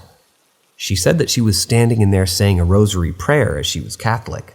She said that she immediately felt as though she was not alone and was being drawn into the back right-hand corner of the cell. She started to struggle to breathe, although she managed to focus on taking deep breaths and the feeling subsided. But then she felt a warm breath on the back of her neck, which promptly made her leave. The cell belonged to an American-born serial killer, Eddie Leonsky, aka the Brownout Strangler, who murdered 3 women in Albert Park during his deployment to help the Australian war efforts in 1942. Here's where things get interesting. Leonsky was known for getting drunk and singing in a high-pitched womanly voice at pubs at night, which made him a bit of an attraction for fellow pub-goers, and many started singing along with him. All 3 women that he murdered were one of those people who sang along with him. Leonsky confessed to liking those women's voices as they were vaudeville performers or professional vocalists, so as they were taking their dying breath, he would physically suck their breath out of their mouths with the hopes of gaining their vocal skills. My date was a trained opera singer. I personally didn't have anything super noteworthy happen aside from getting a super heavy feeling in my stomach and chest when I was in the cell of the former Surrey Road gang leader, Mark Chopper Reed. My date also had a similar feeling in the adjacent cell, and the night was capped off by a jump scare from a mannequin that was placed right in the doorway of a closed cell that the tour guide said to look in, as well as a plaque with information about the history of the prison, where there was a guide also well aware of the mannequin and was laughing when the group had a mini heart attack after opening the cell door. The second visit was about 6 months later, with my now long-term girlfriend, 23 years old. This time, the prison felt different. It felt obscenely heavy. Felt like we weren't wanted in there, and at this point my girlfriend grabbed my hand, looked at me, and took an exasperated breath. The tour started, and my girlfriend promptly took me to the back of the group so that way she could lean on the wall, as she said her knees started to get the shakes. We were standing there for roughly 5 minutes, and she whispered in my ear that she needed to step outside. So I excused myself from the group and took her outside and sat down. She then explained to me that she was starting to black out and felt like that she was completely drained of all energy. And she visually looked pale, which takes a lot considering that she's from Zimbabwe. I prayed for her protection. We're both Christian, and I convinced her to go back, as it was an expensive tour, and we had only really been there for 5 minutes of the 90-minute tour. She apprehensively agreed, but clung to my arm the whole night, to the point that I started to lose circulation in my arm. I did stand by myself in a few cells, and it seemed random what cells had chest-crushing heaviness or not. In fact, I think the main foyer area was heavier than the previous hot spots, as I felt nothing in Eddie Leonsky's cell. Apparently he doesn't react to men in his cell. Coward in life, coward in death, I guess. And Chopper's cell felt like a friendly respite. Makes sense as he was known for his humor and charisma. Even the cell reserved for death row inmates was quiet. I did take a photo, which does have an unexplained shadow that was unfortunately lost when I changed phones. Convenient, I know. I want to make this very clear, though. I fully believe in keeping an open mind and not jumping to conclusions when it comes to the unknown, such as ghosts. I am fully open to constructive criticism, and I can't say for certain that what I experienced was actually paranormal, despite me believing that it might be. All I want is respect on both sides of the argument, as I've experienced skeptics calling believers psychos, and other toxic comments purely based on their belief in the paranormal. Keep it civil, and raise each other up with healthy discussion rather than cutting each other down, eh?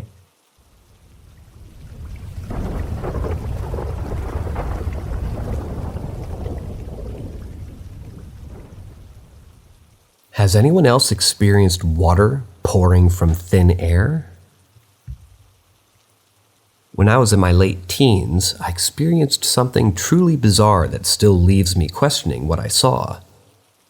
As a notorious night owl, it wasn't unusual for me to be up and about in the early morning.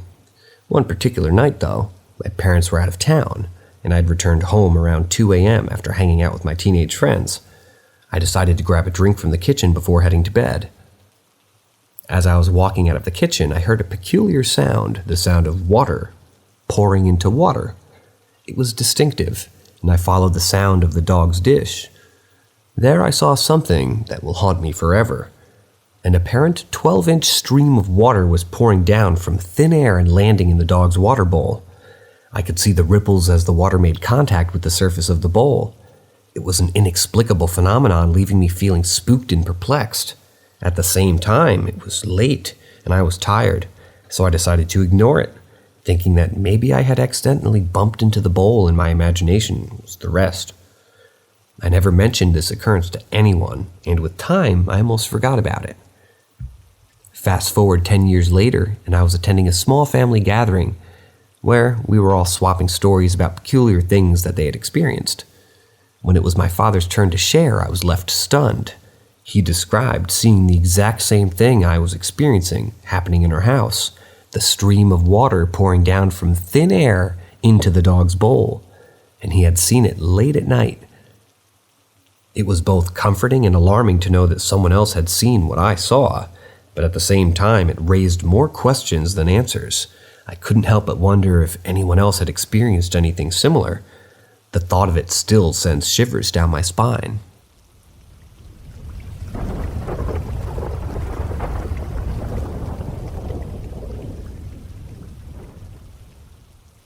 I still don't know what I saw years ago, and I'm at a loss for answers. About a year ago, my wife and I were invited over to my grandmother's apartment. She was developing mobility issues, and she needed our help. That night was particularly challenging as my grandmother was quite stubborn, and it was close to midnight. Both my wife and I were exhausted, but we didn't want to leave her alone. We helped her to the bathroom and then moved her to her bed. That's when something strange happened. Out of the corner of my eye, I saw something black and quick and small dart across the room. At first, I thought it was one of my cats, but when I went in the direction to where it went, there was nothing there. My wife noticed how annoyed I became when I first saw it, but I chalked it up to being tired and I didn't say anything. The next day, we were back at my grandmother's place again, helping her out around the same time.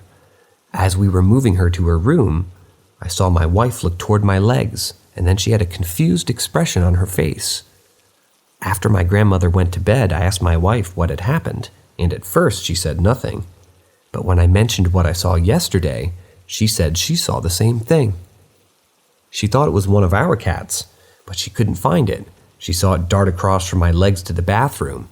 I have no idea what it was, and neither does she. At first, I was hesitant to say ghost or anything like that because I'm an atheist, and I've always tried to see the rational side of everything. But I got nothing. Our cats were upstairs. There were no mice or rats, and there were no medical issues on our end that could have caused us to see something like that. Despite my rational nature, I couldn't shake the feeling that something strange was going on. I started to wonder if there was something in my grandmother's apartment that we could not see. Maybe there was a ghost or some other entity that was playing tricks. I didn't want to scare my wife or my grandmother, so I kept these thoughts to myself. Over the next few days, we continued to help my grandmother out, but I couldn't shake the feeling that something was wrong. I started to pay closer attention to my surroundings, looking for any signs of movement or anything out of the ordinary. Yet there was nothing. As days turned into weeks and weeks turned into months, I started to forget about what had even happened. Life got busy and I didn't have time to dwell. But every now and then, when I was alone, I would think back to that night and wonder what it was that we saw. Looking back on it now, I still have no idea what it was. Maybe it was just my imagination, or maybe there's something else going on there. Either way, it was a strange experience that I'll never forget.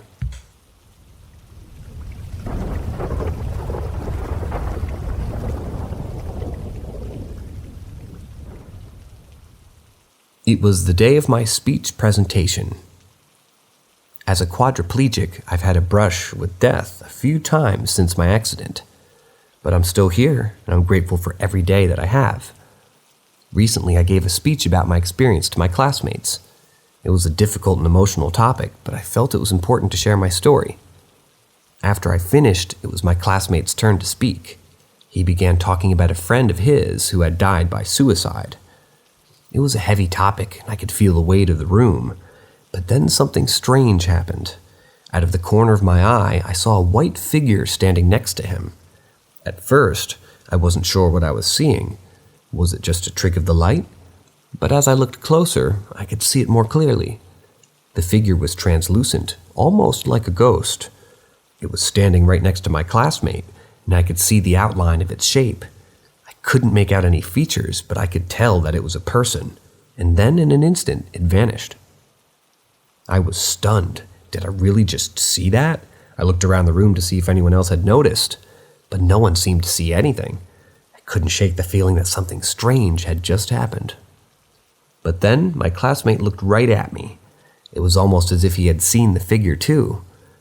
We didn't say anything to each other, but I could tell that he knew something had happened. To this day, I still wonder what that figure was. Was it a ghost, a hallucination, or was it something else entirely? I like to think that it was my classmate's friend, reaching out to him far beyond the grave. Maybe he was just trying to tell him that everything was going to be okay. Whatever it was, though, it's a moment I'll never forget.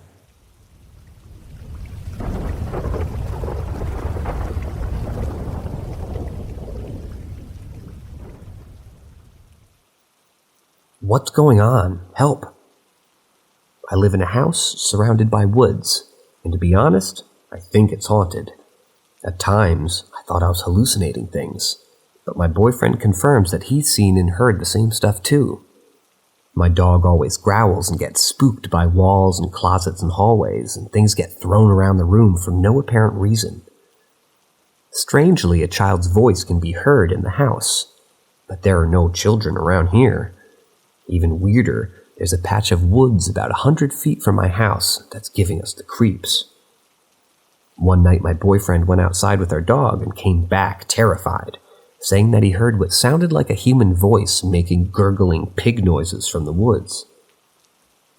We decided to walk to the gas station at 1 a.m. the other night, and as soon as we approached the woods, around 50 or 70 birds started chirping loudly. Morning birds, mind you. But when we got closer to the woods, they stopped chirping all at once, and it gave us the heebie-jeebies. At night, we often hear children laughing in the patch of woods, but it's not just us. Even our neighbors have heard it too. We tried to record it once, but the laughter stopped the moment we took out our phones. And let's not forget about the screeching and yelling sounds, which we think might be an owl or a fox, but we're not completely sure. What's even more unsettling is that I feel like whatever's haunting our home is following me.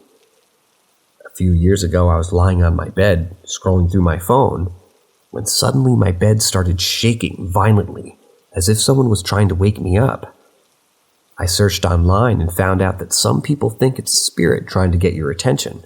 No, thank you. When I was 10 years old, I was trying to fall asleep when I felt someone sit on the edge of my bed. I hid under the covers and peeked out hesitantly, but no one was there. I didn't have any pets back then, so I couldn't have been them. I feel like I maybe have this ability that I can sense bad energy, and I can vibe things really well. I always know when I'm being watched, and I get these symptoms almost every time something bad is about to happen.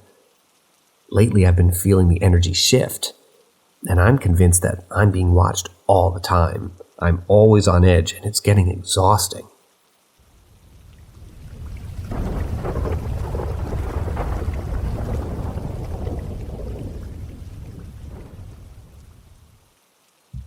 Weird experiences. Any advice? I've been having some really strange experiences in my home lately, and I'm not quite sure what to make of them. I've lived in Idaho for about 5 years now, and up until a couple months ago, never had any weird happenings to speak of. For a little bit of background, I live with my parents and 3 younger siblings in a pretty typical suburban home. I've always had a bit of a messed up sleep schedule, so I often find myself staying up at night. I usually spend my evenings playing The Sims on my laptop while I was in bed, and I've gotten into the habit of leaving my window cracked open just a little bit to let in a cool breeze. My window is directly to my right next to my bed, so it's pretty easy for me to hear what's going on outside. About 2 months ago, I experienced the first of several strange occurrences. I was laying in bed playing on my laptop when I heard a sudden piercing shriek come from outside. My blood ran cold and I froze, unable to move for several seconds. Finally, I managed to shake myself out of it and rationalize that it was probably just my husky chasing some raccoons or foxes, and we have a lot of those in our area. Yet, as I lay there, I began to feel more and more anxious. I got up and went downstairs to check on stuff, thinking that maybe seeing the dog and the rest of the house would maybe calm me down. When I got downstairs, I saw my dog just staring at the doggy door we had for him. He was completely still and silent, which was really unusual for him. As I approached, he started growling low in his throat, his eyes fixed on the door. This really freaked me out, but I tried to tell myself that it was just a dog being weird, and it was 4 a.m., and I knew my mom would be up in an hour or so, which helped me feel a little bit more at ease. But as I lay in bed trying to fall back asleep, I couldn't help but feel curious about what I'd heard outside. I know it was a stupid idea, but I was dying to look outside and see if there was anything out there. Eventually, I couldn't resist the urge any longer. I got up and walked to the back door, turning on the backyard light before opening a door a crack. The light wasn't very bright, but it was enough for me to see that there was something underneath my sibling's trampoline.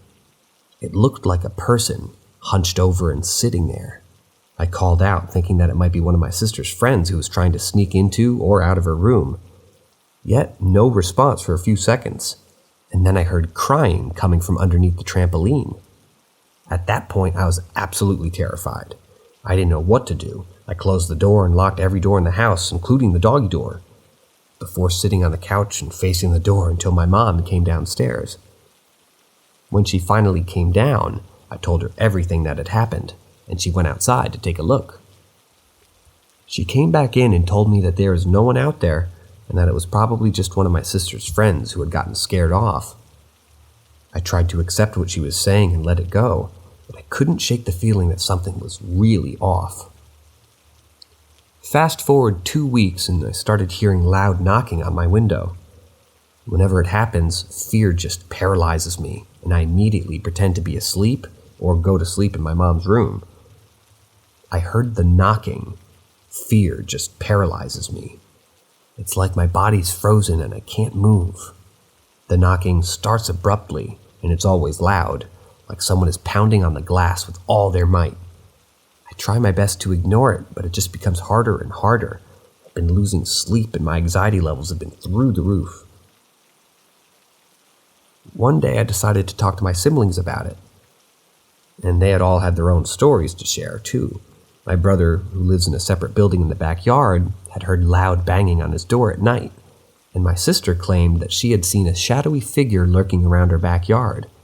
I was surprised that they had experienced similar things, but at the same time, it made me feel better that I wasn't alone. I started researching online to see if there was any explanation for what was happening. I read about paranormal activity and ghost sightings, but I wasn't sure if I believed in that kind of stuff at all. I also looked up stories of burglaries and break-ins in the area, but nothing matched the strange occurrence in our home. One evening, the knocking was particularly loud. I mustered the courage to look out my window. I slowly got out of bed and crept toward the window. My heart was pounding, my palms were sweaty. As I got closer, I could feel the chill in the air, and I shuddered involuntarily. When I reached the window, I took a deep breath and slowly pulled back the curtain. What I saw made me gasp in horror. There, standing just outside my window, was a figure dressed in all black with a hood covering their face. I couldn't see their features, but I could feel their eyes on me, watching me.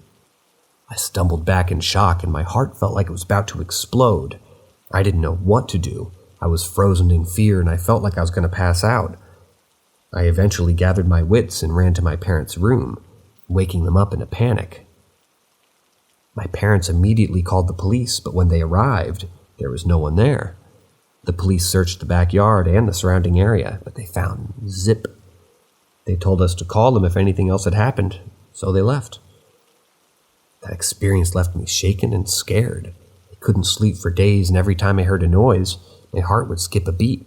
I didn't know who or what was behind the strange occurrences in our home, but I did know that I never wanted to see that figure outside my window again. I still don't have any answers, and the fear of the unknown still haunts me to this day.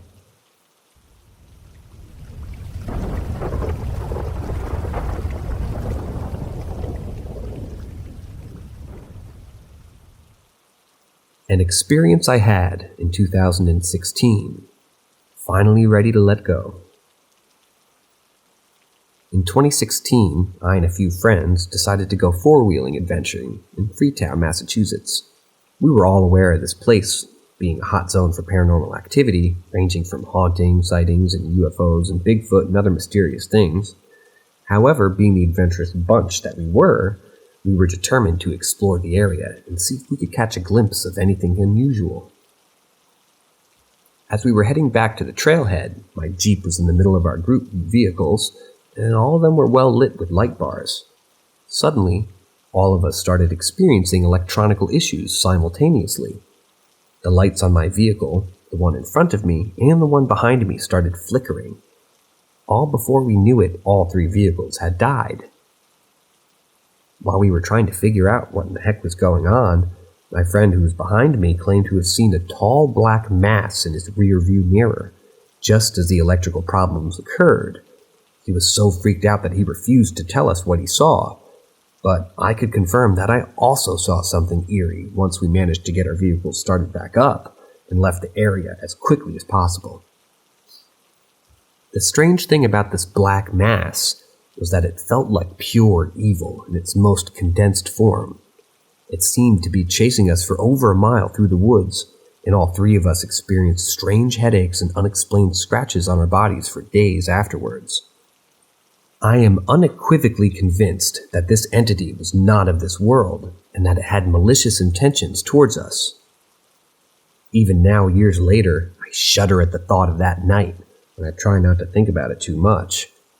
It was an experience that left me feeling haunted and unsure of what lies beyond our world. I hope never to encounter anything like that ever again.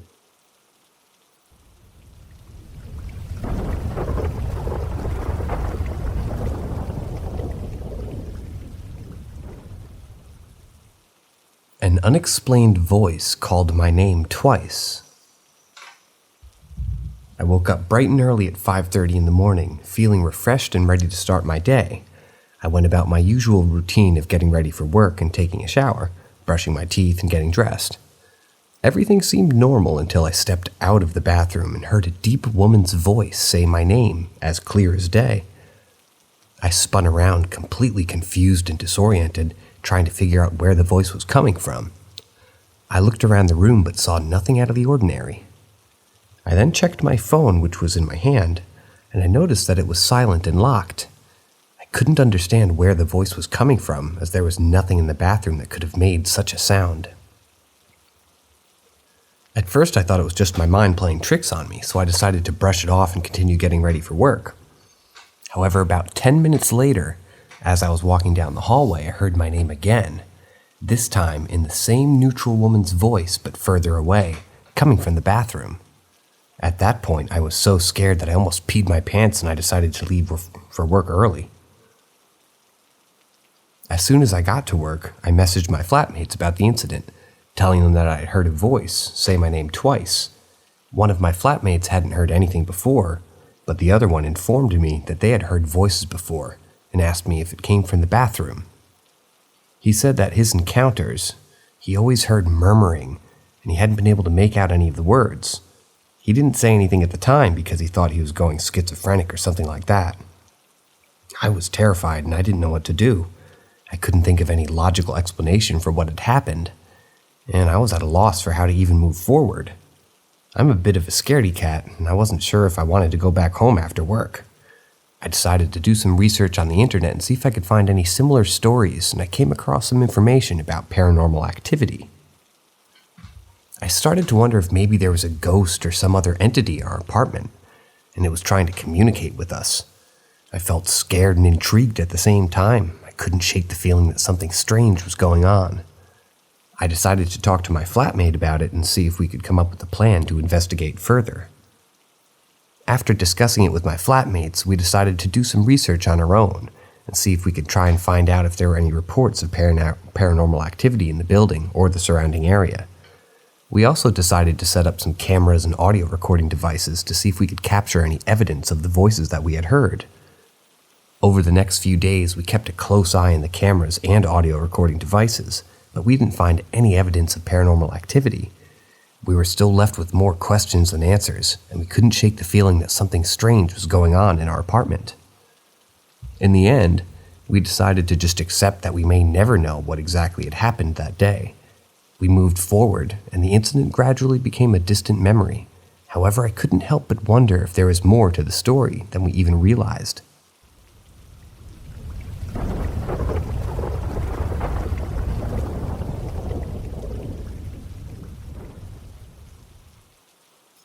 Pretty weird experience I had a couple years ago. When I was a kid, my brother and I were practically inseparable. We did everything together, from playing baseball to soccer and even hockey. We were only a year apart, so it made sense that we played on the same sports teams. It was awesome having a built-in best friend and teammate. One summer day, we went to a camp together, and halfway through the day, we had lunch. After lunch, I couldn't find my brother. I remember walking around with the lifeguard, who was also my babysitter at the time, trying to find him. I was getting worried, and I started to ask her if maybe they drowned. Unfortunately, that's exactly what happened. I remember everything about the day in extreme detail, from them pulling him out of the water to the sound of my mom's cries when she found out. It's weird to think that I was only 5 years old at the time, and now I'm 21. The memory is still so vivid in my mind, and it's something that's stuck with me all these years. I always wonder why my brother would be like, how he would be, if he had survived that particular day. Fast forward a few years and I'm 16 years old. My mom, my 4 younger siblings, and I had gone to McDonald's. And when we got home, I was doing what normal teenagers would do, taking pictures and sending them to my friends on Snapchat. I wasn't really paying attention to what I was taking pictures of, but something told me to look closer at one of the photos. As I looked at the picture, I couldn't believe what I was seeing. It was like an exact version of my little brother, but older. He looked tall, even taller than me at 5 years old. He had the same hairline and the same nose. It was like he was there, standing right in front of me, but I knew that couldn't be possible. I showed the picture to my mom, and she couldn't believe it either. We both just stared at the photo in awe. It was like my brother was trying to tell us something, or maybe he was just trying to remind us that he's always with us in spirit. Regardless of the reason, seeing the photo was a moment I'll never forget.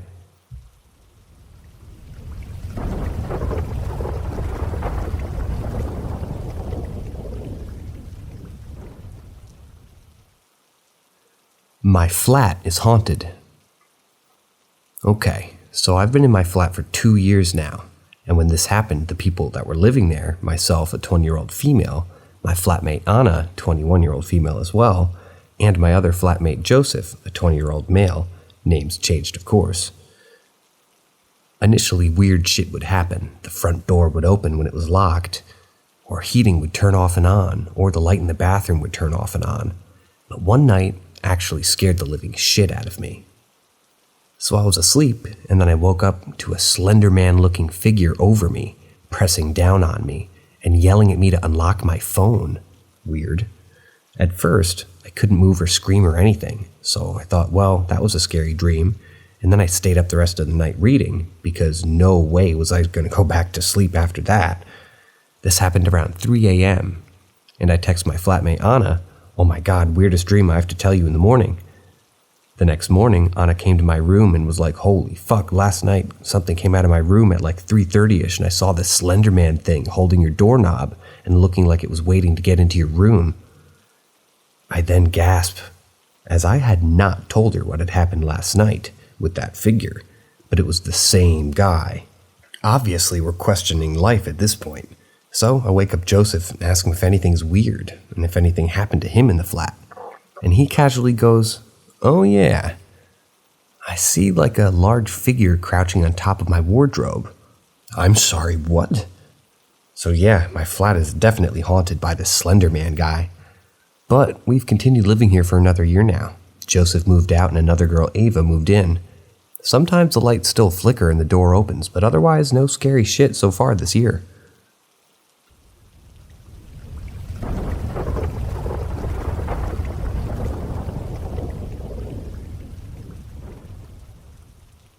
Face to face with a shadow person. When I look back at my life, one of the most significant events that occurred happened in the summer of 1995 when I was just 14 years old. It was a beautiful day, the late afternoon around 4 p.m., and still very light outside. I was in my mom and dad's house, standing near the back door in the kitchen, and my dog was with me. I had just put some scraps from my tea in his bowl, and he was eating his food when suddenly something strange happened. My dog lowered his head, bared his teeth, his hackles stood up, and he started growling. Now my dog was a wire-haired fox terrier Jack Russell cross, and he was usually very placid and mild, so this behavior was highly unusual for him. As I stood up straight, I noticed my shadow on the wall near the door getting darker and darker until it was devoid of color, beyond black. It was then that I realized that my dog was not protecting his food, he was scared. As the shadow stepped away from the wall, it took on a fully 3D form, and it was only about a couple feet away from me. My dog ran away, but I was frozen with fear. I remember being around 5'4" at the time, and this thing was the same height as me. It had no facial features and a smooth outline. It had shape and form, but at the same time, it was so dark that it seemed like a void. I couldn't see any eyes, but I got the sense that it was looking at me. This being and I stood and stared at each other for what felt like 5 minutes, but probably mere seconds. I was terrified and it seemed shocked that I could see it. Suddenly, the being raised its arms up so that its hands were above its head and shot up into the ceiling into a puff of smoke, the same color as the being. The smoke dissipated as soon as it had appeared, and I could move again. I have no idea what I had seen, as I've never heard of anything like a living shadow, and I didn't know anyone who had seen something like that.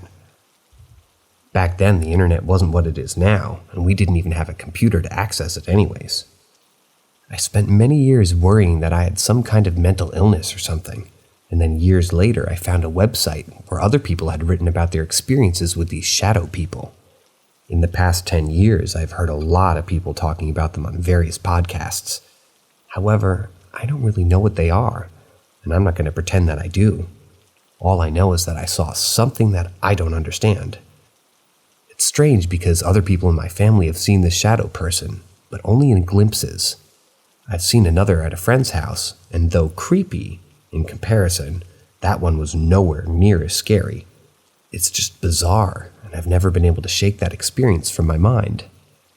Sometimes when I'm alone in a dark room, I can't help but wonder if that shadow being is lurking somewhere in the shadows, waiting to reveal itself again. It's a thought that still scares me to this day.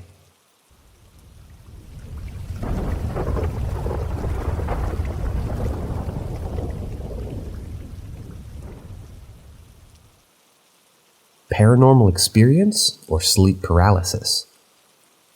When I was 14 years old, I had a sleepover with a few of my friends at one of their houses. We were all settled in the basement for the night, with me on the mattress on the floor, my sister on the couch, and my other two friends on the pull-out bed. It was pretty late when we finally went to bed around 1 or 2 a.m. In the middle of the night, I woke up and I saw something in the corner of my eye. I turned my head slightly and saw a dark silhouette of a man standing on the staircase, peering at us. Initially, I thought it was just one of my friend's dads or brother checking up on us. However, the shadowy figure began to move down the staircase and up to the pull-out bed where my two friends were sleeping. It just stood there, staring at them. Despite feeling tired and groggy, I couldn't help but feel a sense of unease. I watched as the shadowy figure slowly made its way towards us. This time it approached my mattress on the floor and stood over me, completely motionless. I felt like I couldn't move, and all I could do was open and close my eyes in fear. A few moments passed and I opened my eyes again. The shadowy figure was still there, except this time it was bending down with its face closer to mine. At that point, I started shaking uncontrollably and closed my eyes again, hoping that it would go away. The next time I opened my eyes, the figure had vanished. I knew that it wasn't a dream, but I still couldn't make sense of what I had seen.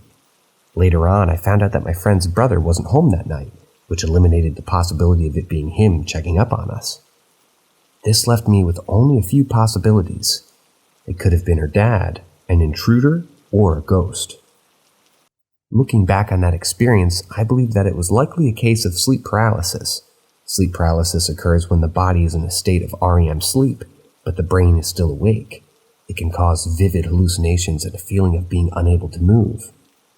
Regardless of what it was, the experience has stayed with me for years. To this day, I still think about that shadowy figure that stood over me in the middle of the night, wondering what it could have been.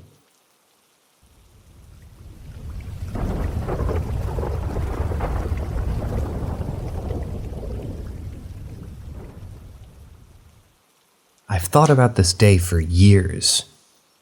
I can hardly believe this myself, but there was a time when my boyfriend and I were staying at my family's cabin in the woods. It wasn't exactly remote. The other cabins nearby and a popular lake close by as well. We were getting ready to leave around 5 a.m. so I could drive into work when something caught my eye. I slammed on the brakes and there it was, a creature. It's hard to describe, but it was huge, maybe 6 or 7 feet tall, and it walked slowly out in front of my vehicle. It was staring at us, as if it didn't care that we could see it. Its arms dragged along the ground as it's hunched over, and it was so skinny that we could see its ribs. It was completely hairless, and even though my headlights shone on it, I couldn't make out its face. As it crossed in front of us, it disappeared behind a car at another cabin across the little dirt road. The creature just stood there, watching as we drove away. I was in shock, and my boyfriend and I were the only ones who had seen it. After that day, I refused to stay there again, but my father didn't believe me until strange things started happening. My dad heard something big running on the roof one night, but when we went outside to look, there was no one there. On another occasion, he heard a loud knock on the bathroom window, which would have been impossible considering it was about 10 feet off of the ground. When he went outside, no one there again, and nothing that could have been used to reach something that high. It wasn't until then that my father started to believe me. I've thought about what I saw for years now, and it still perplexes me. I've been asked why I didn't run it over, but the truth is, I didn't feel threatened by it. It was like the creature was just curious. Plus, I was in shock. Things like that aren't supposed to exist. I've searched online for any information that could explain what it is that I saw, but I haven't found anything conclusive. Some people have suggested that it might have been a Bigfoot, but I'm not sure. All I know is that what I saw was unlike anything I've ever seen before, and I hope never to see it again.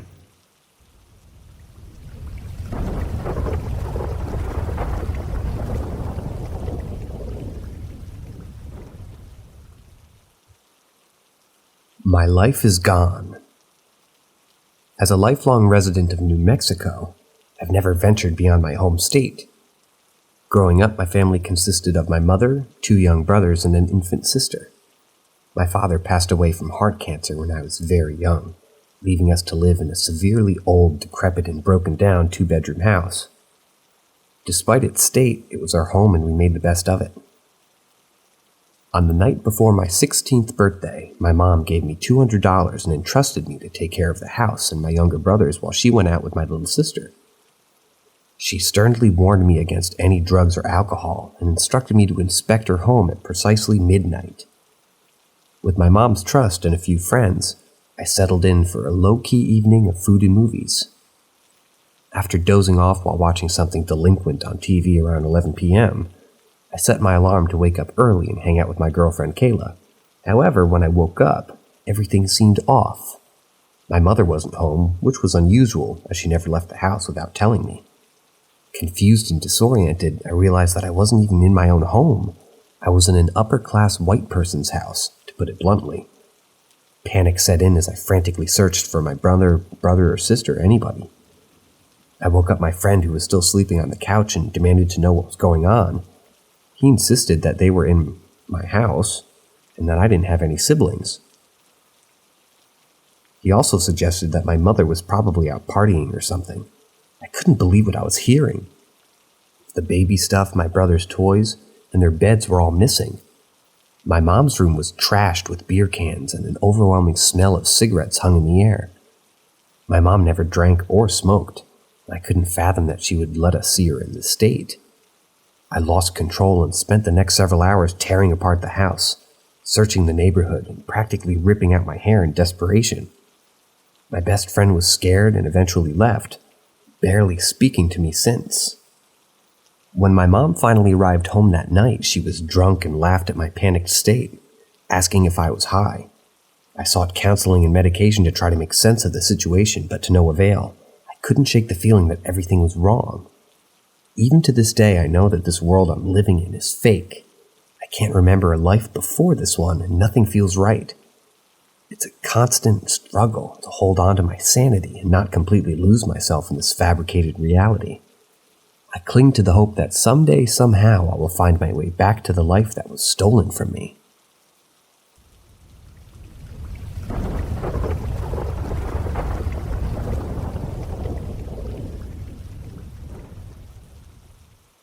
My grandpa. I'd like to share a personal story that I hope will bring a smile to somebody's face. Growing up, I never knew my dad. It was just me, my mom, and my grandparents. My papa was like a father figure to me, and I was really close to him. Little did I know that he was battling cancer, and he never told us until he had only about a month left to live. I didn't see the signs, and he hid it so well that it was just too late by the time that we found out. I was only 8 years old at the time, and things were really tough. I became paranoid, and I started sleeping with hammers and screwdrivers underneath my pillow, thinking that it was my responsibility to protect everyone. I felt like I had to be the man of the house and take care of everything. About 2 weeks after my papa's funeral, something incredible happened. He spoke to me. I know it sounds crazy, but I swear it's true. I woke up at around 2 a.m. and said that everything would be okay. He promised that he wouldn't let anything happen to us, and that he would always be watching over us. That night, I finally felt peace at night. It was like a weight had been lifted off of my shoulders. I knew that everything would be okay. Even though my papa wasn't physically with us anymore, I knew that he was still watching over us and protecting us from harm. As I got older, I realized that my papa had given me a precious gift that night. He had given me the gift of faith and hope, and I knew that I could always count on him to be there for me, even when he wasn't physically present. To this day, I still feel his presence in my life, and I know that he's always looking out for me. How about you guys?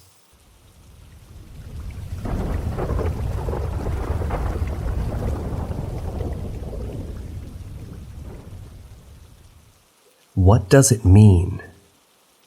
When I look back at my high school years, I remember feeling quite disillusioned with the Catholic faith that my family had instilled in me. Seeking something different, something that would make me feel more connected to the spiritual world, I decided to explore Wicca. At the age of 15, I dabbled in it a little bit, and I even attempted my first and only spell. All I remember about that spell was that I had a blue candle lit, and I recited a long poem. That night I had the most peculiar dream. I found myself in a type of gala, and someone asked if I wanted to see my husband. Intrigued, I followed this person, and there he was, tall, pale, and with jet black hair. Then I woke up. As time went on, I found that I kept having recurring dreams of this man. Sometimes he appeared as smoke, and other times he appeared as a person. The most vivid dream I had was when he told me to communicate with him through mirrors. It freaked me out, and I never dared to try it. Throughout the years, I had 2 failed relationships. The first one was amicable. We simply fell out of love but remained good friends. The second one, however, was quite traumatic. He was abusive and there was nothing salvageable about our relationship. Through it all, though, I couldn't shake the feeling that the man in my dreams was somehow connected to my fate. Now at the age of 36, I still sometimes think about that dream and wonder what it all meant. Did I really see my future husband? Was it all just a coincidence?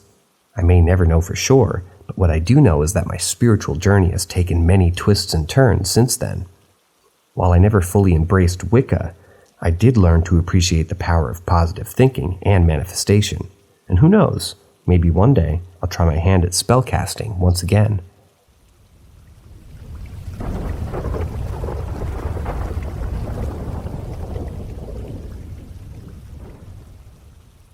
Tales of the SydTheZukaota.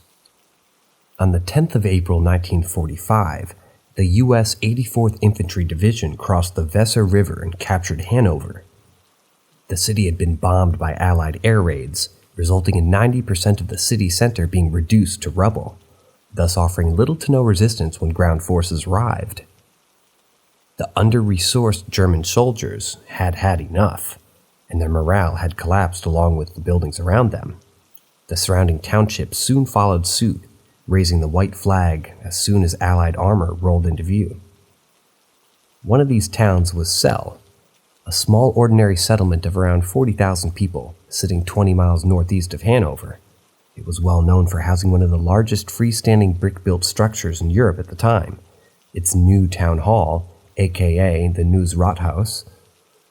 While its name is rather unassuming, there's something unusual about that concrete behemoth. A U.S. Navy diver's account. The town of Celle surrendered on the 12th of April 1945. Similar to the case of Hanover, there was no resistance from German forces or the civilians residing in the bombed-out buildings.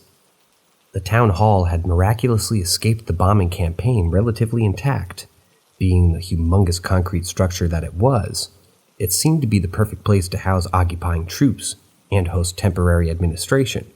After all, it had already served as a barracks for German troops, and had even housed an SS battalion. While the building comprised 5 floors above ground and 5 floors below, the Allied forces lacked access to the lower levels, as they had been completely flooded with water and sealed with concrete. This immediately kindled the curiosity of the commanding officer, as the SS had been hiding stolen precious artifacts and evidence of war crimes under artificial water bodies. In the next few days, he would make a determined effort to ascertain exactly what the Germans had attempted to cover up. On the 15th of April, a special request of Lieutenant General Brian Harrocks, 3 U.S. Navy divers arrived at Celle with the intention of exploring the submerged depths of the building. Due to the obvious dangers, each diver was tethered by a line to the surface and sent down at different entry points. What took place over the next 30 minutes is not fully understood, but what is known is that 2 of the divers never made it back to the surface. Their tethers were retrieved, but not their bodies. The 3rd diver who resurfaced raved like a lunatic. When he finally came to his senses after a couple of hours, he reported his findings. The floors and walls of the lower levels were allegedly painted in black, with strange runic symbols and pentagrams etched upon them. With operation theaters and patient beds, the rooms held a resemblance to hospital facilities. On the 3rd level down, the diver had seen mutilated corpses strapped into chairs. Some had their abdomens ripped open wide, or all of their limbs removed, while others had goats' heads attached to their bodies in place of their own. While his descriptions were terrifying enough, he spoke in whispered tones about how he had seen them all moving, as if they were still alive. This sight caused him to panic and swim back to the surface before a dark, cloudy mass chased him through the water. As expected, the diver was never the same again and was soon discharged from the Navy. The commanding officer was reluctant to investigate further as he didn't wish to put any more lives at risk. But as Celle was in the British zone of occupation, time was running out. With the help of his crew, he tried pumping out the water, but the SS had flooded the building by breaking one of the walls, evidently allowing groundwater to seep through. Eventually, the building was formally handed over to the British Army, and the commanding officer was relieved of his posting at the site. The basements were sealed over with concrete shortly after. Tales of the Paranormal. During the Cold War, Cell became a significant military town, staging a notable contingent of NATO forces. The small town was converted into a permanent barrack and housed regiments from the British and German militaries. The stories regarded the flooded levels and the fate of the U.S. Navy divers arriving during this period. While many believed them to be nothing more than urban legends, no one could get away from the fact that the access to the basement floors was indeed restricted. Most stairwells leading down to the lower levels had been hastily filled with concrete, and the tops of handrails can be seen protruding from the floor. A young recruit by the name of Martin Fox woke up one night to find the ceiling of his bedroom inches from his face. Initially, he assumed it was a prank played by his roommates, but when he realized his bed was floating several feet above the floor, he screamed his lungs out before he and the bed came crashing down. A soldier named Stephen Daly reported that his first night in the building as a new recruit, he saw silhouettes of people walking back and forth outside his windows. Assuming them to be the soldiers on patrol, he didn't pay much attention to it, but the next morning he realized his window is actually 7 feet above the ground on the outside of the building. Stephen was stationed for 4 years in Cell, and he reported experiencing all kinds of strange occurrences. There were instances of people hearing German whispers in locked and empty rooms. A sergeant major was utterly stupefied in the early hours of one morning when he witnessed a column of German panzer tanks move near him in complete and utter silence. To add to the strangeness, soldiers reported having their rooms vandalized even though they had been locked and secured in the intervening times, and no one else had even been there. Dark, shadowy figures stand at the edge of the bed, and the hallways had become a normal thing. Furthermore, there had been an unusually high rate of suicide amongst the men stationed at the town hall. There were certain rooms on the upper levels which were said to have pentagrams etched onto the floors and walls. Recruits who spent a night in these rooms ended up taking their own lives. After undergoing psychological evaluations, a considerable number of soldiers were also discharged on medical grounds. Many of them had become deeply depressed during their tenure in the station.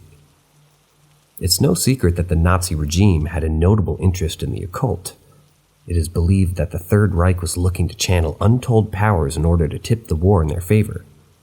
Rumors suggest that the Spear of Destiny was stolen from a museum in Vienna to aid in the summoning of dark forces that the German naval commanders employed, and they used a dowsing of it in an attempt to locate British submarines and merchant vessels. Adolf Hitler himself was no stranger to paranormal experiences, recording such instances in his private journals many times. The study of witchcraft was high on the agenda for the German elite, and the Cell News Rathaus was said to be one of the many sites across the country where the SS carried out such research. There were tales about how the SS was summoning dark and sinister forces in the rooms situated on the lower levels of the building. Jewish prisoners were allegedly being horribly mutilated in order for their bodies to become more accepting of demonic possession. Reportedly, the building itself has cult symbolism running all the way through it. Many believe the townhouse served as a gateway, which amplified the effects of such practices. An anonymous German, whose father had been stationed there during the war for years, had a bizarre story to tell. He recalled how his father had told him that the SS had been attempting to bring soldiers back from the dead, allowing demonic entities to possess the deceased and use their bodies as vessels. His father went on to describe how in attempts at doing this had been successful, but that these reanimated corpses apparently had no sense of honor or loyalty, and the research in the area was abruptly halted. There was no doubt that the townhouse does have floors below ground, which are inaccessible and have been covered up with concrete. But if the tales of submergence are to be believed, how practical would it have been to fill in the equivalent volume of a football stadium with water? After all, burning the building would have been far quicker and easier method of destroying every evidence, or anything that was going on there. But if the SS were the only one trying to quarantine their creations and not trying to hide evidence, then their choice seems to be plausible. but the likelihood of unfolding the exact reasoning is non-existent. The sheer amount of paranormal activity that soldiers experienced whilst on the base is far too much to dismiss. This likely supports the idea that something sinister was going on in this maze of dark halls and rooms of its lower levels at some point during its history. But whether it had connections to the occult or otherwise is up for debate. That being said, there seems to be possibly a logical explanation for the events at Cell News Rathaus. The 2 lost U.S. Navy divers could have been trapped in the confines of claustrophobic sections of the building's lower levels before succumbing to exhaustion. The 3rd diver could have been a victim of nitrogen narcosis, a condition which is commonly caused by inhaling compressed nitrogen gas. The condition is known to cause hallucinations in scuba divers. When the paranormal phenomenon reported in the building are taken into consideration, it can be attributed to the township's dark history. Cell had been a scene of unwavering tragedy, where thousands of innocent people lost their lives in a barbaric manner. Bergen, a suburban district of Cell, played host to the infamous Beslan concentration camps. Many Jewish prisoners were being transported by rail into the town center before being dispatched to Belsen. Knowledge of these aspects could have had a negative impact on the servicemen's moods and behaviors, giving rise to the tales of the paranormal. Militant forces vacated the premises entirely in 2012 and the building was repurposed as originally intended. Sections of it were converted into a hotel, which has seen positive reviews from visitors on travel websites. Some of the guests suggest that the strange happenings in the building have not stopped, often reporting the sounds of jackboots marching in the hallways.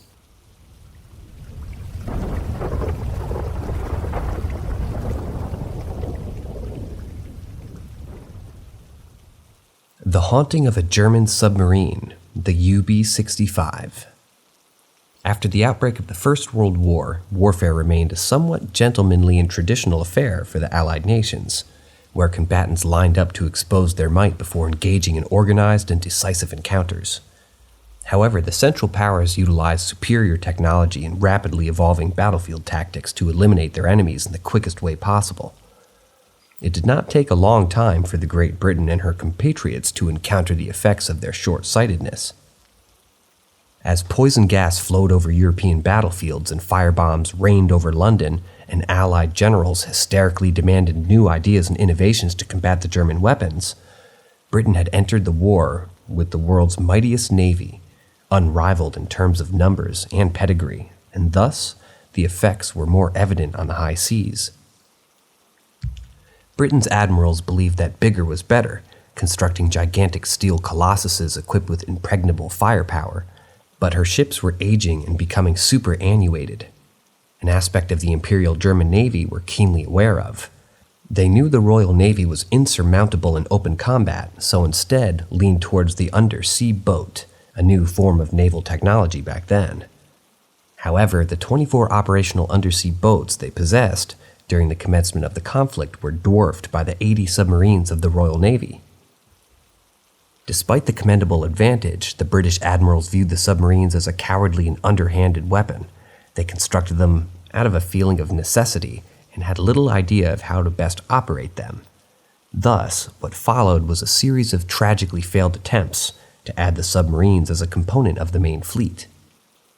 On the 22nd of December, 1914, the 7th Cruiser Squadron, commanded by Rear Admiral Arthur Christian, was confronted by the German submarine U-9 in the North Sea.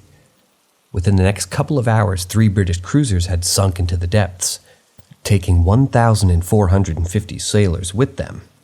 The following spring, RMS Lusitania was sunk by a U-20 near the Irish coast, claiming 1,198 lives. Over the next 6 months, tons of shipping would be decimated by undersea boat activity, leaving the Royal Navy seemingly powerless to retaliate. At its peak, the undersea boat fleet consisted of 142 operational submarines, and their commanders were viewed as the aces of the German armed forces. In the early days of August 1917, UB-65 became a member of the fleet. Background. Designed to operate in close proximity to coastlines, UB-65 had the ability to hold up to 10 torpedoes. But even before her hull had touched the water, she had gained a terrifying reputation as one of the unluckiest vessels to ever be released into the sea. Like most other vessels in the fleet, UB-65 was built in the Vulcan shipyards in Hamburg. But unlike the others her time was constructed, was plagued by unusually high numbers of accidents. While the U-boat's keel was in the process of being laid, a couple of dock workers were mashed by a failing girder. While one of them succumbed immediately, the other remained trapped under a huge metal mass for a little over 2 hours. His agonizing screams echoed around the shipyard before the unfortunate man eventually met his painful demise. A few months later, after the boat was scheduled for its first test, another tragic incident followed. 3 engineers were missing at the end of the working hours of the day. They were later found lying dead in the motor room, having been suffocated by diesel fumes leaking from a fault in the engine. Even after the submarine eventually left the dry dock, things did not seem to change. On her first test run, a squall suddenly raised out of nowhere before washing one of the sailors overboard, never to be seen again. Apart from these tragic deaths, the submarine was also plagued with technical difficulties. During another test run, one of the ballast tanks malfunctioned, thus causing the undersea boat to crash down into the seabed. After 12 hours of desperate attempts, the crew were finally able to resurface the vessel. On a further sea trial, a gas leak killed 2 more crewmen. These events formed a general opinion of the boat being cursed. After the new submarine was commissioned on the 18th of August, 1917, a crew of submariners led by Martin Schell was assigned to the UB-65. As the young commander restlessly drilled and trained his crew, he remained confident that the thrill of stalking the enemy would focus their minds, but the events that followed would prove otherwise.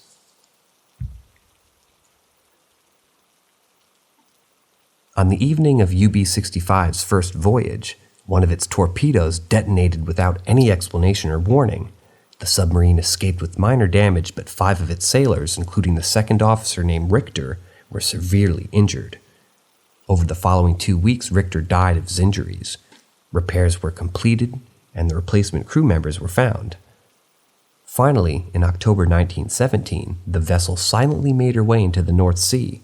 Her first mission was greatly successful, as Schell sunk 5 enemy vessels.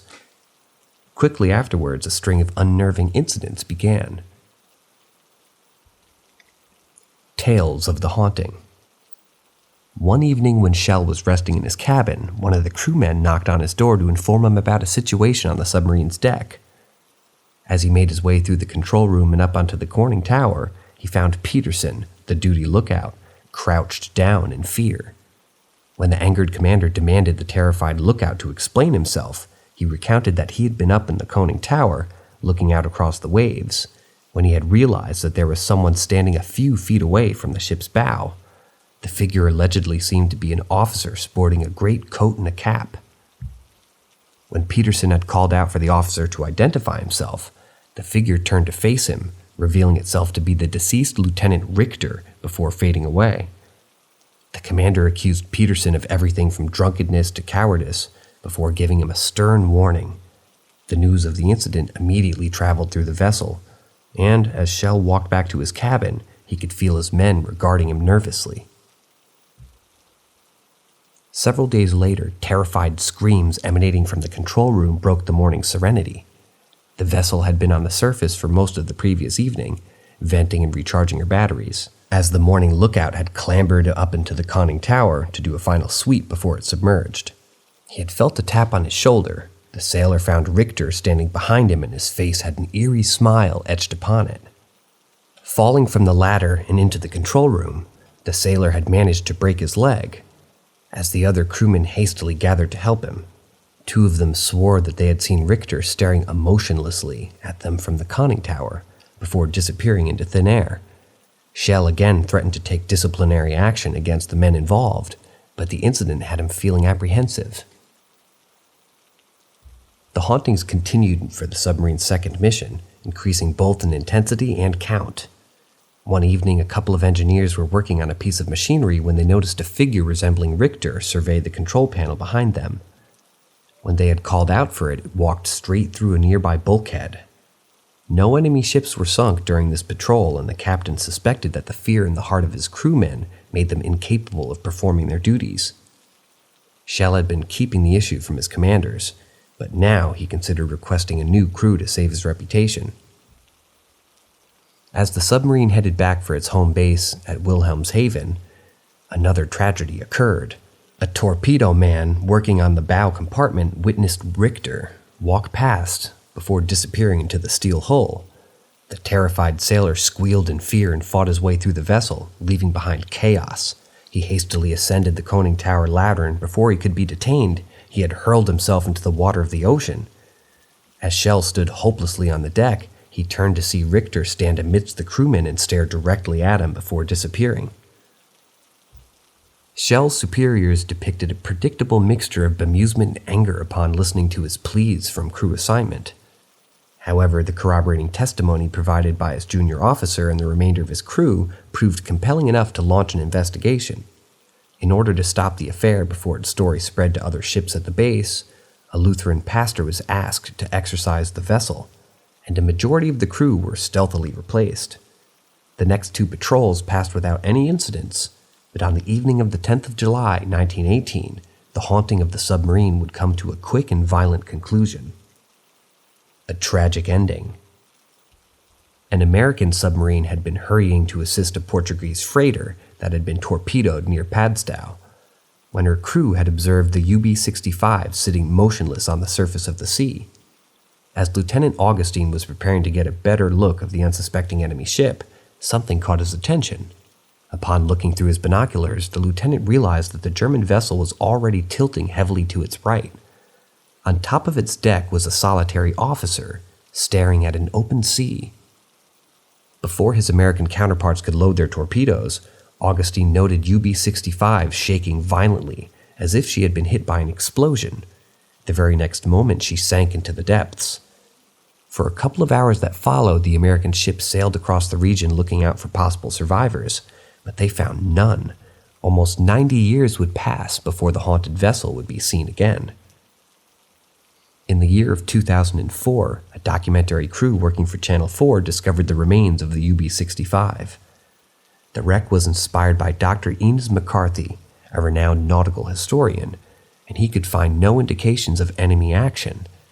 The ship's aft hatches were open, suggesting that at least some of her members had tried to escape the sinking vessel. So did the spirit of the submarine's deceased second officer play a role in her exploration? Her first crew members certainly believed so.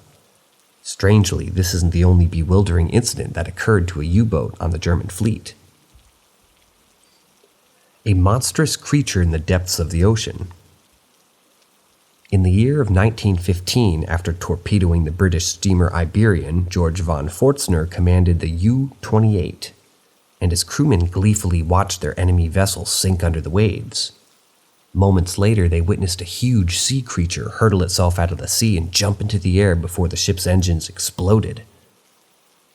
On the 30th of April, 1918, 2 months before the loss of the UB-65, HMS Coreopsis encountered the UB-85 at the coast of Belfast.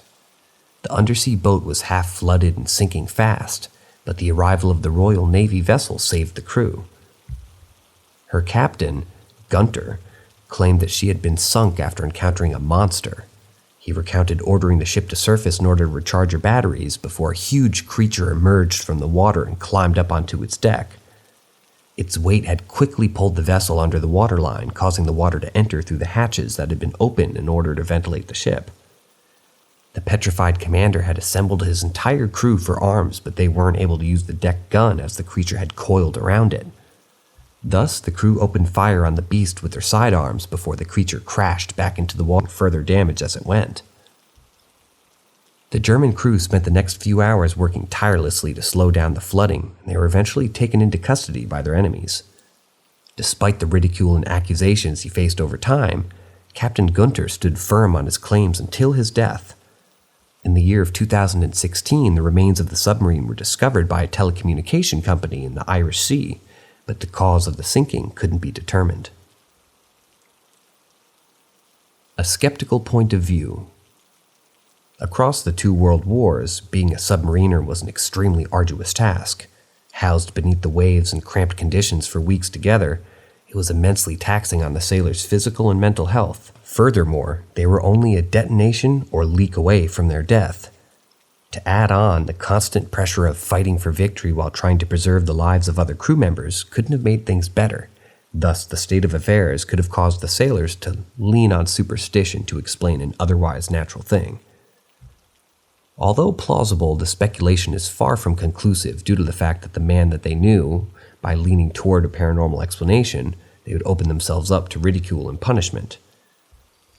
These are happenings that were witnessed and verified not just by individual members, but entire crews. Moreover, it can be argued that the soldiers who made these reports had nothing to gain from fabricating them except ridicule and abuse. Examination of their remains seemed to rule out the involvement of actions of their enemies.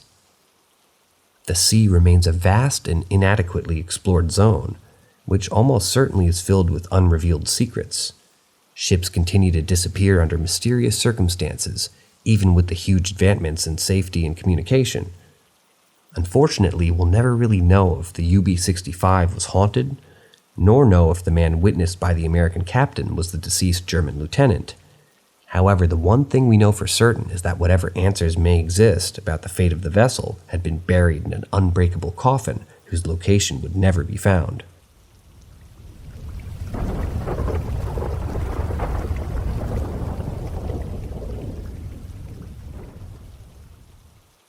Tales of the Stardust Ranch. After moving furniture and unpacking boxes until early evening, John Edmonds had finally decided to call it a day. He made his way out to the front porch, grabbed himself a beer, and sat quietly surveying his new home. In addition to the 5-bedroom building with a pool, the ranch that he and his wife Joyce had purchased covered 10 acres of land, a guest house, and 2 horse corrals. Sipping his beer, John noticed a movement in the undergrowth that lined the property's premises. A few moments later, a singular figure emerged from the tree line, walking with purpose across open fields toward the house. John had not been expecting anyone when he noticed something long and metallic in the approaching figure's hand. He immediately retracted to grab his revolver. Re-emerging from the farmhouse, he began to walk toward the intruder, openly showcasing his weapon as a sign of warning. However, as he got closer, he found himself thinking that this might have something to do with the belongings of the previous owners, which had been left on the property. When John and Joyce arrived at their newly purchased property a few days prior, they found that the premises were still filled with possessions left behind by previous residents. When inquired, the agents profusely apologized and promised to speak to the previous tenants. When John returned the next morning, he found the house empty, but every fixture and fitting have been broken and deposited outside the empty swimming pool. The agents were called once again, but they denied any knowledge of this, claiming that they still had not heard back from the previous owners. After another day of waiting, John arranged to have the unwanted objects disposed of. As John pulled up a few feet short of the striding man, an uneasy silence hung in the air. The stranger was dressed like an army veteran, had unkempt hair, and bore a distinctly frightening expression. The rusted manchette in his hand held John's attention. It was causing him to keep his hand firmly on his gun. The man claimed to have worked for a previous owner, and John explained that the property had not changed hands. When John asked the man why he was carrying the rusted blade, he replied that it was for hunting monsters, a service which he had been paid to do. Throwing out a mockery burst of laughter, John told the man his help was no longer needed, as he had seen any monsters around. The man threw his weapon to the ground and began to walk away, shouting that John would repent for his behavior before fading back into the trees. Unbeknownst to John, the Stardust Ranch's new owner, the strange man, was not lying. Inexplicable vandalism. The initial days of the rural property went as planned for the couple. They started receiving a steady supply of sick and neglected horses, and they had everything they needed to reach, as Phoenix was only about a half an hour drive away. The first sign that indicated that the agents haven't been transparent about the history of the property came when John tried to get his faulty telephone line repaired. Despite booking 3 different appointments, employees of the phone company failed to turn up at the property. After a formal complaint was eventually registered, an engineer reluctantly made a short appearance, hastily repairing the problematic line. When John demanded to know the reason behind the rush, the worker hurriedly explained that the ranch was cursed, causing the people of the local community to avoid it at all costs.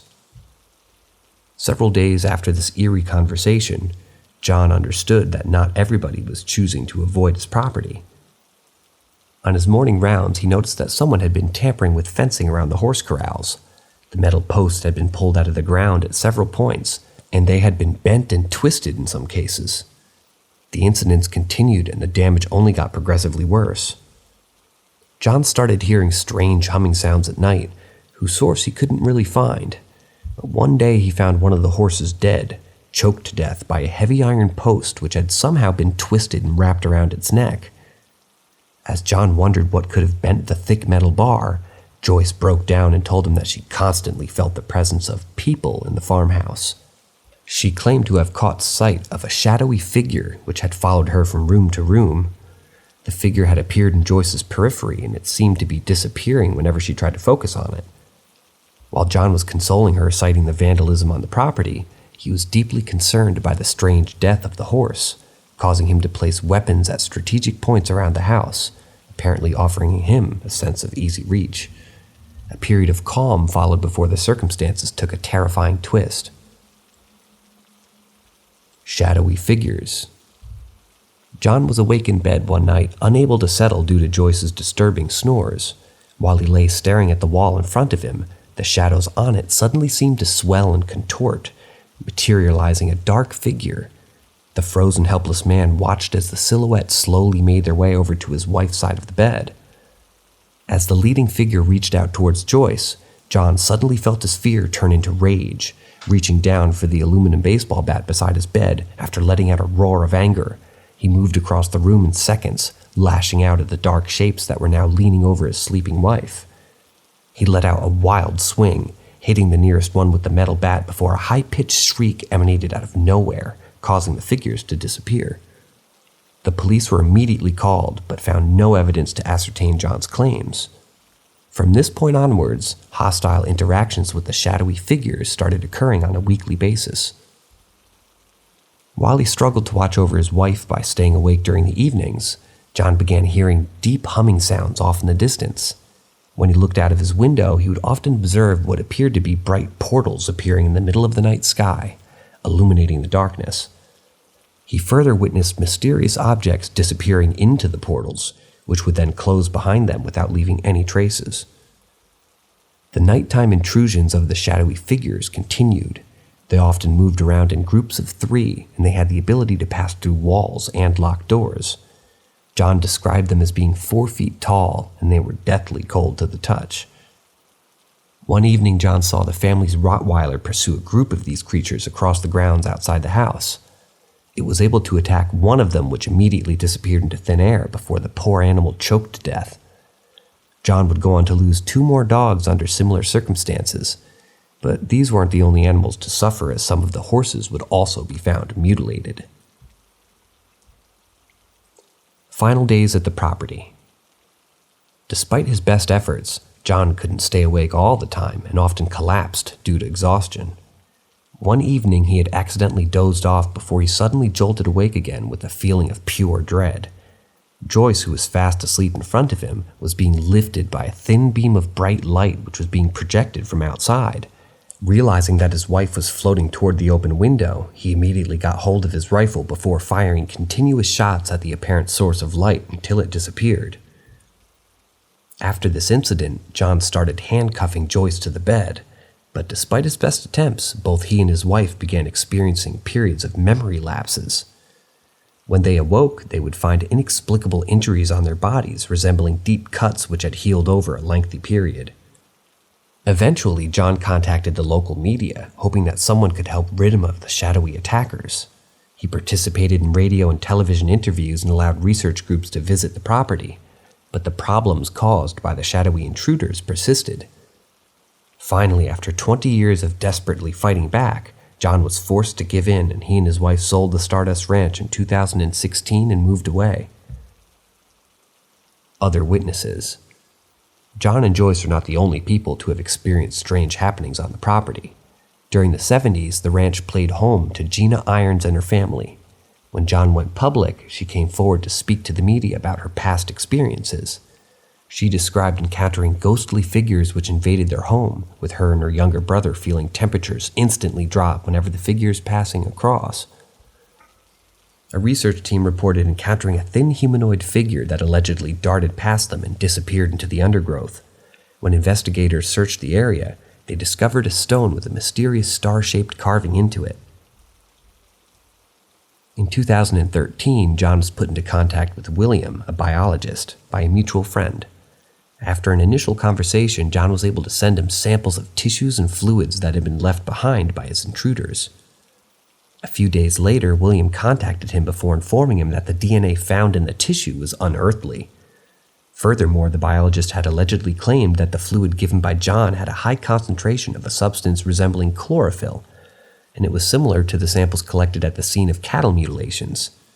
He showcased his intentions of disclosing the findings to the public before hanging the call.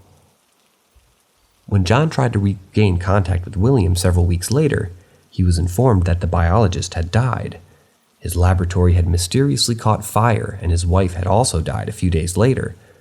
Thus, the only samples John had in his possession had disappeared. At first glance, John's wondrous claims seemed to be made up.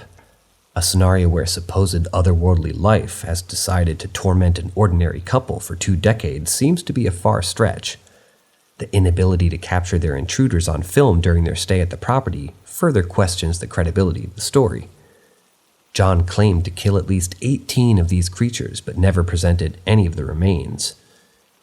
He explained that they disappeared immediately after their death, making the skeptic in oneself scream hoax. The corroboration outside witnesses adds some weightage to John's claims. Moreover, there seems to be a level of honesty in his retelling of the account. While he's been constantly charged with exaggeration, he stood firm on his stand.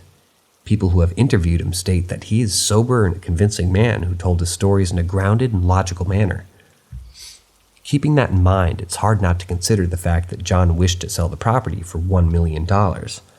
However, after the media frenzy, the place sold for about 4 or 5 times its price.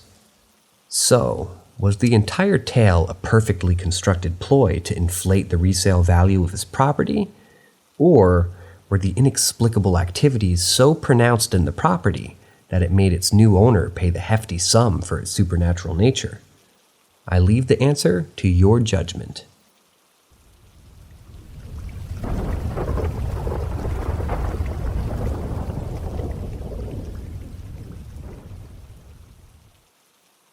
My best friend's new house. I have a best friend who recently moved into a new house with her 3 kids. The oldest of her children is only 5 years old. One day, he started talking to a ghost in his room, a little boy to be exact, and said that he was going to punch him to protect everyone because he wasn't afraid of him. We just brushed it off thinking he was just playing around due to the random scary videos that he watched on YouTube. However, about a week ago, my friend and her ex-husband were in the kitchen when they heard her name, Anna. They looked at each other and heard it again before searching for the source, but there was no one outside and all the kids were asleep. After that incident, we decided to ask our friend's grandpa to bless the house, since he was a priest, and he'd already blessed my friend's house a while back. Unfortunately, we didn't know that when he was able to come and bless the house, and in the meantime, we were worried about how to protect ourselves and our children. Then just tonight, my nephew started talking about how he saw the ghost in his room and how it was staring at him, and he described it as having sharp teeth.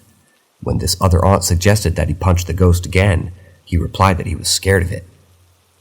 So now we're wondering what to do to protect ourselves and our babies. We've considered seeking help from a paranormal investigator, but we're not really sure if that's the best option. We've also looked for ways to cleanse the house, such as smudging with sage or placing salt in the corners of the room.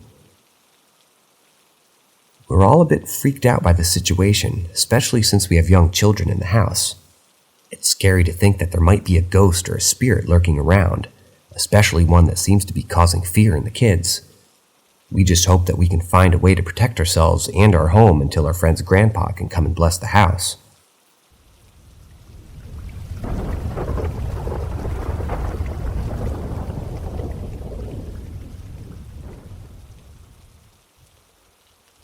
weird stuff that happened to me. I have always been passionate about playing guitar, especially metal. It's my way of expressing myself and letting out all the emotions that I keep bottled up. One day I was practicing a Slipknot song called Disaster Piece.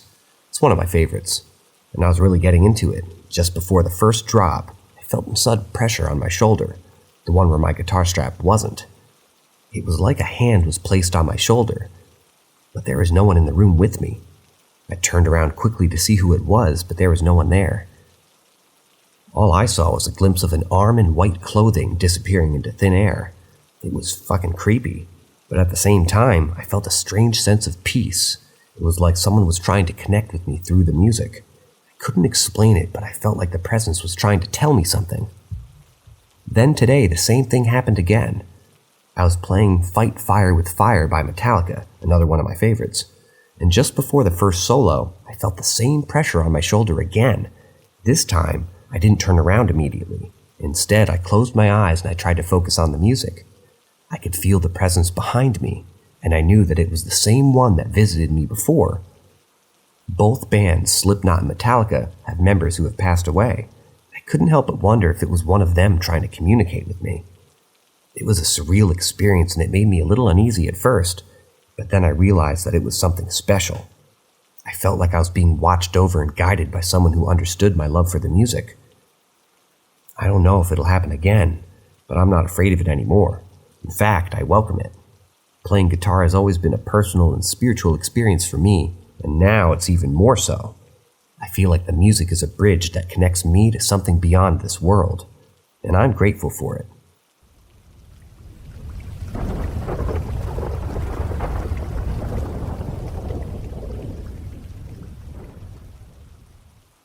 Real story from when I was 10 to 11. When I think back to my childhood, there's one particular incident that still gives me the chills. I must have been around 10 or 11 years old, although I can't quite recall the exact age. I remember being home alone with our beloved husky, who was always quite vocal, but on this day, he was eerily quiet. He just sat there, staring intently at our front door. At first, I didn't think much of it. I assumed he was just being a dog, maybe sensing something outside. But as time went on, it became clear that something was off. The husky was usually so lively and animated, but today he was just sitting there, still as a statue, with his eyes fixed on the door. After a while, I couldn't take it anymore. I stood up from where I was sitting and I walked over to the door, feeling a sense of unease that I couldn't quite explain while doing that. I peered through the glass, and that's when I saw her, a girl who looked almost exactly like me, but with long hair and green eyes. My own hair was cut short, and my eyes were hazel, so the similarities were striking. I felt a strange mix of curiosity and fear as I opened the door to greet her, but when I did, she was gone. There was no one there. I shrugged it off, thinking it was just my imagination playing tricks on me. I shut the door and turned around and went back to the spot on the couch. That's when I saw her crouching behind the couch, hiding from view. I froze, unsure of what to do. I wanted to approach her to see if she was real, but at the same time I was terrified. How could there be someone who looked so much like me? Was this some kind of prank? As I hesitated, the girl disappeared into thin air. I was left standing there, heart pounding, trying to make sense of what had just happened. When my parents got home, I told them everything that had occurred. My stepdad was dismissive, telling me that it was probably just my imagination, but my mom had a different reaction. She looked horrified, as if she had seen a ghost. When I asked her about it later, she refused to tell me what was going on, leaving me to wonder if there was more to the story than I had realized. Till this day, I can't shake the feeling that there's something deeply unsettling about that experience.